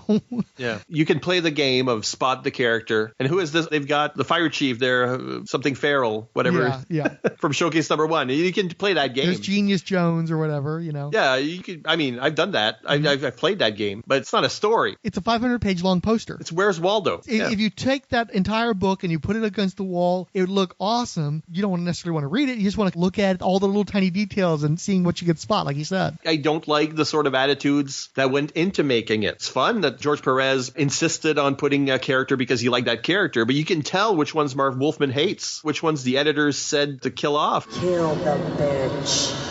It's like, there are a lot of characters that are abused, basically. And then all the tie-in. Some are kind of cool, but most are, you got your banner and Red Skies, and that's it. I hope nobody was trying to collect them all just because of the Crisis banner, because you got disappointed quite a lot during that entire year. I don't rate it much at all. It's a signpost. We can tell pre-Crisis, post-Crisis, so Crisis has to happen. It cannot be denied in the same way that people can't deny Secret Wars, even though it kind of unhappened because it's part of another reality. It's the pivot between one universe and another, the same way that Flashpoint is. And then I don't care about anything that happens after Flashpoint. There's my DC universe. It's basically from Man of Steel #1 to whatever the last issue is before Flashpoint. I'll say this about Secret Wars. One, I think there was 6 books worth of good stuff. Yeah. That might be generous, but there was good stuff in there. Right. How'd you feel about the art overall? The first 3 books was not great. I think it was on the 4th book that the artist changed, maybe. The one that did the couple of 3 issues, that was solid art. That was Bob Layton, so you liked his work. Yeah, the other art was a little bit more shaky. Like, you can still see who they were. They still had their figures and forms, but there was detail in those middle 3 books. Right. It threw me off. When I went from 3 to 4, I was like, is this the same comic? See, and it's funny, too, because some people will say they never noticed the difference. They thought it was the same guy for the entire book. No, I know. And then you notice, like, boom. And yeah. I mean, obviously I have a kind of a trained eye for that, so I can tell the difference between the two guys. But I do think there was a visual consistency, but in terms of the level of detail, Layton did pack more detail in there. Right. And it's sad, too, because Zach, are you familiar with Mike Zach? I'm not, like I said to Mr. Fixit earlier, to me, I'm more story than art, so even if the art's not great, I'll still read it as long as the story's good. So, but you can tell the difference of change of art, though. Yes, I can, yeah. Did you ever read the very first Punisher miniseries, Circle of Blood? No, I did not read it. Okay. No. And they probably, I doubt you would have read the Captain America I remember the covers. Oh, I'll tell you what. Did you ever follow the old G.I. Joe books the Marvel did? I have a few of them, but I didn't follow them. Okay. Yeah. Anyway, Zach was a guy who could pack in some decent detail when he had the time and the energy to do it. Because after Secret Wars, he'd made his name well enough to where he could mostly just do covers, especially after he did the Punisher miniseries, which was what launched that character. Yeah. Great art in that book. So he mostly just did covers from that point on. And he became one of the great cover artists. People adore his work. But doing a monthly book was a challenge, and doing a monthly book under the circumstances in which he was working on Secret Wars, you saw what that did to him. He did the covers on these Secret Wars? Most of the covers. Layton did some of his own covers. I think Layton did the one where the mountain is crushing the Hulk. Oh, that was a good one. Yeah, he did the one where it's with Wasp and Captain America with the pink background. Yeah, that was a Layton. And then I believe 5 was a Layton with the X-Men. And then 6 and maybe 7, the one with all the villains. And I believe that the one with the Captain America, the pink one. Oh, okay. Yeah, where the rest of them I believe are Zach. But then if you look at the Doom cover, the number 10, that's a Zach. And I think that's one of the best covers. No, number 10? Number 10. Oh, where he's tore up. Yeah. Yeah, that's one of my favorite covers. Yeah, that's a good one. Pekita Trotamundos. Epilogue. Iron Man sported slightly altered look briefly, but his alien replacement parts didn't work correctly on Earth, so Rhodey abandoned them. Years later, they were revealed to be a predatory organism which resembles a cubist take on the Silver Centurion armor. It slaughtered and devoured workers at Project Pegasus, but was seemingly destroyed by Quasar and Blue Shield. Lockheed had accidentally brought a giant dragon home with him, and the X-Men helped drive it away. Colossus broke up with Katie Pryde following his heartbreak over Sanji the Healer's death. The returning Avengers joined the battle against the Dire Wraiths, while the Bartons' honeymoon leading into the formation of the West Coast Avengers. The X-Men, Defenders, Soviet super soldiers, and other international heroes united for the Dire Wraiths' ultimate defeat. I've read the entirety of ROM, but I didn't read it at the time. At the time, I picked up number 49 or something as just a random issue, and it freaked the hell out of me. It was a very, very body snatchers kind of issue. It freaked me out. I was too young for it, sort of thing, and then only picked up the Alpha Flight issues or the annual that the New Mutants are in there because I was reading those team books. Later in life, I picked up the entire series at a comic book shop for about $100, and I've since reviewed them on my blog. I used to do like Space Night Saturdays, and so I covered the entirety of ROM Space Knight with the filter of thinking it was a bit more awesome than it actually was. I think that's the writing filter on that, is that this is the most awesome series ever, which of course it is, but I do have a lot of love for it. You're talking about all the toy books that got more love than they probably deserved as licensed material, and ROM, being a failed toy line to boot, was a pretty damn good comic book series though. Yeah, no, and I mean, it started a bit like, obviously it's the Silver Surfer. It's a little more inhuman, but he's the Silver Surfer. And he's fighting, at first, the Dire Wraiths that he was fighting were the male ones. And the male ones are just guys with laser guns who can shapeshift into people. But once the females got there, the witches, holy hell, they had a much cooler design and they were freaky. There were a lot of tie-ins with Marvel characters in there. You can't separate ROM from the Marvel Universe during that series. It's full of walk-ons, and the one that cost me the most when I was buying them was the first appearance of Rogue. You know, it's in there. It is really tapped into the Marvel Universe in a way that a lot of the toy books aren't necessarily. At some point, Transformers stopped using, okay, Spider-Man can't come back. He's been in an issue, and that was sort of a mistake. It's got to be kept separate, sort of thing. But ROM, there was like Marvel Universe all over the place in this thing. You never felt that it was a toy, is basically the thing. Conan can go off and be published by Dark Horse for a decade, and Dark Horse can proceed to reprint most of the Marvel material because it's still ultimately owned by the rights holders for Conan. And it's clean, but nobody can ever reprint ROM comics but Marvel because it is so ingrained in the Marvel universe. Yeah, so I mean, ROM's being published by someone else now,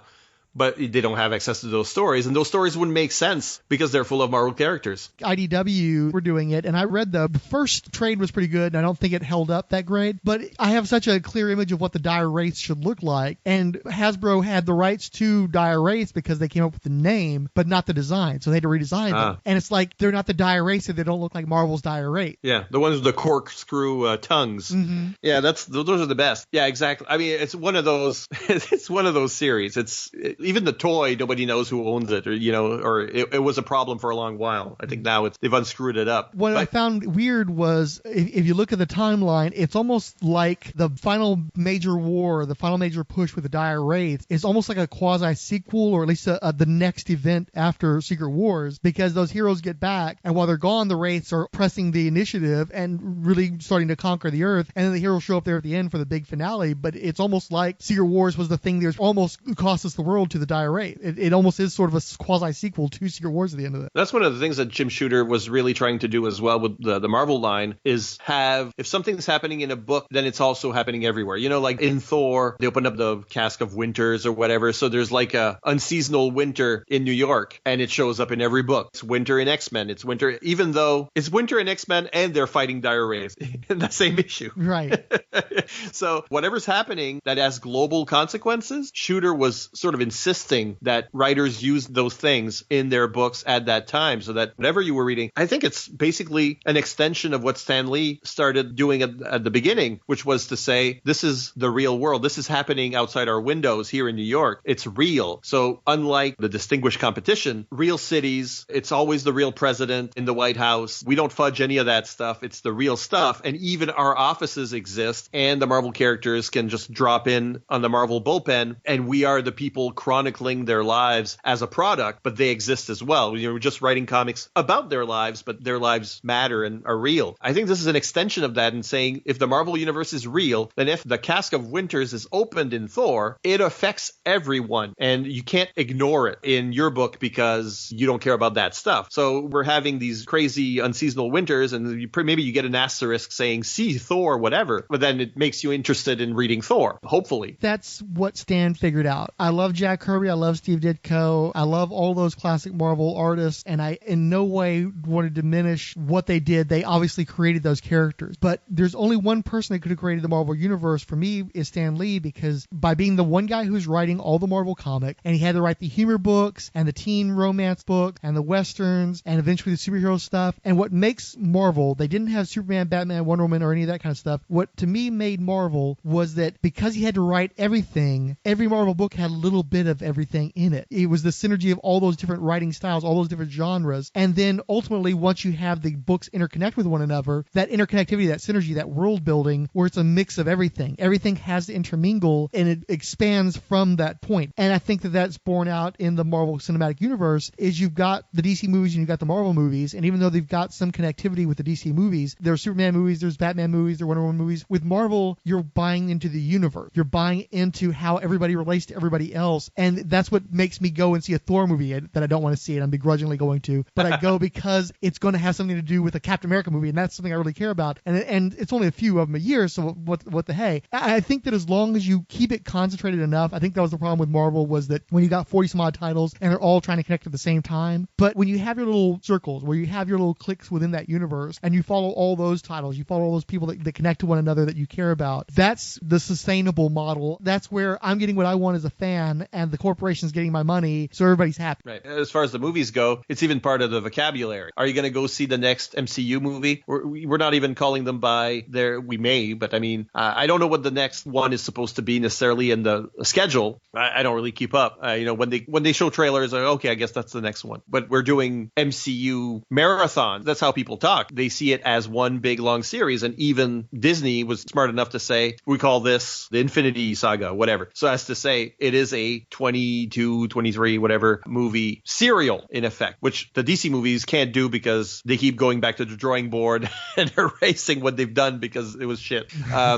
Is essentially what's been happening for them. But in the comics, it's the same, because originally the heroes meet up for the Justice League or the Justice Society before that, or Lost Legionnaires, Seven Soldiers of Victory. These organized team-ups become teams, but otherwise people stay on their side of the fence. In the Silver Age, you've got certain families of books. Whatever's under the umbrella of a certain editor might cross over a bit, maybe. The Legion and Superboy, I guess, stuff like that. But it's not until they start copying Marvel that suddenly we've got a DC universe that does include a sort of arrangement. Our Western stars and our Viking stars are all part of the same continuum. That's only later because Marvel was already doing it. And I think Stan Lee is the architect of that, totally. Even if you say, well, because of the Marvel method, the artists wrote a lot more than they've been credited with by drawing scenes where people talk or scenes where things happen. They've written it more than if the writer had written a script. And yet you've got this figure that knows what's happening in each of the books, even if the artists don't, and that can supplement it with dialogue or ideas at the plotting stage, that it's all going to connect, that it's all going to be the same world. And so very early on, it was the same world. By Secret Wars, it's all happening to everyone and everybody knows each other. And you've got a crossover that doesn't just connect heroes together, but villains as well, and creates new relationships within the villainous group as well. It's exactly where Jim Shooter was the evolution of what Stan Lee had started, the way that he wanted to keep the universe coherent so that you could say, oh, today in the month of July, I'm picking up comics and it's winter everywhere. Everybody's going to Central Park because there's something weird there. And all the heroes are drawn to that. It makes you feel like it's a real world, because in the real world, everybody lives in New York, I guess. So they're all going to be interested in that artifact appearing. And so often in comics, you've got an alien invasion. Superman takes care of it, or it can happen to the Marvel Universe as well. Whatever hero takes care of the alien invasion, and nobody else even notices, even though they all live in the same city. It just made sense to me as a kid as well. Dude, I do not remember any of this. That's how long it's been since I've read it. Well, seriously, I remember enjoying it as I read it, issue by issue, back in the day. And then I got a hold of a trade paperback. This girl loaned it to me. I tried rereading it. I couldn't get through very far because I realized just how terrible the writing was in it. And then I reread it last year when we started the Secret Wars project, and it took me months to get through through it. I literally recorded segments of the podcast with other people and hadn't managed to finish the series yet. And so I finally finished it. And I pretty much swore I'd never do that again. It's a terrible, terrible book. No, I just flipped through it. Thank God. And that was long enough. That was bad. Enough of a trial. Yeah. So any love you have for Secret Wars, just remember you actually just like Secret Wars issue number 10 probably. And then and a few select moments. And covers. You really, Spider-Man. You could summarize this series in like 4 issues and get everything you needed out of it by just taking out all the stupid battles that were needless. Wait, what the fuck happened to Galactus? Oh, I remember he tried to absorb the planet, and then Doctor Doom took his power and used it to fight the Beyonder. And then I think Doctor Doom teleported Galactus away, so they wouldn't have to bother him after that. Got it. Sorry, that was really bugging me. Yeah. Just kidding.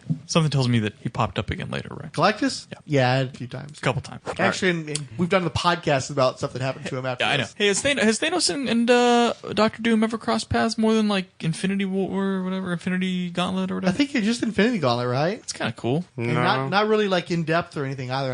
I've seen a never vague remember faced Doom. Doom. Wasn't Doom in Infinity Gauntlet at some point? I guess he just doesn't really go. Maybe I thought he Infinity was. War or Infinity Crusade. Maybe one of those. Yeah. Did you read those? No. Gauntlet held pretty well, and I was like, I'm just not going to dip back into that well. Yeah. Token Fire Guy.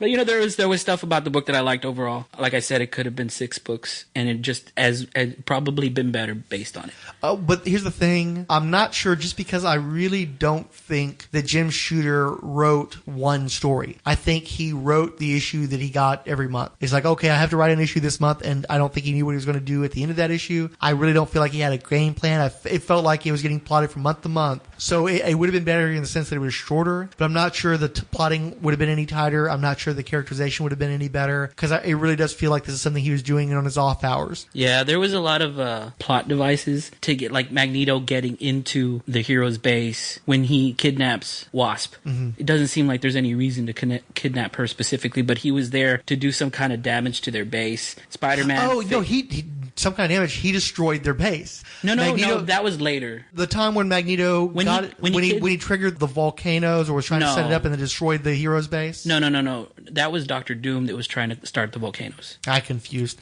Because Magneto flies in. This is like book 3 or 4. Magneto flies in. He's like, I'm going to do some damage. And Spider-Man's all like, spider senses. And he goes over there. And Magneto was like, well, I can't do what I was going to do, but now I'll do this. And he kidnaps the Wasp. I remember her getting wrapped up in the ball of metal. Right. And he takes her back to his base. And that's where he starts to flirt with her. Talk about settling. I'm gonna fuck with the hero's base, or I'm going to take one of their lesser members. Right. And I think what ends up happening is he's trying to convince her, we should do this for the betterment of mankind. And she's like, okay, sure, make me a comb, and he makes the comb at that point. It just didn't work, like from month to month. I think if you read it as a single serving on a monthly basis, which is how I read it the first time, it worked within that unit. But when you try to put it all together, you don't have one story. You just have this weird episodic thing that keeps going until it hits issue 12 and finally stops. Well, then maybe he made it like it was a regular ongoing series instead of a mini-series. And so this, like you say, the month-to-month thing, it was kind of disjointed, I guess. I really don't think he had, I'm sure he had a vague idea of where it would end, because in the last couple of 3 issues... So there's like a napkin somewhere with it. Yeah, toward the last few issues, it seemed like he finally was getting to his point. Yeah. And then all the stuff that preceded it was something to fill 20-some-odd pages every month. It just doesn't feel like he had a game plan. It feels like it's time to turn the script. Okay, let me write this out right quick. And no reference to the past issues, all off the top of his head. What can I do to fill up these pages? Here's the script, go to town. I think you're right. I think 10, 11, and 12 probably had the best to be continued. He realized he was running out of time and needed to get to the point. I think you're right. That right there at the end, with all those Doom covers, those last 3 covers were all Doom covers, and all those are the ones that felt like they had the most flow.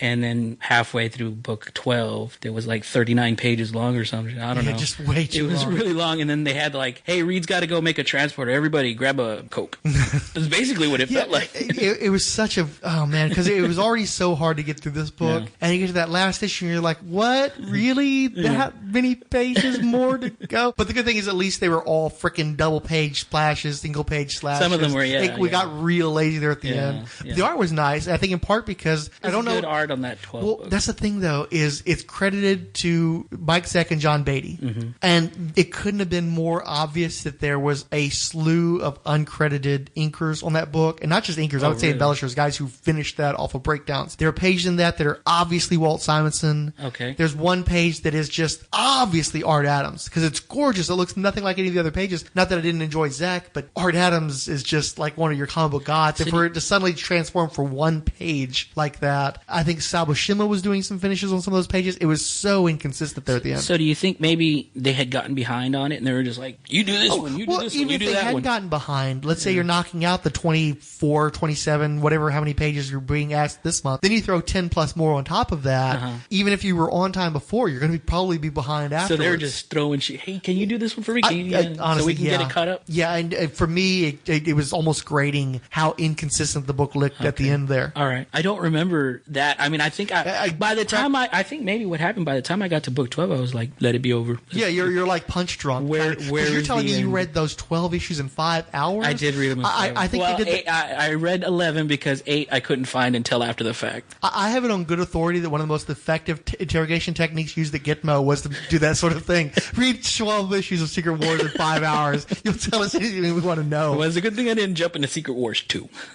It's like the CIA, they were doing that, and then they started pumping heavy metal at Noriega a few years later. So, and it was a draw between which one was more effective. Good Lord. Keith G. Baker. Are you hopeful for a movie? And if they did do something, what would you want to see in that? God, I don't even know how they would do a movie. I think the only way they could do a movie is if they did it in an animated movie, which to me isn't really a movie. It's something that's on Disney XD as an animated movie. But if they did do it, they would definitely have to get Hulk involved. They would definitely have to have already established something with the symbiote, which they kind of did in the Venom movie, but I don't know how much that crosses over to the Marvel movies. So it would be difficult, but if I can get to see that Hulk scene where Hulk's holding up the mountain and saving everybody, hell, for 15 minutes of the movie, it'd just be that, then I would be satisfied, I think. Derek WC.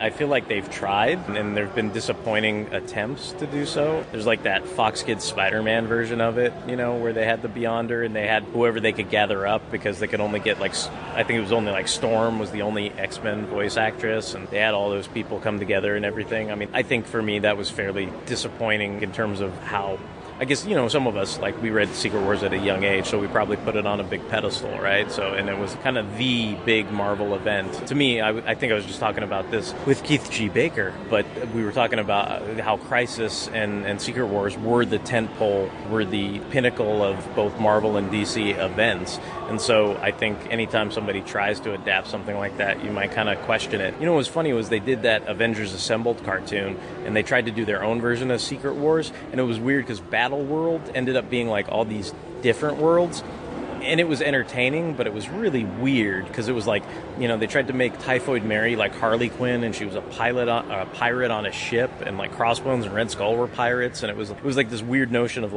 Battle World wasn't just one desolate area where two groups of heroes were fighting each other. It pulled in a little from the Hickman stuff where it was there are all these disparate, alternate, weird lands in the midst of the Beyonder battle. I feel like they've tried to do it a couple times, but would I like to see a live action version of Secret Wars? I want to say if they don't do a good job establishing Doom in the Marvel Cinematic Universe, I don't have any desire to see Secret Wars. But if they have a really kick-ass Doom that is Doom and not any of these imposters that we've had in these previous live-action movies, I'd be for Secret Wars. Speaking of Keith G. Baker, I had a conversation with him, I think it was last night, about Legion and how much he enjoyed Legion. Apparently that just wrapped up and it was really awesome. And I meant to ask him, because he brought up Doom a number of times earlier today when we were talking. Noah Hawley was working on a Doom movie, and the same guy who did Legion. And that was at Fox, though, but I don't know if anything's going to come of that, and I don't know how radical of a departure his intentions were. Fox seemed like they were in the market for radical departure at that point. But I'd definitely be curious to know at least a little bit more about that, to see how well he handles the characters, because let's be honest, nobody could do a worse Doom than what they've already done in the movies so far. That's true,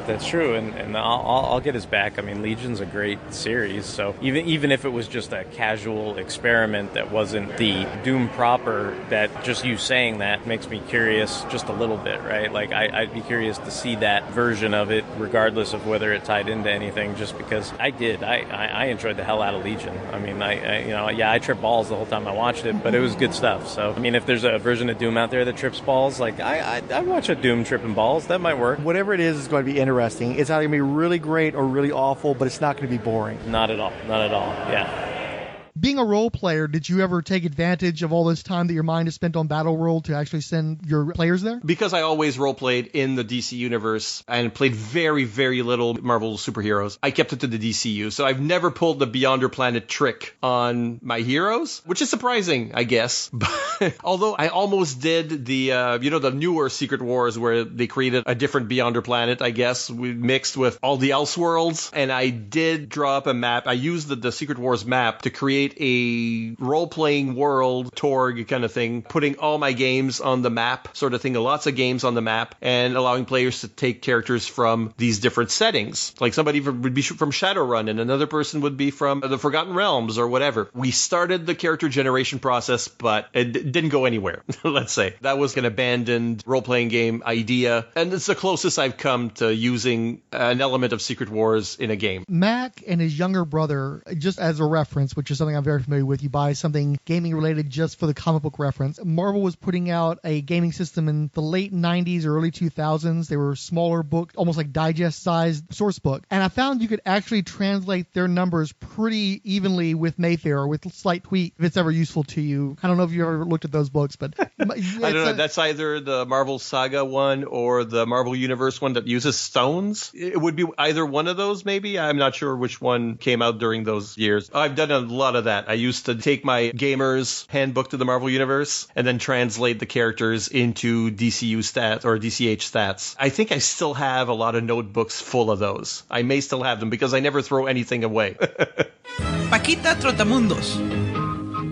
In the inversion of the first, Secret Wars 2 took place in real time on Earth, tied into every book Marvel published, involved pretty much the entire universe, and yet was still meaningless and forgettable for nearly everyone involved. A first issue was drawn by Saul Buscema, but when he couldn't continue, it was redrawn, and the entire 9-issue miniseries was done by Al Milgrom and Steve Lealoha. They have not toured the country selling prints and otherwise promoting the anniversary of the sequel. Even when they were attending the same conventions as the original Secret War creative team, the Beyonder joined the heroes back on Earth, manifesting as a white man in Jerry curls who dressed like Michael Jackson by way of Don Johnson. In his naivete about human society and biology, and through scripter jump shooter loose understanding of propriety, in an all ages toy tie-in, turned Dazzler into his sex slave, made Spider-Man teach him how to defecate, hung out with prostitutes, nearly destroyed the Earth but for the intervention of Molecule Man, and was subject to every late-term abortion by Silver Surfer. In several very convoluted Fantastic Four stories that culminated in a tale titled Secret Wars 3, it was revealed that since Dr. Doom was dead at the time of the first Secret Wars, the Beyonder had to create a new body for Victor Von Doom. The house has disembodied spirit that was sent back to the past to participate in the event. Also, like the Shaper of Worlds and Cubic, Beyonder was born from the same extra-dimensional energy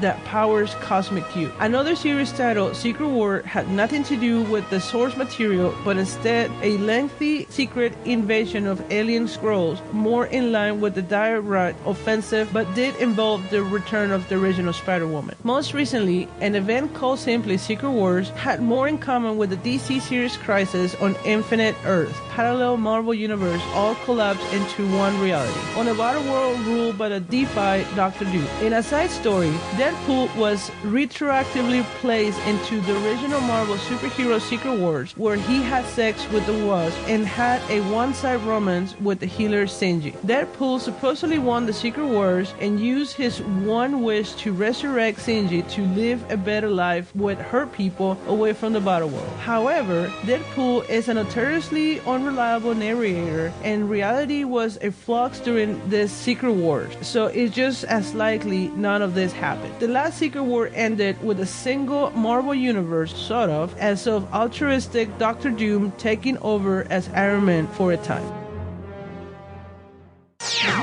Irredeemable Shag.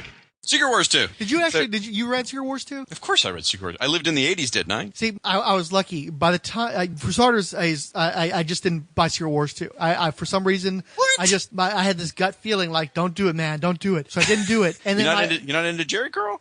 Hey, that was a sweet Jerry Curl, though, man. It was. It was tight. It looked good. If the Beyonder had no other power, keeping that suit white was something that, for the ages. But thankfully, I met my brother. Let's see. The original series was 84, 85. And then the second series was what, 85 to 86? Was it within the same year they managed to launch 2? It was something like that. I don't remember the exact dates of that stuff. It's Marvel. I don't keep up with that crap. Yeah. So I finally started spending time with my brother around 86 or so. And thankfully he was buying it. And I just read his and felt great relief that wasn't my money being spent. Okay, now wait a minute. See, hold on. I don't care if you bought it or not. You read it, though. I did read it, but trust me, it's important to note that I did not pay cash money for a single damn issue of Secret Wars 2. Okay, but to be fair, it still follows the adage that you lived in the 80s, therefore you read Secret Wars 2. I think some people must have escaped that plight. I don't know. I'm not sure anyone did. I think every person on the planet read Secret Wars 2. And all of us share that pain. It was the age.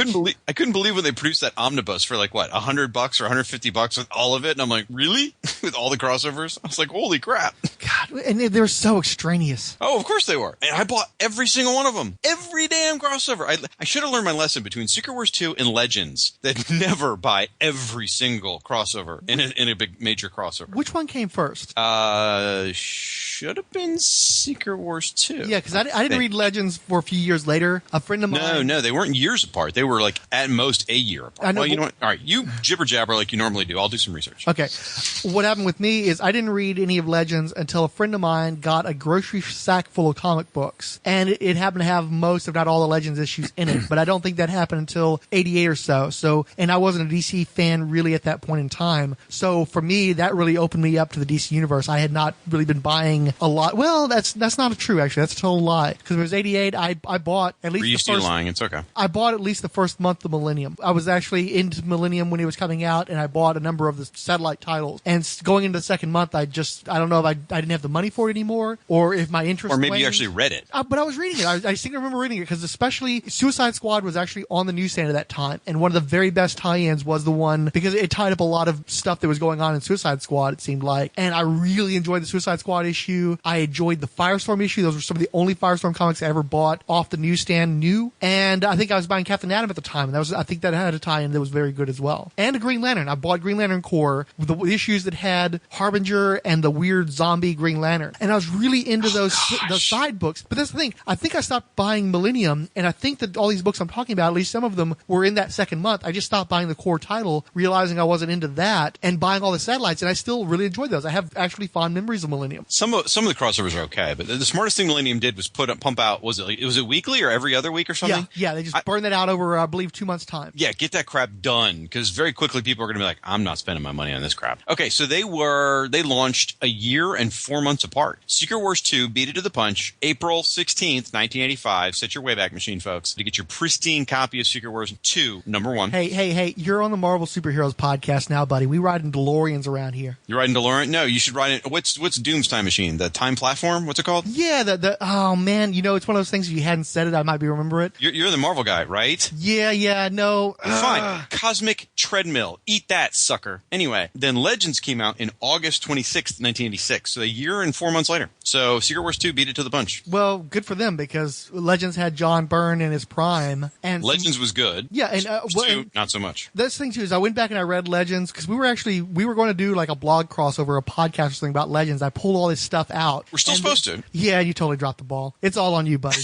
No, it's not my fault. So I pulled all I pulled all this crap out, and I have this stack of Legends stuff lying around. But there was a lot of good stuff tied into Legends as well. The core series I don't think holds up that great years down the line. Wrong. But at the time, I thought that it was really great that they were playing into that public hysteria, kind of going back and dealing with some of the Red Scare, but with superheroes. I thought that was very well handled. And one of the best Justice League stories of all time tied into that, The Last Days of the Justice League. Okay, question? Yeah. I mean, I'm enjoying this, but why the fuck are you talking about DC on a Marvel podcast? I know. Hey, you keep freaking sidetracking me. So me? It's my fault. Yeah, it's entirely your fault. Why don't you ask Mac and Mr. Fixit who does the sidetracking, okay? I bet they will back me up here. Yeah, Fixit. Every time, Fixit. Okay, right. No, seriously. Secret Wars. We're talking about Secret Wars. Yeah, I'm just going to say, though, I'm looking at making an entire podcast of just Mr. Fixit's tangents. And it's more than likely going to be coming out before this one ever comes out. And it's just Mr. Fixit taking us off in different directions. It's an old joke. Frank doesn't pronounce it thesaurus. He pronounces it thesaurus. Thesaurus? And when I asked him what the fuck is a thesaurus, he's like, I don't believe in saying it thesaurus. It sounds like a goddamn dinosaur. 3 friends. Come, my baby. The world is not right. The Looney Tunes Lands comes out. Too many topics. Please sign my Galvatron. It's just so much been there, done that. Super cookie cutter hip hop with it. One podcast. The lead singer of Nickelback doesn't have demons. He gave away his heart. 0 fucks given. How sad is it that Axl Rose didn't kill himself for OD? Django. Where did the plastic stop and the human flesh start? Oh no. I'm telling you, you're close. We're about to kick you out of the podcast. The Old Spine Podcast. It's just so well done. Well, the funny part is they're not in this part of the show, so they're probably not even going to listen to it, right? So no, we can listen, skip where we well, want. no, Mac listens to everything. Mac is one of our most devoted listeners as well as a participant. Well, somebody's got to listen to the show. Fixit's girlfriend will listen to this, not him himself. Never. So anyway, all right. So Secret Wars 2. Secret Wars 2, yes. All right. It wasn't Secret Wars 2. It was Secret Wars Volume 1, Number 2. All right. To be specific, what happened was. Wait. We were still talking about Secret Wars 2, though. I thought. We're talking about more of it. I thought I was giving my origin story. Well, you're going to give your origin story. The hell out of me. You son of a bitch! You're taking advantage, aren't you? Fuckity fuck. It's very liberating. I know, right? God damn. Hell yeah. Shit. Fine. Anyway, no, Secret Wars 2. And I barely remember reading those books because that book didn't mean anything. It didn't have any purpose. It just sort of meandered from issue to issue. But I was reading Marvel: The Untold Tales. Is that what it's called? Or no, Marvel: The Untold Story, right? The book that Rob keeps pimping. Spoilers. I just ordered it from Inkstock Trades 2 days ago. Okay, well, it's not a major spoiler. All right, go ahead. Secret Wars 2, right? That was at the peak of Jim Shooter's megalomania because Secret Wars had done so enormously well for the company. So when he was going into Secret Wars 2, he wanted to micromanage every single aspect of that production. But he hadn't actually written it himself yet. Okay. And so he's expecting people to understand what he was intending to do before he himself had even committed it to paper. And then when people didn't do what he wanted to, he would go in and rewrite their comic books for them to make it more in line with the vision that he hadn't quite articulated yet for himself. I think Secret Wars 2 is what killed Jim Shooter as editor-in-chief, honestly. Because after that, he created so much chaos at the company, so many deadline issues, so much overstepping of boundaries creatively and editorially that it just completely poisoned the waters for him. So he went from being the golden boy who wrote Secret Wars to the pariah of Secret Wars 2. Well, speaking of his megalomania, I always heard this story, and I haven't read the Untold Tale of Marvel yet, so I don't know if it's in there or not. The story I always heard about Secret Wars was that Jim Shooter, again, in his megalomania, found out that Secret Wars was going to be distributed in those 3-packs in grocery stores and stuff. Mm-hmm. And those got huge distribution numbers. So he insisted on writing it himself because he would make some sort of residuals for the number of copies printed or sold or whatever. And so it was purely a financial transaction for him to want to write that book. Well, hells yeah. So what a dick. No, I mean, if you're the editor-in-chief and you really only have time to write one book, don't you want to write the book that's going to make you the most money? Probably true. What I think you probably should have had, though, is because of the conflict of interest, he shouldn't have been allowed to get royalties so long as he was editor-in-chief. He shouldn't be able to freelance while he's the editor-in-chief of the company. That makes sense, yeah. And again, it's an apocryphal story. I don't know if it's true or not, but that's what I always heard. So I've heard that as well, though. So it's definitely gets around. If it's not true, it's a very popular rumor, at least. I wonder if I'm opening my collected edition here. I wonder if he had an editor. Did they take the writer balloons out? Yeah. Oh, they took the writer balloons out, so I don't know.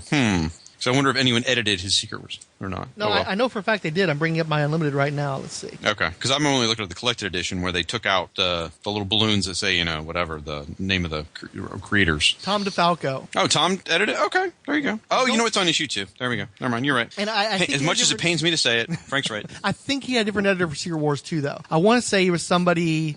Oh, it's his newspaper boy or something. Yeah. Somebody who was really not in a position to stand up to Jim Shooter. Not that Tom DeFalco ever stood up to Shooter either. Just to fix it. I owned them all, and then I made the mistake of buying Secret Wars 2, which... Oh, yeah. I didn't hate it like people hated that book. Yeah, it's especially bad. if you're a few years older. I was just young enough to where the inanities of that series didn't bother me too much. But I was like, okay, well, this is different. This is interesting. Well, no, they had... I always remember the first cover. Yeah. Where it's all the heroes are looking at the Beyonder, and it's the Beyonder's shadow, and it just says, who's the Beyonder? Yeah. And I was like, oh, and then you see him with a fro, wearing really, really tacky, like 70s clothes. clothes. And I honestly pictured him speaking like John Travolta from Staying Alive. Hey. Yeah, I really did picture him speaking like that. So, not at that time, but when I read it, those are series that I think I've read at least. Well, you got me to read this, Secret Wars. So this, I would say, is my third time reading the whole series. Secret Wars 2, I think I've read once or twice. Yeah. This is Siskoid.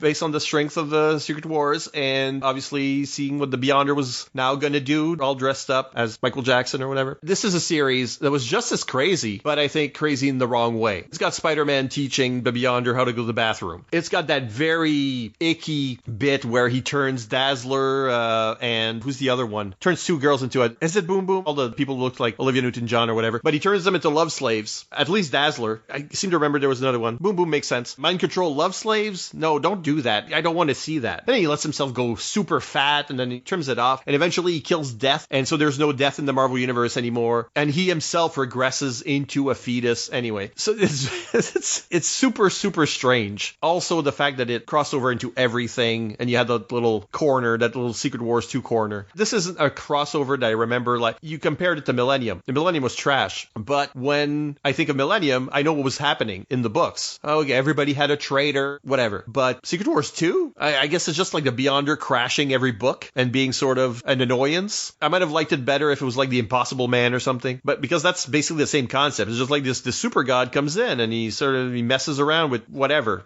he annoys everyone. So I don't think that was a good crossover. I think he was trying to do like A Man Who Fell to Earth, where here's this godlike being and he tries to understand humanity and relate to us and ends up being corrupted by us. He's naive and we just adulterate him, but it was just such a mess. It took a while for Secret Wars to really get a sense of a story being told as opposed to a bunch of random events. But the randomness so pervades Secret Wars 2, I don't think that they kicked into the story until way too late in the game, and nobody remembers because everybody had lost interest by that point. Secret Wars 1 was about heroes and villains. Secret Wars 2 is about the Beyonder, and the Beyonder's not interesting. He's a device. It's about his adventures on Earth, and we do not care. I had an argument with Shag about this. Shag insisted that everybody was reading Secret Wars 2 when it came out, and I said, no, my brother got it. I would go through his copy. He's like, well, you still read it. And it wasn't until after the argument that I remembered I really didn't. What would happen is my brother was buying it, and I would skim through it, maybe read a scene or two, realize that this is not really my cup of tea, and I've never actually read it. And the thing that makes me ever get tempted to even try to read it is the official handbook of the Marvel Universe. You would often have one of those panels that would show you the tragic fate of the Beyonder, where he becomes an infant, and the Silver Surfer decides to late-term abort the Beyonder. And it seems like it has such portent to it. It's like, oh my goodness. And then you try to go back and read it and it's all, what is this rumbling in my tummy? How do I stop this? And it's like, I think that he had the ending in mind, and based on just the imagery, that might have been a really good ending, but you got to do something with the other 8 issues, and that's not how that worked out at all. But like Millennium, there are those spotlight moments, like when he turns a building into solid gold and it collapses and people have to deal with the consequences of doing something that isn't correct for our reality. And those are still some interesting stories. I think that a number of the tie-ins were pretty good. It's just they're attached to this cancerous torso. Yeah, no. It's a totally different animal than Secret Wars. And I think that's why, where are the wars? What wars in this case? It's just supposed to be a continuation of the Beyonder story. I think later, like the latest series of a couple of years ago, Secret Wars story was closer because it had a Beyonder-like planet. But again, who's at war with whom? They had that Doctor Strange as the Beyonder, basically as the ruler of this world. I didn't finish the series because it was so late.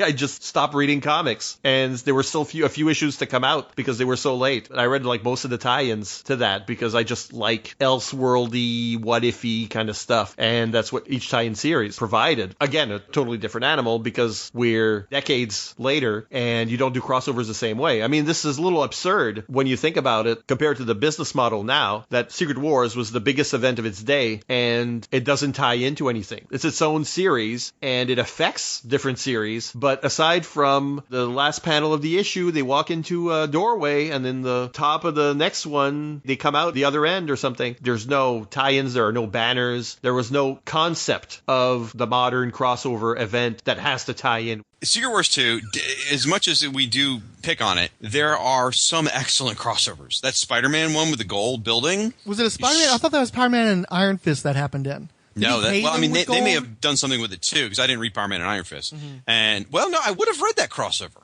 Yeah, and if I remember correctly... No, I think the Beyonder hired them for something. Yeah, but I thought he paid them in something ridiculous, like koala bears or a solid gold building or some such. And I think I don't know, but it was the Spider-Man. It was a two-part Spider-Man story, I want to say, where he turned the Daily Bugle or some other building into gold, and it collapsed. And Spider-Man has to spend all this time saving the people from the building, and then has to sit there and wrestle with this idea if he could take a pile of the building of pure gold with him, and he could be rich. You know, he thinks about the fact that all the crap he puts up with, all the trouble that Spider-Man has put through, because, you know, he's got the hard knock life always. He's like, you know, this would solve so many of my problems. I deserve it.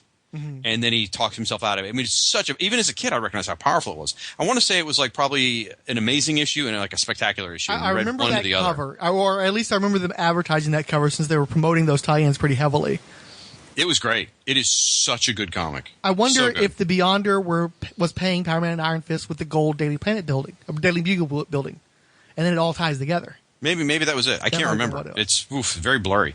I remember the Power Man Iron Fist comic though now. Yeah. Well, and I think that it was at the very end too. He paid them with something that they had no hope of actually collecting and making use of.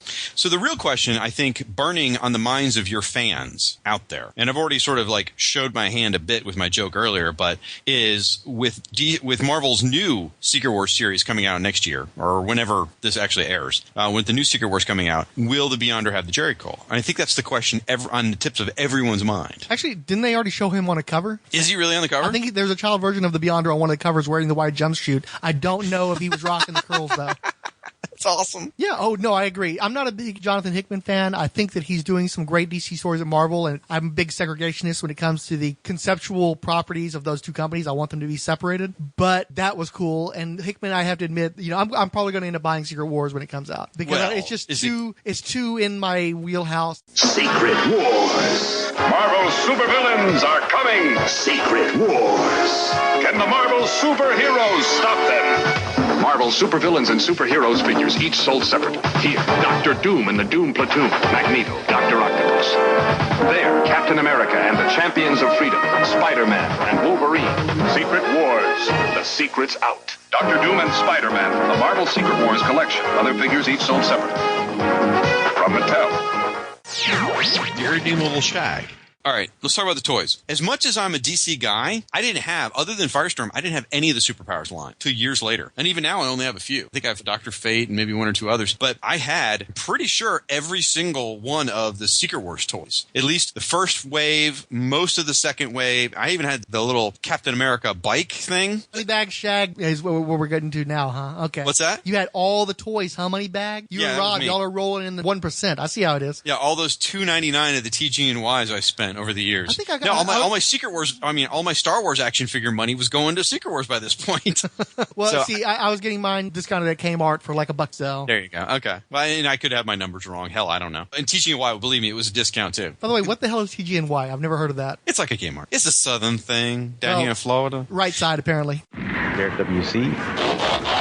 I had a huge grin on my face when I was listening to your father give you shit about all the hell you gave him for Star Wars figures in particular on a Fanholes podcast. Were there any Secret Wars figures that you tormented him with? No. That KB toy store, I think all that stuff was on sale. So I can't remember what it was, but I mean, I feel like it was literally like 3 for $10 or, you know what I mean? Like they were clearancing the hell out of that line. And I'm pretty sure my mom went in and got a bunch for me and my cousin and then mailed stuff to my cousin. And then I think her sister mailed me a bunch of stuff. So by the end of it, unlike Superpowers, where it was kind of hard to get the whole set, aside from recently acquired European versions of Constrictor, Electro, and Iceman, I got those now, but I never, you would never see those. But aside from those, I had the whole set. And I think that was thanks to them all being on clearance. I think at the time there was only like 5 or 6 heroes and 5 or 6 villains. So I think 3 for $10, I mean, I don't know, that probably would have been 3, 6, 9, 12, I don't know,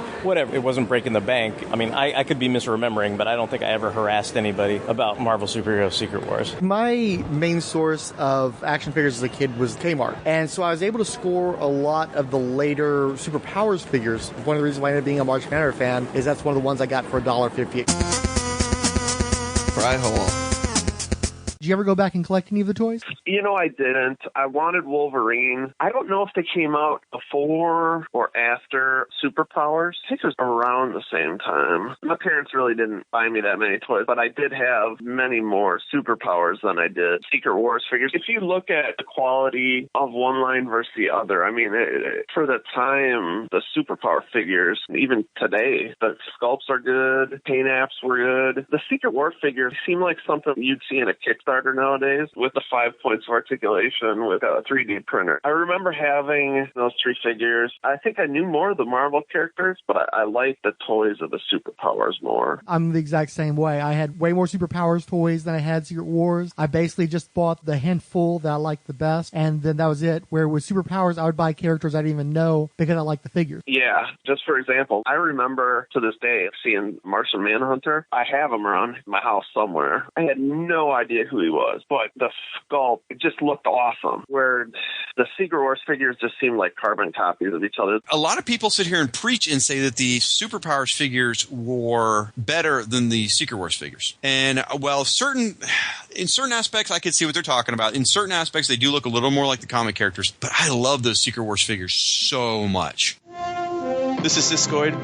I still have the Doctor Doom and the Wolverine. The only 2 that I ever got. I mean, the toy line was a bit substandard compared to Superpowers, so I never got that many. And at the time, I was more into fantasy figures like He-Man or lame He-Man, the Relco ones or the Remco ones or whatever. Enter the mystical world of the Warlord or something along those lines? Yeah, and not even the ones that were in the ads. You know, they had a Eric, Son of Thunder, and they had a Warlord, and they had Deimos and a Hercules, I guess. But the monsters, those were the ones we liked. Snake Man and Gecko. The off-brand figures that fought our He-Man figures. It was fun. They were the similar size, so it was perfect to play with them. Consequently, I'm a little sad that I didn't buy more Superpowers figures. I have a good number, but I could have been able to buy a lot more if I hadn't fallen into the Masters of the Universe trap at the time, which I quickly grew out of anyway, while I have all my Superpowers figures. It's a bit of a shame that younger Siskoid didn't know what he's doing, and probably I would have bought more Secret Wars as well. The idea that this series was supposed to sell these toys, so it's just like, let's put these guys on the planet and then we can sell their toys. And the reason they're fighting each other is because they're on that planet, as if New York isn't the usual planet where they all fight. It's not like we needed an excuse like the Beyonder planet. It's funny because you were like, some people preach that Superpowers is better, and it was, for me, I was hearing like Kirk Cameron talking about evolution when you said that. Okay. Because like some people preach that we came from monkeys. Like, no, Superpowers are objectively better than Secret Wars. Really? The figures are much better sculpted. I don't care about the action feature, but obviously that took a lot more time and money. They have a much greater variety of characters, a much greater variety of sculpts, just plain better sculpts. You got the mini comics, whereas with these, you got these horrible little 4-panel strips on the backs of the cards. Not that the writing quality was all that great on the Superpowers mini comics, but you just got so much more for the money. They were cheap, Jack. They had less articulation. They were a softer, cheaper plastic, although I can see where that was a bit of a benefit, because one problem I did have with Superpowers is because they were so firm, you were very limited. You had like the way you played with the toy was determined by how it was sculpted, because if you had a guy who had his fist a certain way, he was going to be the guy punching all the time. This guy has a karate chop, he's karate chopping all the time. Where with Secret Wars, since they were soft, I could actually bend the arm like a bendy and make them do stuff that the other guys couldn't do. Yeah. So some benefit. Well, yeah, I'm looking at the lineup. So when did you start collecting these? When they were coming out. I know I had Captain America, and I've got one again today. I remember a friend of mine had Captain America, but he didn't even come with a shield. They all came with these. They were shields with little holograms in them. They had the little lines, so you did a lenticular animation. So you tilt it one way, it shows one, and the other way. So yeah, you couldn't even have Cap's proper shield. Plus, it wasn't special because everybody had a frickin' shield. I didn't mind the shields. Everyone makes fun of the shields. As a kid, I thought, I would sit there and I would do the 3D effect and then I'd toss them to the side. I didn't care much, but they didn't bother me. I didn't think they were shit like most people thought. I thought they were fine. I had Wolverine, of course, because Wolverine was the coolest hero back then. He was my favorite, even over Cap. Yep. Mr. Fixit. And then once I had them all, I read it. I don't know, man. It was a long time ago. I remember reading it and enjoying it a lot. And that's when I picked up the toys. Yeah. Because I owned some of the toys. Were the toys still on the shelves when you were buying them? Yeah, Kmart. Yeah, I bought mine at the Kmart. Yeah. We were buying action figures from the same store. Pretty much, yeah. Which figures did you have, Illegal Machine? I had Iron Man and Iron Man. And I think I had a Cap, too. I had Iron Man. I think I had a Cap with no shield. I think Iron Man and the Black Spider-Man, 2 I had. I think I had a Cap, too. Mac, you did not buy them when they were new? Absolutely not. Where did you get yours? I got them from some, I know it was like in a Ziploc bag. So that would be a flea market. Discount fucking comic shop where they had like the toys in a box. And he was not in a bag. Oh, maybe the second one I bought was in a bag. The first one had his price written on his back in Sharpie because I had to experiment with different ways to take the Sharpie off. Okay, so what I used to do was my parents didn't have a lot of money, but my grandparents would say, okay, we'll give you an allowance if you behave yourself, $5 a week. So what I would do is I would go and ask my grandmother, can I get my allowance now? She would give me $5. And then I would catch my grandpa by himself and say, hey, Grandpa, I didn't get my allowance. Can I get my $5? So I would get $10 a week. Nice. And then I would take that money, and then my aunts would, when they went to the stores, would take me to Kroger or Kmart or wherever they were going, and I would get 5 minutes to run in the toy section and find whatever I could find. And I remember looking, and they had all the figures and stuff. Mm-hmm. I remember all the cool things would always be hidden. Like people would go there and grab the cool stuff, and they would stash them behind other stuff. So I would start looking behind other stuff. I would start looking, and sure enough, you'd always find that one character that wasn't on the wall. You know, I never did that. Really? Well, I'd also never conned my grandparents out of double my allowance. No, I never did that. I would sometimes find those toys, but I never went looking for them specifically, and I never hid stuff like that. I don't know. It never even really occurred to me. I just remember one time going, and I was looking I wanted a Wolverine really bad, and there was no Wolverines. I remember there was lots of Dr. Dooms. There was Spider-Man. I don't remember ever having any real scarcity with Wolverine. I had no trouble getting mine. I don't remember finding one. We started looking, and there was some toy boxes or something. So I started kind of looked to the side, and you saw something in the back. I looked, and sure enough, there's a Wolverine. And I was excited. I bought that one. I bought the Spider-Man. I had the Doom. Silver or Black Claw? I want to say it was a silver. Yeah, I think that was the common one. I'm not sure. I'm not enough collector. The other one. Yeah, the other one. It snapped onto his wrists. Yeah. How long did it take you to lose those claws? Oh, fucking! I think the first day I had them. Probably, yeah. Because I remember I took them out, and then where my grandfather lived, in our neighborhood, there was a lot of the fathers and grandfathers did construction, so they would bring stuff home with us. And I remember everyone liked the neighbor kid across the street because his dad worked for a trucking company, and if he had an extra load of sand, he would dump the sand in his yard and then sell the sand later. So we would all run to his house, and he would have this huge mound of sand, and we would build tunnels, and that's where we would have our battles. That's cool. And then the shitty thing was, if you built a tunnel and it collapsed and you couldn't find your toy, you'd be like, oh, I'll come tomorrow. And then the next day, that fucking load of sand would be gone. And people were like, my toys are in it. So it was kind of a hit and miss. Like, you want to go play, but don't take your good shit. Because if you leave it there, you might never see it again. Because if you got your G.I. Joes in there, you're going to have sand all up in your G.I. Joe. That's the problem, too. And I'm talking, these sand piles were the height of a maybe truck. I mean, they were like the back end of a dump truck. He would just drop it back there. And I remember we would dig, and then you would get a broom handle, and you would start using a broom handle and start spinning it and trying to get that really cool deep tunnel. Now as an adult, I'm like, that's the stupidest fucking thing you do, because you're basically burying your toy 5 feet deep, and then you're no way you're gonna get it. And then we would put them at the edge of the holes, and we'd have these great battles, and everybody would bring the toys. I remember some dude would bring his what was that, Starfire or the He-Man ripoff that had the little Black Star. I love Black Star. I remember this kid, he had the Black Star toys. People would bring their He-Mans. We would play together, but you would kind of trade toys a little bit. Like, hey, I want to play with that toy. And you would swap, and you would just sit there. It was weird, dude. But that was luckily a lot of. I don't know what it is. There's just something about sand. Yeah, it's like, what the? I don't know. Well, because you can so malleable. Yeah, you can build with it. It is. Because you could make a real fort. Like, you could build a wall. At that age, you're fascinated by that kind of stuff, but you don't care about how unbelievably dirty you're getting. And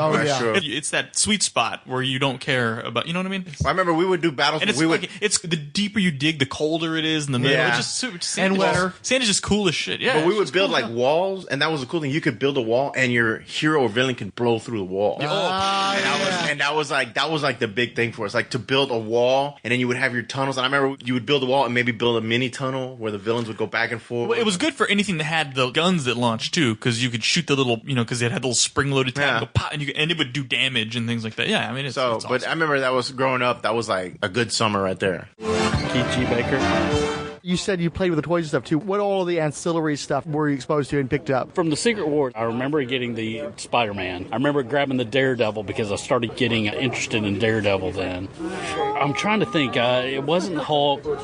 I remember Iron Man was absent from that, and I couldn't understand why. But I didn't delve deep into that until later. As far as toys, that was around the same time as like I said, I was more of a DC guy. That was the same time as the Superpowers action figures were happening. So it was like I was mostly getting the Superpower stuff, but every now and then I'd pick up the Spider-Man or something like that. I was mainly interested in the comic itself, though. I wasn't much of a toy guy. I was more into reading what was coming next in the story. So it was the Iron Man. It was actually these action figures. I had Iron Man action figure and Firestorm action figure, right? And holding them together, it made me realize that they are exactly reverse color schemes, if you think about it. And I wonder how much of that was intentional from Al Milgrom when he was designing them. Because if you look, Iron Man's got the yellow legs, Firestorm's got red legs. Yeah. Iron Man's got red boots, Firestorm's got yellow boots. You know, it's exact everything other than the cowl, which even both Iron Man and Firestorm both have sort of cowls. The cowl on Firestorm's red, the Iron Man's cowl is red, but everything else is reversed, even the circle on the chest. That's interesting. Now, admittedly, yellow and red, two primary colors. There's going to be some coincidence there anyway with superheroes at some point or another coincidence, but they're very similar. They even have pokey shoulders. With my Iron Man figure, I remember he came with a gun. He came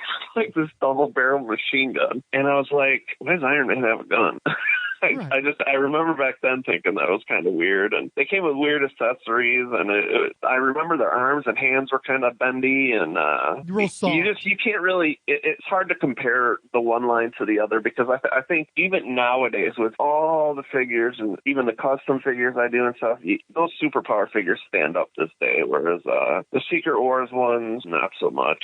I've got a few, but I'll cop to it immediately. A lot of that is just nostalgia. I know I had Dr. Doom because I remember he had that weird hip strap thing. I couldn't help but want to pull it off, and it had this little indentation. But anything you could remove off of a figure, I always wanted to remove, and so I was always playing with that thing. That Dr. Doom figure, I don't care that he didn't look a lot like the real Dr. Doom, and a lot of people have issue with it. I thought he was totally boss. So. Well, you remember, too, the Secret Wars comic book actually made that costume canon retroactively by having it appear late in the run. Yes. That's his post-Beyonder costume. Yep. And I had Kang because he was cheap. My Kang is sitting on a shelf. I used to carry him around in my pocket when I worked at the comic store in the 90s. They'd be like, people of Earth, this is Kang. I will rule you all. I mean, stupid shit like that. I loved it. You know, I think I had King, too, now that I'm looking at it, because I didn't have a clue who he was. I had, like, the best grandma in the entire world, but she always bought me the wrong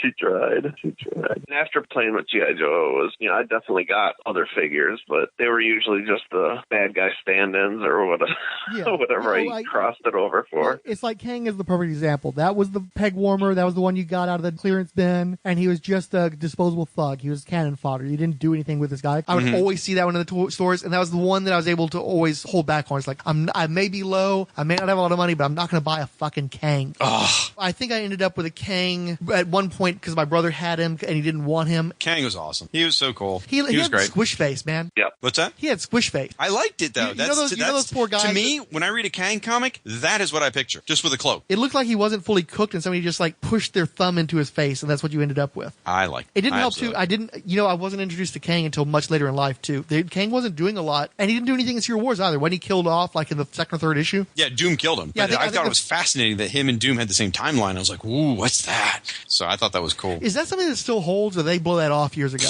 I know a guy who hosts a Marvel podcast. I can ask him.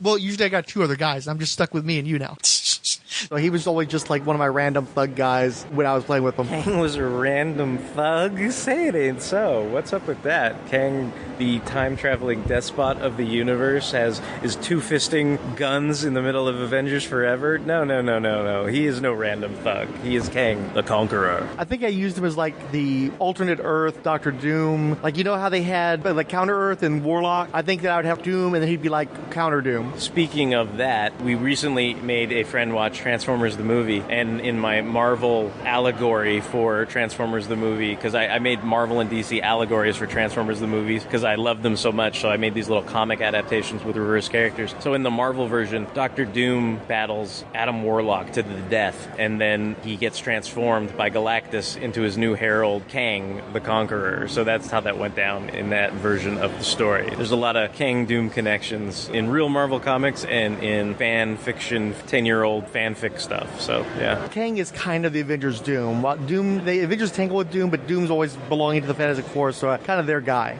Yeah, absolutely. Yeah, it looks like Doom. But what kills me with Doom is he's got the same generic gun that everybody else got who had a gun, and then he gets a pretty cool looking rifle, but he's only got the one hand that can hold the weapon, so he can't even two-fist it. Yeah, they reused the Iron Man arms and legs for the Doom and just molded them in silver. And of course, no cape, which at least got incorporated into the comic. Yeah, they all all have like a few little parts. Yeah, my favorite is Doom gets not only the generic gun that everybody got, which is another thing is the turn off, is you bought G.I. Joes in part because they had different weapons. And you, of course, I don't know about you, but I would buy the kit where they would be nothing but weapons, to supplement. Yeah. I bought every one of those kits. I was actually much more into G.I. Joe than I was anything else. And I love comics. I have, I got a shitload of them too. But I'm a toy guy. I've always been a toy guy. If you're a kid and you play with a G.I. Joe who does, you could put them in any pose, being a little kid. You go back to like a Star Wars figure that has 5 points or like one of these. And these were, I think, 5-inch scale, where G.I. Joes are 3 1/4. Yeah, they're just a little bit, they're like a head taller. So if G.I. Joe was 3 1/4, they were like 4 1/4. So just big enough to not fit in, but not big enough to hang out with He-Man either. Yeah.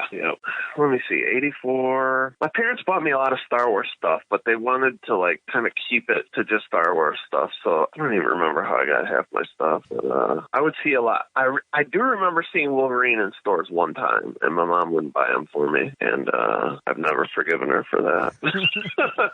Because you never got Wolverine. No, I never got a Secret Wars Wolverine. Like I said, I do remember now I had Kang too, but I don't know how I got him. We did a lot of trading as kids too, me and the kids in the neighborhood. Oh yeah, so, definitely same here. I know at some point I traded, like somebody kind of pushed me into a deal. I didn't really want to do it, but I somehow ended up with like Superman and something else and traded, I think, my Dr. Doom. I traded a bunch of G.I. Joes and regretted it at first because I got a bunch of superpowers.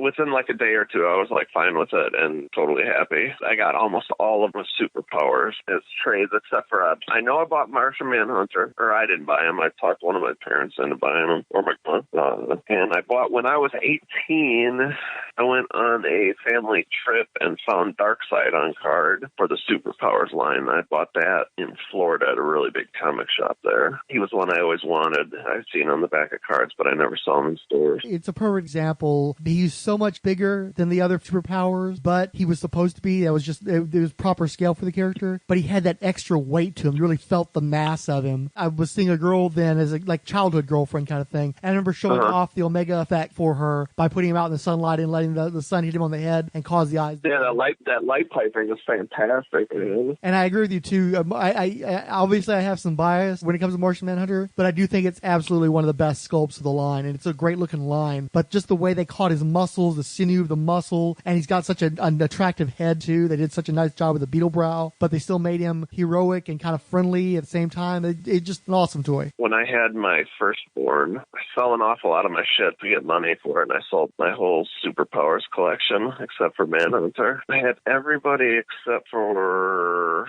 don't think I ever came across Riddler. Was that a U.S. one? That was, I think, a Brazil or an Argentina. Yeah, that sounds right. Because it was just a repainted Hal Jordan, right? Green Lantern? Yeah, it was just a repainted Green Lantern. They were supposed to do some other figures, too. I can't remember what they were. Lex Luthor was probably my all-time favorite, right behind Manhunter. You like the armor? As far as sculpts, yeah, that armor's sick, dude. To this day, I think that's the best Luthor figure. I think my brother had one. I didn't. I never caught that one in the wild. Okay, and I didn't have Shazam. I know I didn't have him, so I wanted him. And I don't know if he was U.S. either. He might have been. I'm not as confident. With the Riddler, I'm pretty confident. But Captain Marvel, Shazam, I'm not sure. I had my Captain America.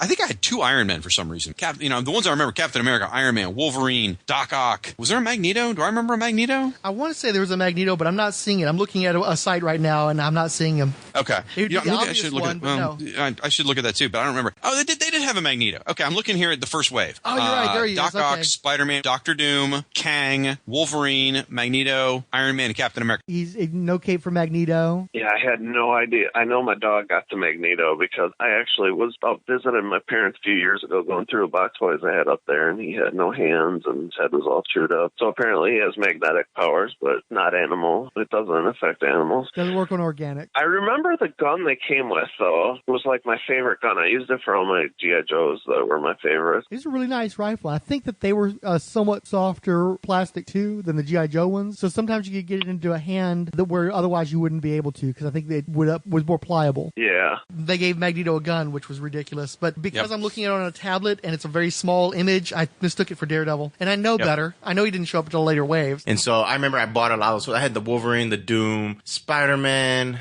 I had quite a few of them. I still need to see if I have them somewhere, dude. I think that this must have been a turning point for me liking Spider-Man, because for some reason, I'm pretty sure they were on the shelves, but I never bought the Spider-Man of this one. I had the little Mego pocket hero, which was horrible. It was stiff and badly sculpted, and the color scheme was wrong, but I had that one. But for some reason, I never bought Spider-Man on Secret Wars. I want to say I got it maybe as a gift. I don't remember. And then I remember the big deal was when we were in school, you did the Christmas. Do you remember? Did y'all ever do that in junior high? Like a pageant or something? No, you would go buy a Christmas gift and then... Oh, Secret Santa type Yeah, stuff but they class. would put everybody's Christmas bag on the chalkboard and then you would go put the gift, whatever you bought for that person there. And I remember someone got 2 Secret War characters and everybody was like fucking freaking out because everyone else got like shitty toys. Right. And he got like the cool toys. So I remember that. But stuff like that. But no, I think I was more into the toys than the comics at the time. You know what? I did not have all of them because I did not have the red costume Spider-Man, but I did have the black costume Spider-Man figure. I wish to God I still had that figure because I loved that. That was my favorite figure. It still is. It's great looking. Yeah, it was so sleek. You know, it was super sleek. And Secret Wars didn't have the best paint job, so when you just have to throw a bunch of black at the figure, you're probably going to have one of the best figures in the line. So I had all of them except for the red Spider-Man in the first wave. Count Drunkula.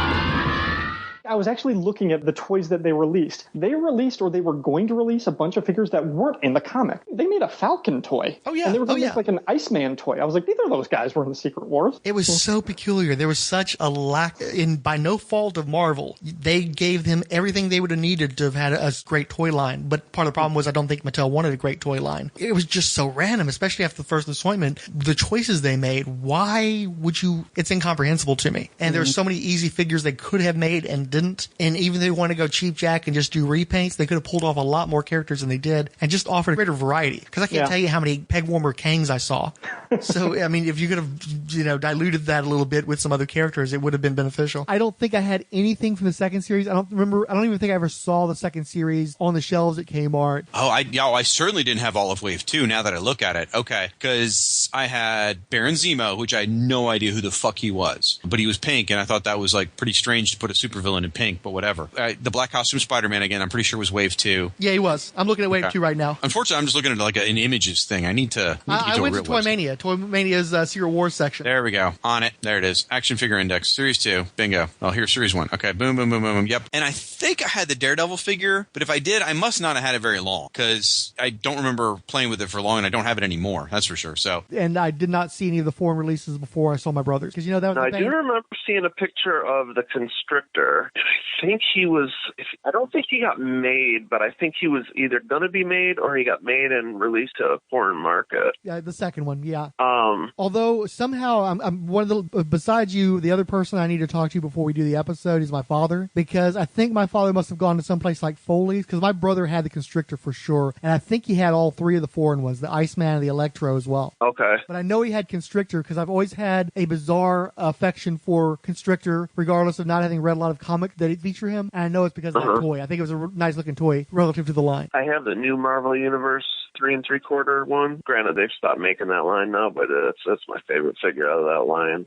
Yeah, there's something about him I really like too. I can't really nail it down. It's just cool design. Oh, here's a picture of him. Yeah, see, now that paint, even though the redo is in parts, that paint job, that's nice. It's good. It's very distinctive. He stands apart. Cool figure. My brother went to the high-end department store in Houston, which was Foley's, which eventually became Macy's. Macy's bought them out eventually. And so he definitely had Baron Zemo. He had the Constrictor. The Iceman. Somehow I think they managed to get those European figures through Foley's. I think, as far as I know, those last 3 were all the European exclusives. So, I don't think they were easy for anybody to come by. At least when we were actively children and getting those lines in the States or anything like that. I would imagine that'd all be Comic-Con type, back-end comic book shop, like whatever type things, or people mailing them overseas or something like that. I don't think I ever even knew that those were figures up until, I don't know. Adulthood? Yeah, adulthood, basically, yeah. Oh, dude. There's something real familiar about that cover, but, there was a bunch of covers similar that had all that crew, or most of that crew on it, so I'm pretty sure I don't remember this comic. And really, the truth was, Fantastic Four were the only ones on that cover there that were something that I read a lot of. I don't think I bought any of y'all comic action figures. The only action figures I bought y'all were Masters of the Universe. I didn't buy y'all that many action figures. I was just wondering because in this line, there were 3 figures that were only available in Europe, supposedly. But I know my brother had those figures. But you see, his mother was always in competition with me, and she probably took him somewhere or got somebody to order them for him. Maybe told your grandmother that this is what he absolutely wanted and got her to do it. Were they in Ireland or were they in England back in the 80s? Who? His grandparents. No, I'm not talking about her parents. I'm talking about, well, your great-grandma. See, she could go to your great-grandmother and tell her, and stuff would happen. You know, I can remember pretty much anything special I got you. It's like that Christmas I got each and every one of them, including your cousin. I bought everything they're Masters of the Universe for. There was nothing you could want because I got it all. But I never personally got to see any of those later runs of Secret Wars. I only ever saw the first series, but I don't think I ever even saw the second series, much less the imports. You reminded me, I'm pretty sure Hobgoblin was one of the ones that was not on, probably I didn't get on clearance, but I'm pretty sure my aunt sent it to me, because remember I said my mom sent some over and then they sent some back. Like, I'm pretty sure Hobgoblin was one of those, because that was not a common figure. I mean, that was something that was much harder. Like, I think Hobgoblin and Falcon were much harder to come by, but I'm pretty sure Falcon was in that set of the clearance figures or whatever. It was definitely, because I remember specifically they had the alien costume, so they would have had to have Falcon and Baron Zemo, Daredevil, you know, like I remember all those were in that second batch, and it was almost like they had the new line and it was immediately put on clearance. Like, it was one of those weird KB things you'd think, oh, this is new, this should cost standard retail, but they just put everything on clearance like immediately. I know my brother had Daredevil because I was into Daredevil at that time. I know he had Hobgoblin because that was like the cool villain before Venom came along. I know he had Zemo because I envied him greatly for his Zemo, and I only just recently finally got my own Zemo after all these years. I'm not as sure about Falcon. Odell Abner Dracula. Well, I guess I like Spider-Man just from when I was a kid. I know he's not your number one guy, but I like Spider-Man. About the Secret Wars, they had some action figures. You know what? Actually, just the other day, my daughter said, hey, can you get that box down from the closet for me? And it's a plastic shoebox that I've had since I was a teenager. It's never going to decompose because it's plastic. And I got it down, and we were going through it, and there's the Secret Wars figures I had are actually in there. It's Daredevil, Dr. Octopus with his arms all ripped off, Magneto with no cape. I don't think he ever had a cape. And Captain America with the huge paint chip on his nose, so he looks like the clown. The main thing I remember about Secret Wars is, aside from the black costume, was that they had a Hobgoblin action figure, and I, A, couldn't believe it, and B, could never find the goddamn thing. And I was just searched everywhere, and now when you find it, it's so expensive, and who needs another action figure anyway, so I'm kind of over it. But my main memory of that stuff is the action figure line. I didn't read all the series. I don't think I've ever read it all in a row, but I think I eventually cleared out all the issues. The first one I read might have been the number 8, the Spider-Man costume, and just kind of ping-ponged all around the whole thing. You know, I know the Thing got stuck, and I know Doctor Doom got his face and then lost it, and some of the little details, but how the whole story fits together, I have no idea. Having read the entire miniseries several times now, I still don't either. And having talked to quite a few people, they don't either. I mean, maybe that's it. You know, maybe it is just a parade of action figures. Essentially, you know, maybe that's what the whole series was. You know, I had the Captain America, and it was a favorite. And of course, when they came out with Baron Zemo, I always wanted a Zemo, but I could never find one. So I finally picked one up at a convention not too long ago, just to have a Zemo to go with my cap. I think that the basic sculpt is nice enough, but as you said, pretty much every figure is that same sculpt with slight variations. And yeah, they used a lot of painting instead of paint work instead of sculpt work too. And how are you going to have a Marvel superheroes line with no Hulk, no Thor? Because I guess because the body types don't match up, but it's like these are the cornerstones of the Marvel universe. Hulk especially, everybody knows Hulk. Break out a little bit more cash and at least get him out there. But I sent you a custom that somebody did where they took a Toy Biz head and they used some Sculpey to kind of build it out a little bit. And yeah, it's still basically a Secret Wars figure though, and it could have been worse. I've definitely seen worse. So they could have if they wanted to, but they just didn't care. Yeah, well, there's Zemo. I hadn't seen Zemo before. Huh. Oh, I do think though, I almost never had bases as a kid. I just bought the figures because I'd rather have more figures than one big cumbersome thingy. But I think I had the Tower of Doom or my brother. I'm not sure which of us, but I definitely remember playing with the Tower of Doom. I did not have that. Interesting. This website under vehicles doesn't have the vehicle I had. I had a Captain America. It was like a motorcycle with a sidecar thing, I want to say. or maybe it was just a cockpit. Either way, I had that, and I had some of these coloring books too, which they're actually. I just read they're reprinting them coming up. Yeah, I wanted to get that. They're going to charge something like $30 to $50. Oh yeah, it's expensive as hell. It's ridiculous amount of money. Yeah. And you can actually buy them. Like I think, well, some places, one of the local shops had one of those coloring books for like $20, which I wasn't willing to do. But you can buy most of those books for cheaper than it would cost to buy this collected edition. Probably so. And I'm glad you brought up the ancillary stuff too, because it wasn't until recent years I was at a shop and I came across, I think it was either a sticker book or an activity book that had Dr. Doom on the cover, and I completely forgot I'd ever had that. I had one of those Proustian memory flashes where all of a sudden it's like, oh yeah, I had this thing, and it all came flooding back into my mind. You're like, I had the Doom cycle, or the Doom copter, or the Doom wheel, or whatever the hell that was. Secret Wars. What's Dr. Doom's mission, Secret Shield? Ah, Zap Captain America with my Doom Roller. Dr. Doom, Doom Roller, Turbo Cycle, and Captain America each sold separately. Batteries not included. Let's roll, Doom Roller. That Ferris wheel can't stop the Turbo Cycle. Change course, Doom Roller.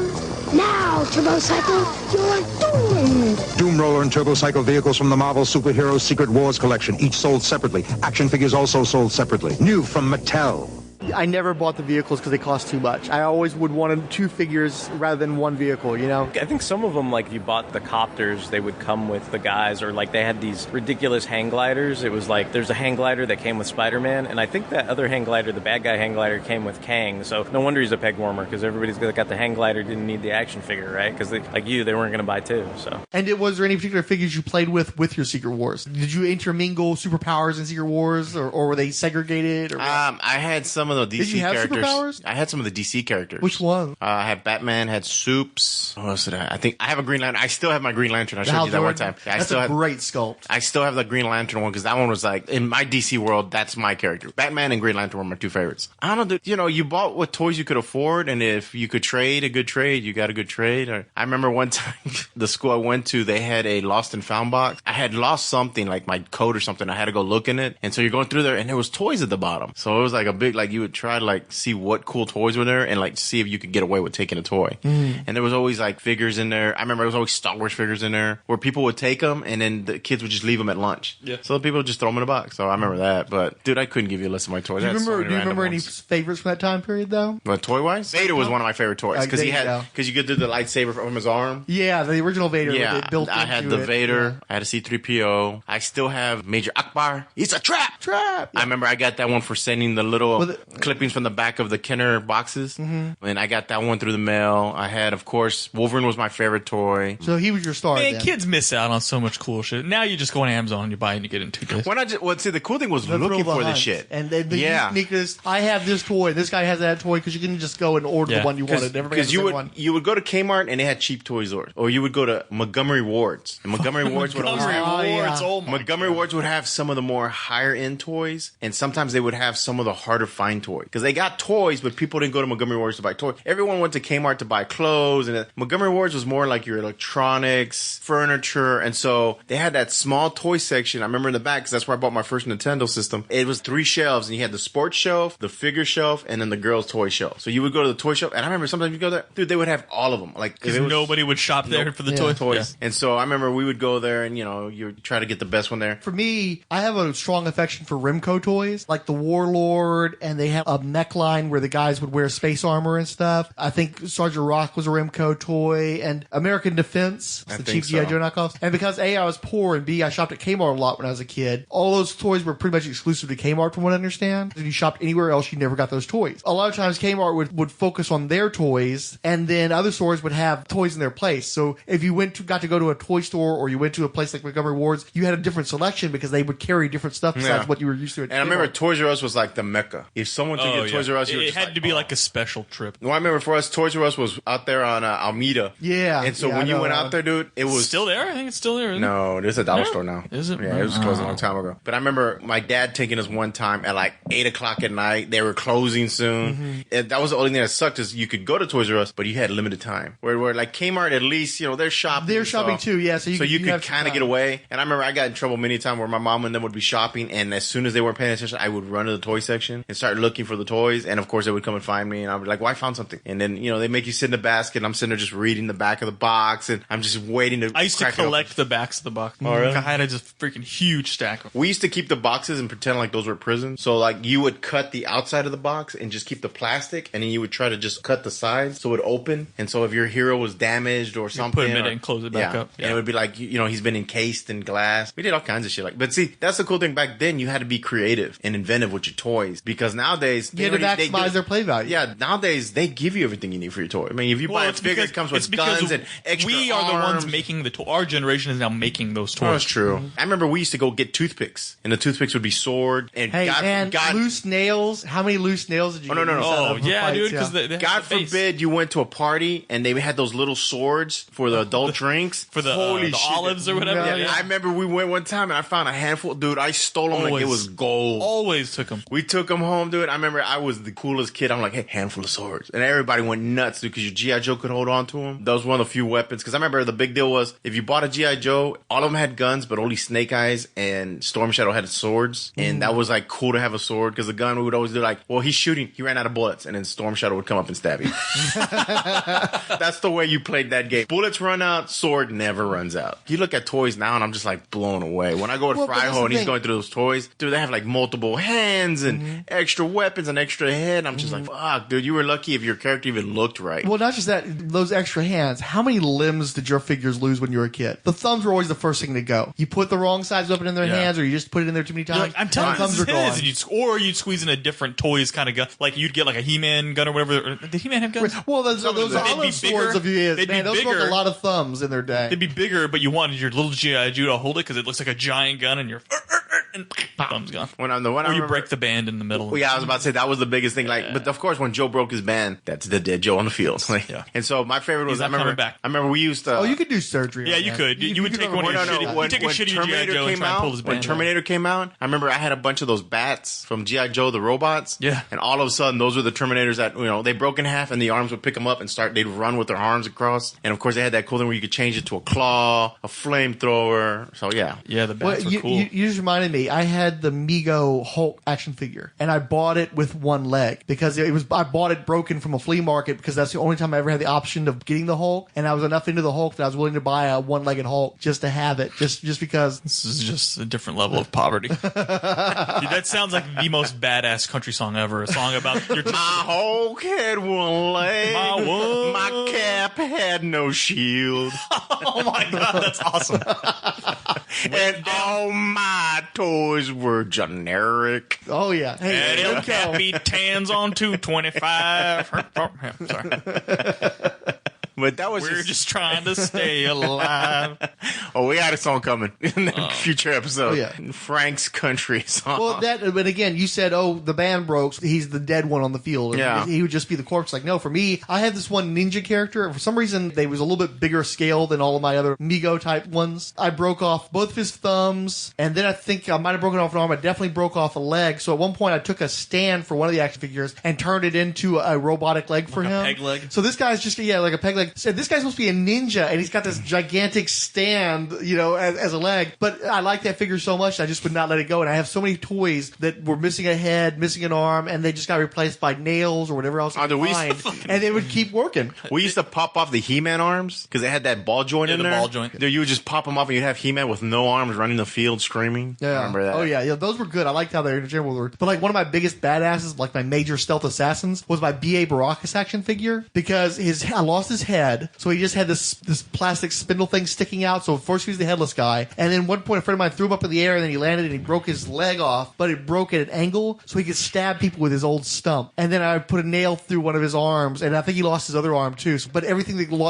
got broke off at an angle, or I put something sharp in it. Why he just stabbed everything. Why do I feel that Frank's toys would create tetanus? Like you did a tetanus shot after playing with his toys. There's an internet meme going around now that says something like, I survived free range parenting, and it shows a kid on a bike going off a ramp made out of wood, right? Yeah. Because we would do stupid shit like that. Oh, yeah. Hey, here's a rusty freaking nail. Sword. Right. Leg, Right. You know, Oh, absolutely. Absolutely. Yeah. Because we played in dirt. Yeah. We played in dirt and sand, and now you can't do that. Where's the Germex? We went to a park, and it's not even gravel. It's like this weird astroturf. That's kind of spongy when you walk. Yeah, I was just like... They've still got it at the zoo. And they're like, oh, if you fall down, it won't hurt you. I'm like, but you should get hurt, so you don't fall down. You shouldn't fall down and go, oh, that didn't hurt. Let me do it again. It should be, I fell down. I never want to do that again. Let's see how long you can go without falling down again. So it was weird. Like Darwinian dexterity is what you're talking about developing. Yeah. Next thing you know, there's going to be like giant trampolines. You'll just fall and stand right back up. Although that sounds kind of cool, too. Yeah. Now, we went to a trampoline world, dude, and I was just like, the kids are all jumping. I'm like, lawsuit. Well, it's not just that. Trampolines are the most fun thing in the world for about 15 minutes. And dude, these kids were bouncing off of them, and I was just waiting for one kid to land on his neck and just hear a snap, like a chicken leg, and I'm like, lawsuit. Because these kids were bouncing all those things. I'm like, you got to remember, though, when we were growing up, if you had the small trampoline, you had to get on it one at a time, which sucked. Yeah. Now, if you had a friend that had the big trampoline, you would jump on it until you fell off it and realize how fucking much that hurt to hit the earth so quickly. I remember our friend, this kid that lived across the street from us, his parents had bought him and his sister's one, and it had that giant net on the sides. Yeah. So we're all jumping, so you assume mentally that I can jump into this net. Into the net, yeah. And it'll catch me. It's a false sense of confidence. Yeah. So what happens is you jump into the net, and the entire net goes with you. Yeah.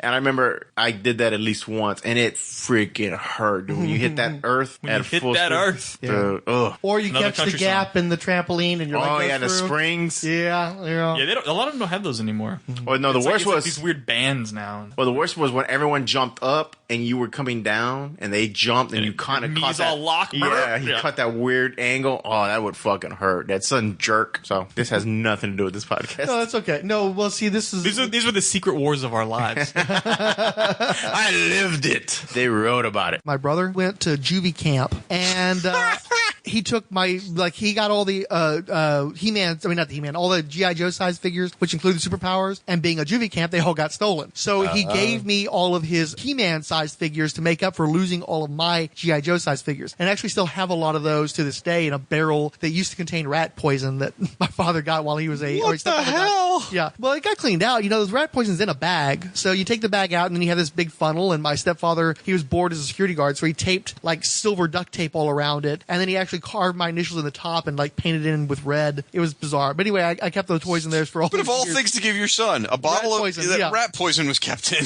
I wasn't his most popular stepson, and I was the only one. It was a fun line. Like, I love the turbo cycle and all that kind of stuff. So, and then there was so many ancillary coloring books and story books and all that kind of stuff that tied into it. So, I mean, it was a big event push for all those characters. And I feel like that turned me on. That was my introduction to a lot of characters. If it wasn't for the Daredevil Marvel Superhero Secret Wars action figure, I never would have picked up Daredevil 234 off a spinner rack with Madcap. You know, like, that's what led me to that. I mean, a lot of those things were my introduction to Marvel characters for the very first time. And it's funny, too, because obviously the joke has always been they kept releasing figures that weren't actually in the comic books, but it seemed to work because it got you to read other comic books besides Secret Wars where you might have just stayed with that one book. It might have been a clever way of going about things. Have you collected most of the Secret Wars figures? Oh, no. You were like as an adult? Yeah. No. Like I said, I had a bunch of them as a kid. In the early days of eBay, I went ahead and I picked up a few things. I got a Martian Hunter back since that was always one of my favorites. I got another Captain America, which I still have. I got that Zemo, like I told you. And then I think that's it.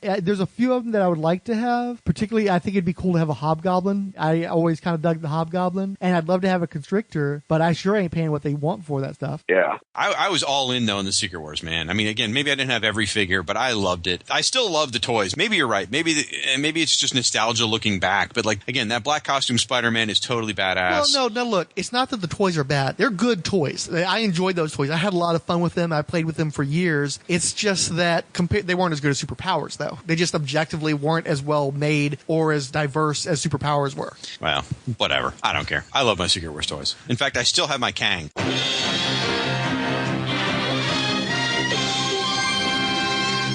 No time for quite enough sayers. This shit's already too long. Let's just dive right into the rest of the Mighty Marvel mailbag. Permanent Marvelite Maximus followers include After Forever, June 3rd through 5th, 1989 graphic novel. Billy at Excelsior 73. Buy Indie Comics Day. Christine at Swim Gymwear. Chronicles Podcast. David Conine. Desan 100. Dispatch. Earl Smith. Fat French and Fabulous. Fetch the Ghost Melendez. Indie Alley. Jeremy J. Joseph. J.F. Davis. Something in Cyrillic at Rocket from the Les Rendezvous des Centuries. Marinescu Alexandru. Martin Sans Moros. Marvel Universe Online. Matt Triano. Megadum Cast. Mighty Mascots. Mice Table B63 1019 through 20. Mike at Send Aliens to Me. Mike Rockatansky. Mike J. Millay. Niggs Yaspiliot. Nerdmost. Online Show Hag. Podcast Booster. Popular Culture Pod. Richard Van Ingram. Scare Addict Gallifrey Podcast. Schloctopus Inc. Sci-Fi Sunset. Scott Ed Pie My Handyman. The Silver Cord. Spider-Man Daily. Stephen Kinnick. TARDIS Rider. Tomb Priest Podcrasher. Unearthed Geek Fortress. Waleed Salah Alabd. Word After Word. And XWWX Artist. Dead Robin. So, have you ever read Secret Wars? You fucking kidding me?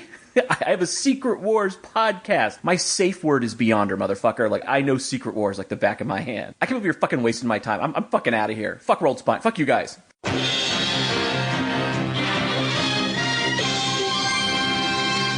Fearless Facebook front facers include DeBache, Derek William Crabb, Gene Hendricks, and Keith G. Baker. And it's like trying to untangle that knot and figure out how I can take this piece and put it over here. With yours, it'll be a lot easier because like, okay, well, hey, you just talked about something in film number 2. Boom. Okay, now at least I've got a linear progression that I can work with. Good. So yeah. And also the main thing though is your enthusiasm. One thing that was driving me nuts is editing it is I enjoy the episode. It's cool, but there's still so much nitpicky bullshit. And so, the main one who's coming in and being positive besides you is Derek William Crabb. But because you're giving a broader scope, you're basically touching on the whole series in parts. I get to have your up voice popping in throughout the episode. So anytime we start to get too bitchy, you're just like, hey, but what about this? I'm like, you're right. How about that? God damn, you're right. Let's quit picking on Secret Wars, damn it.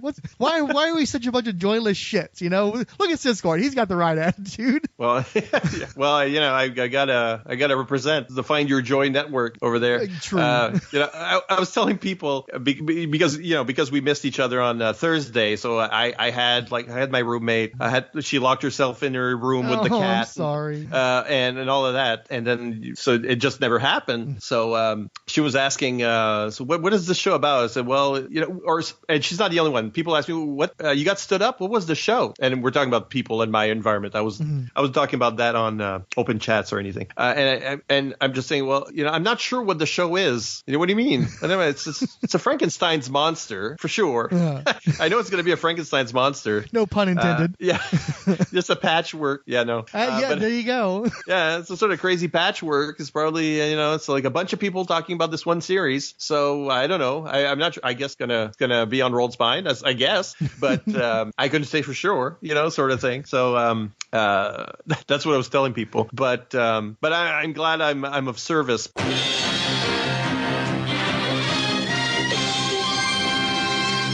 Retweet frantic ones include Dr. Ann, Between the Pages, Coffee and Comic, The Huntress Batgirl Podcast, Justice Trek 2019, Carl Ottersberg, and Markeo Moro B17. But yeah, man, I mean, that's all Tapped. I got. No worries. Keepers of the Favorites Flame, Adriano, Castology Podcast, Dave's Comic Heroes blog, Dr. Pop Culture BGSU, GK Wordsmith, who sent us a Yas Kitten gift, Gregory Litchfield, who also wrote Thanks I'm Still Marching, and sent us a Captain America gift. I think he did that last time actually, but I'll recycle. Ja Rule, Jennifer DeRoss, Casper Beaumont, King Dinosaur, Lisa Franklin, The List Game, who sent us a Thanks Mighty Python Butt Trumpeters gift, Odell Abner Dracula, The Quest Army, RVA Athletics Fan, or is that RV Athletics Fan? Ryan Daly, Secret Wars and Beyond Podcast, Langward Scott, Stu Perrin, Tim Wilsey 2 Turbo, who wrote Thanks for the shout out, Tom Beach, and Doug Zwisha. I often find that it's a shame that I'm forced to do a Hohatmu show because, I'm sitting there with the girls and I'm talking about whatever character and they've got questions and I have no answers.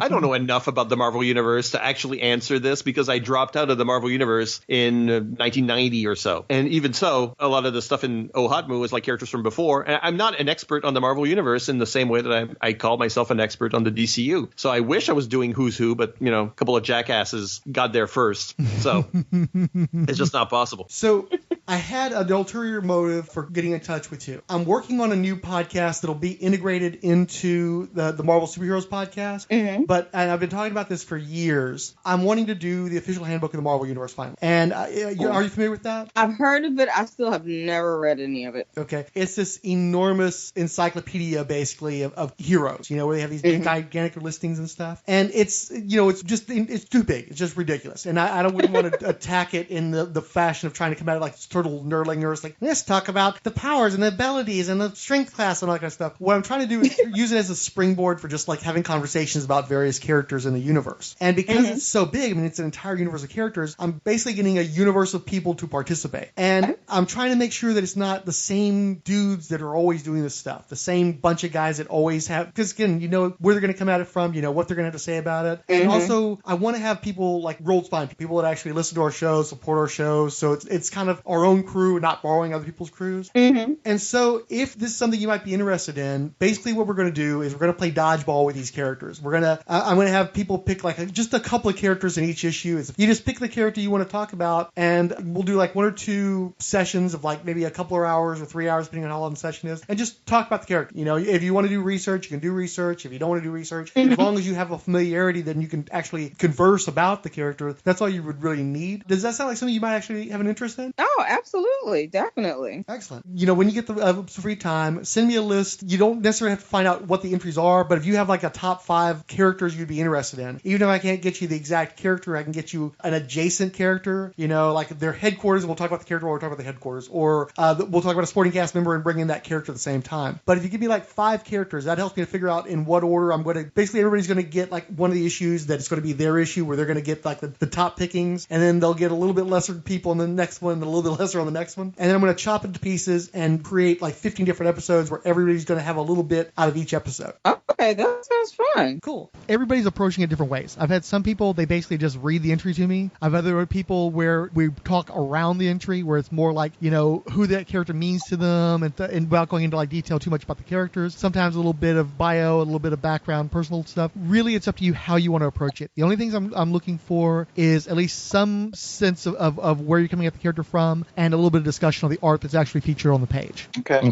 And it's up to you. If you want me to, I can be here to prompt you. If you guys just want to have a conversation, I'm just recording. It's however you guys want to approach it. All right. Well, Nick, do you want to go in the order that we have, or is it particular ones you want to jump into? The truth is, I'm going to chop this up and put it into different episodes. So the order doesn't really matter unless you're planning on referencing them in some sort of a sequence. But these are pretty diverse characters, so I don't imagine there'll be a lot of overlap. So it's up to you guys.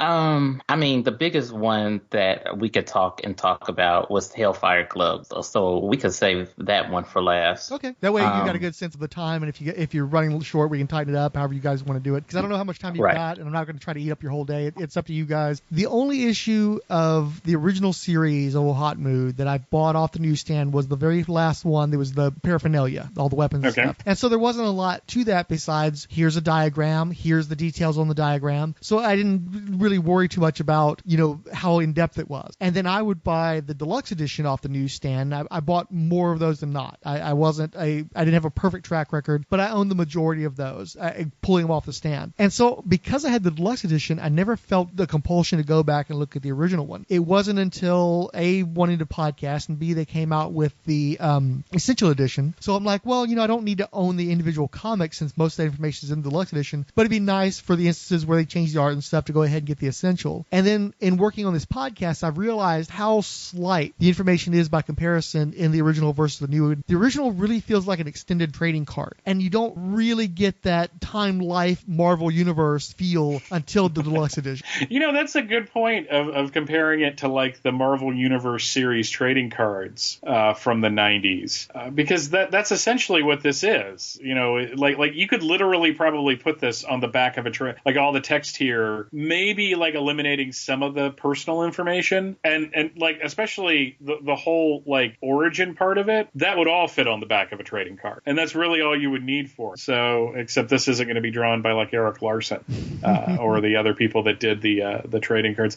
It's really since we are at the beginning of the book, I don't feel too weird about talking about this. It's really weird seeing the names in the credits. Like some of these people would go on to have a major impact on my life. Like the fact that Michael Carlin is the assistant editor is kind of weird to me, considering his Superman was the one that made me love the character. And it mentions Peter Sanderson, who is still probably one of the big names in comic book research, and I'm sure he has a column somewhere out there. I don't know why you wouldn't want to take advantage of him. Well, I mean, he wrote the books. Before we had the Sean Howes and the other guys that did the like deep dives in the research, he was one of the guys who wrote the book on what these companies were, what these universes were. Yeah, because he wrote that really nice coffee table book that kind of that was like a companion to the Les Daniels Marvel. Yeah, I think it was.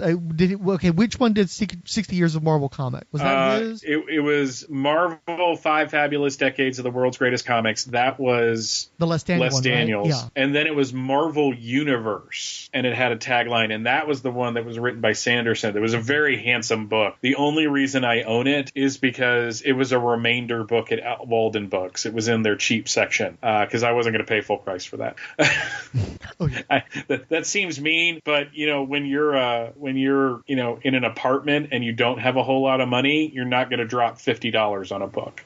It's just not going to happen unless you really, really want it. But it's just really funny to me after now listening to because I've listened to the audio version of Sean Howe's Marvel: The Untold Story, seeing names like Danny Crespi and actually kind of knowing who that is now. It's not just a name in the production department. It's kind of has like a humanity behind it as well.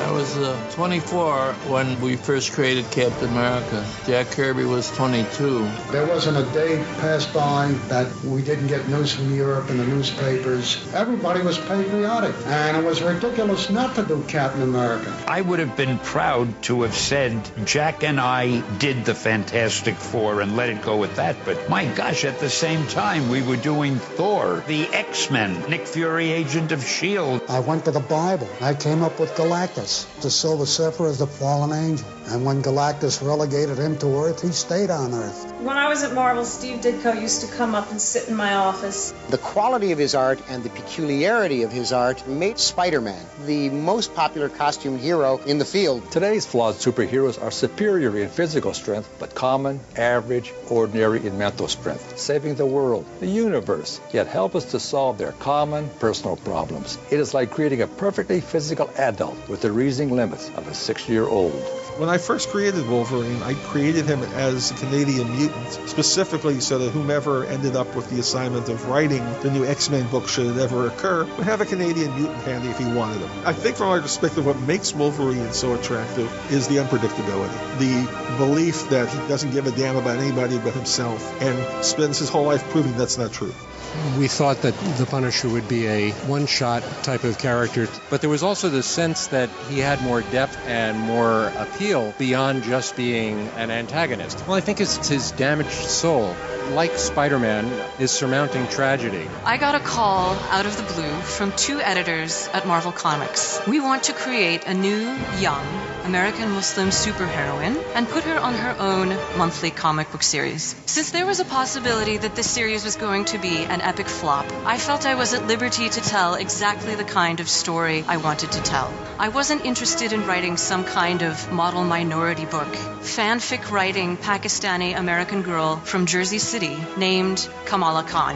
When she wakes up one day with superpowers, the result of something called Terrigen Mist, which is an epigenetic terraforming gas created by a bunch of alien-human hybrids called the Inhumans, she takes on the crime-fighting name Ms. Marvel. The Marvel Handbook, the unofficial podcast of their universe. A legion of hosts take an encyclopedic look at Marvel's seminal directory of characters and concepts, available for audio streaming from most of the usual suspects, as well as on YouTube. Brought to you by Rolled Spine Podcasts. Finally, the Merry Marvel Marching Society. 20th Century Geek. The 108th Sage, Antonio Machado, Batter Belly, Blanca Elentogni Silva. Collected Edition, Daniel French, Bisponius Sound Design, who also wrote Yeehaw! Dr. G Nerdologist, Dirk Ashton, who sent us a Top Gun High Five gift. Fan Holes Podcast, Firestorm Fan, Green Lantern HG, The Hammer Strikes, Random Geeky Stuff, History of Comics on Film, Iowa's Joe Crawford, The Irredeemable Shag, Jeffrey Brown, Just in Time with the J&T Baggers, Keith G. Baker, Marvel Universe Online, Nexus of All, Paul Matthew Carr, Randy Caldwell, Resurrections, Anatomorlock and Thanos Podcast, Richard Field, Tim Price Podcrasher, Tony Scipione, and Zach Sally. Dead Robin. Haven't they done like a Secret Wars game or something like that at some point? No, they had the commercials when the toys came out, and they'd always start with Secret Wars, and so we've dropped that in our show a couple times. Yeah, I'll try to see if I can repurpose that then. Okay. So I again, this is just for a bit, so I'm not going to put too much into the sure. Let's see. Marvel Superheroes Secret Wars. Collect them all. Each figure comes with a secret shield revealing a secret mission for the evil Doctor Doom. Captain America, Defender of Freedom. Magneto, Master of All Metals. The Invincible Iron Man. The Sinister Doc Ock. Secret shields reveal the identity of Spider-Man.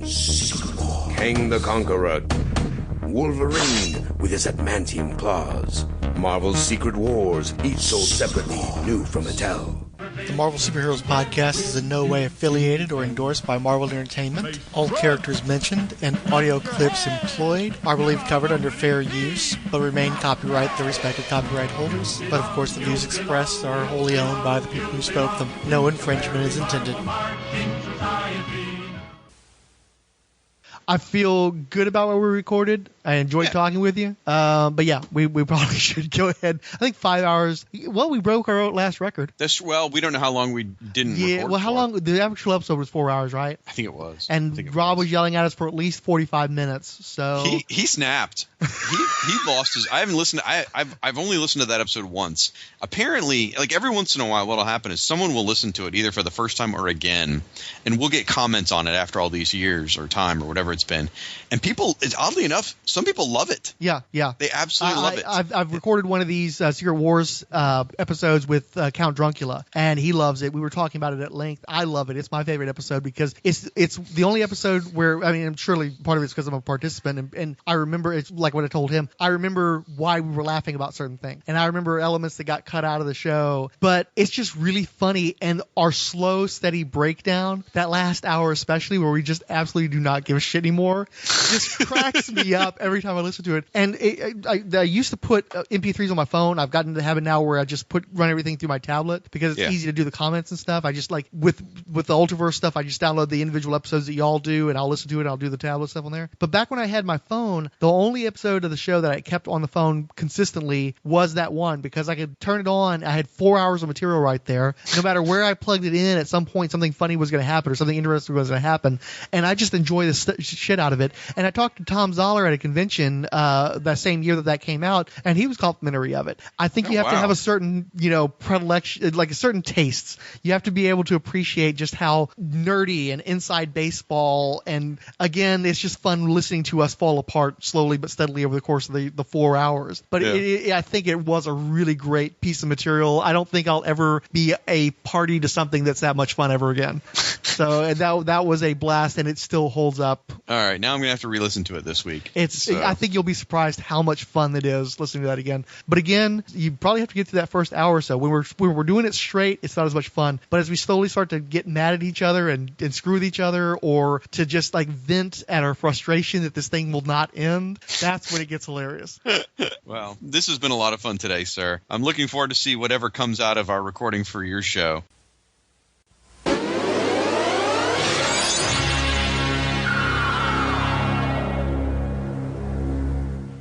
We're going to talk about the Secret Wars. Secret Wars 1, correct? Yes. Yeah, we're not talking about Secret Wars 2, for God's sake. Well, we'll talk about it a little bit. What anniversary is it? We actually passed the 30th anniversary because we couldn't get our shit together in time to do the 30th anniversary. But that's okay. Now they're doing Marvel Comics, so they're going to have the new Secret Wars coming out in 2015, a year later than the debut of the actual 2015 comics. is actually the year that we're in right now. The so you can say 31st anniversary. You can say this year now because it's right. The first anniversary of its 30th existence. That's the reach. That was fucking meta as shit. It's been so long since I read Secret Wars. I reread issue number 1. Fixit, you went through like the first 4 issues or so, right? Yeah, 3 issues, 4. So what do we think about Secret Wars? For its time, it was pretty damn cool. Well, then why'd you only go 4 issues deep? I got a life I gotta fucking complete. I can't sit and read fucking 12 issues back to back to back. I mean to finish reading. I mean, I just have so much else I gotta do.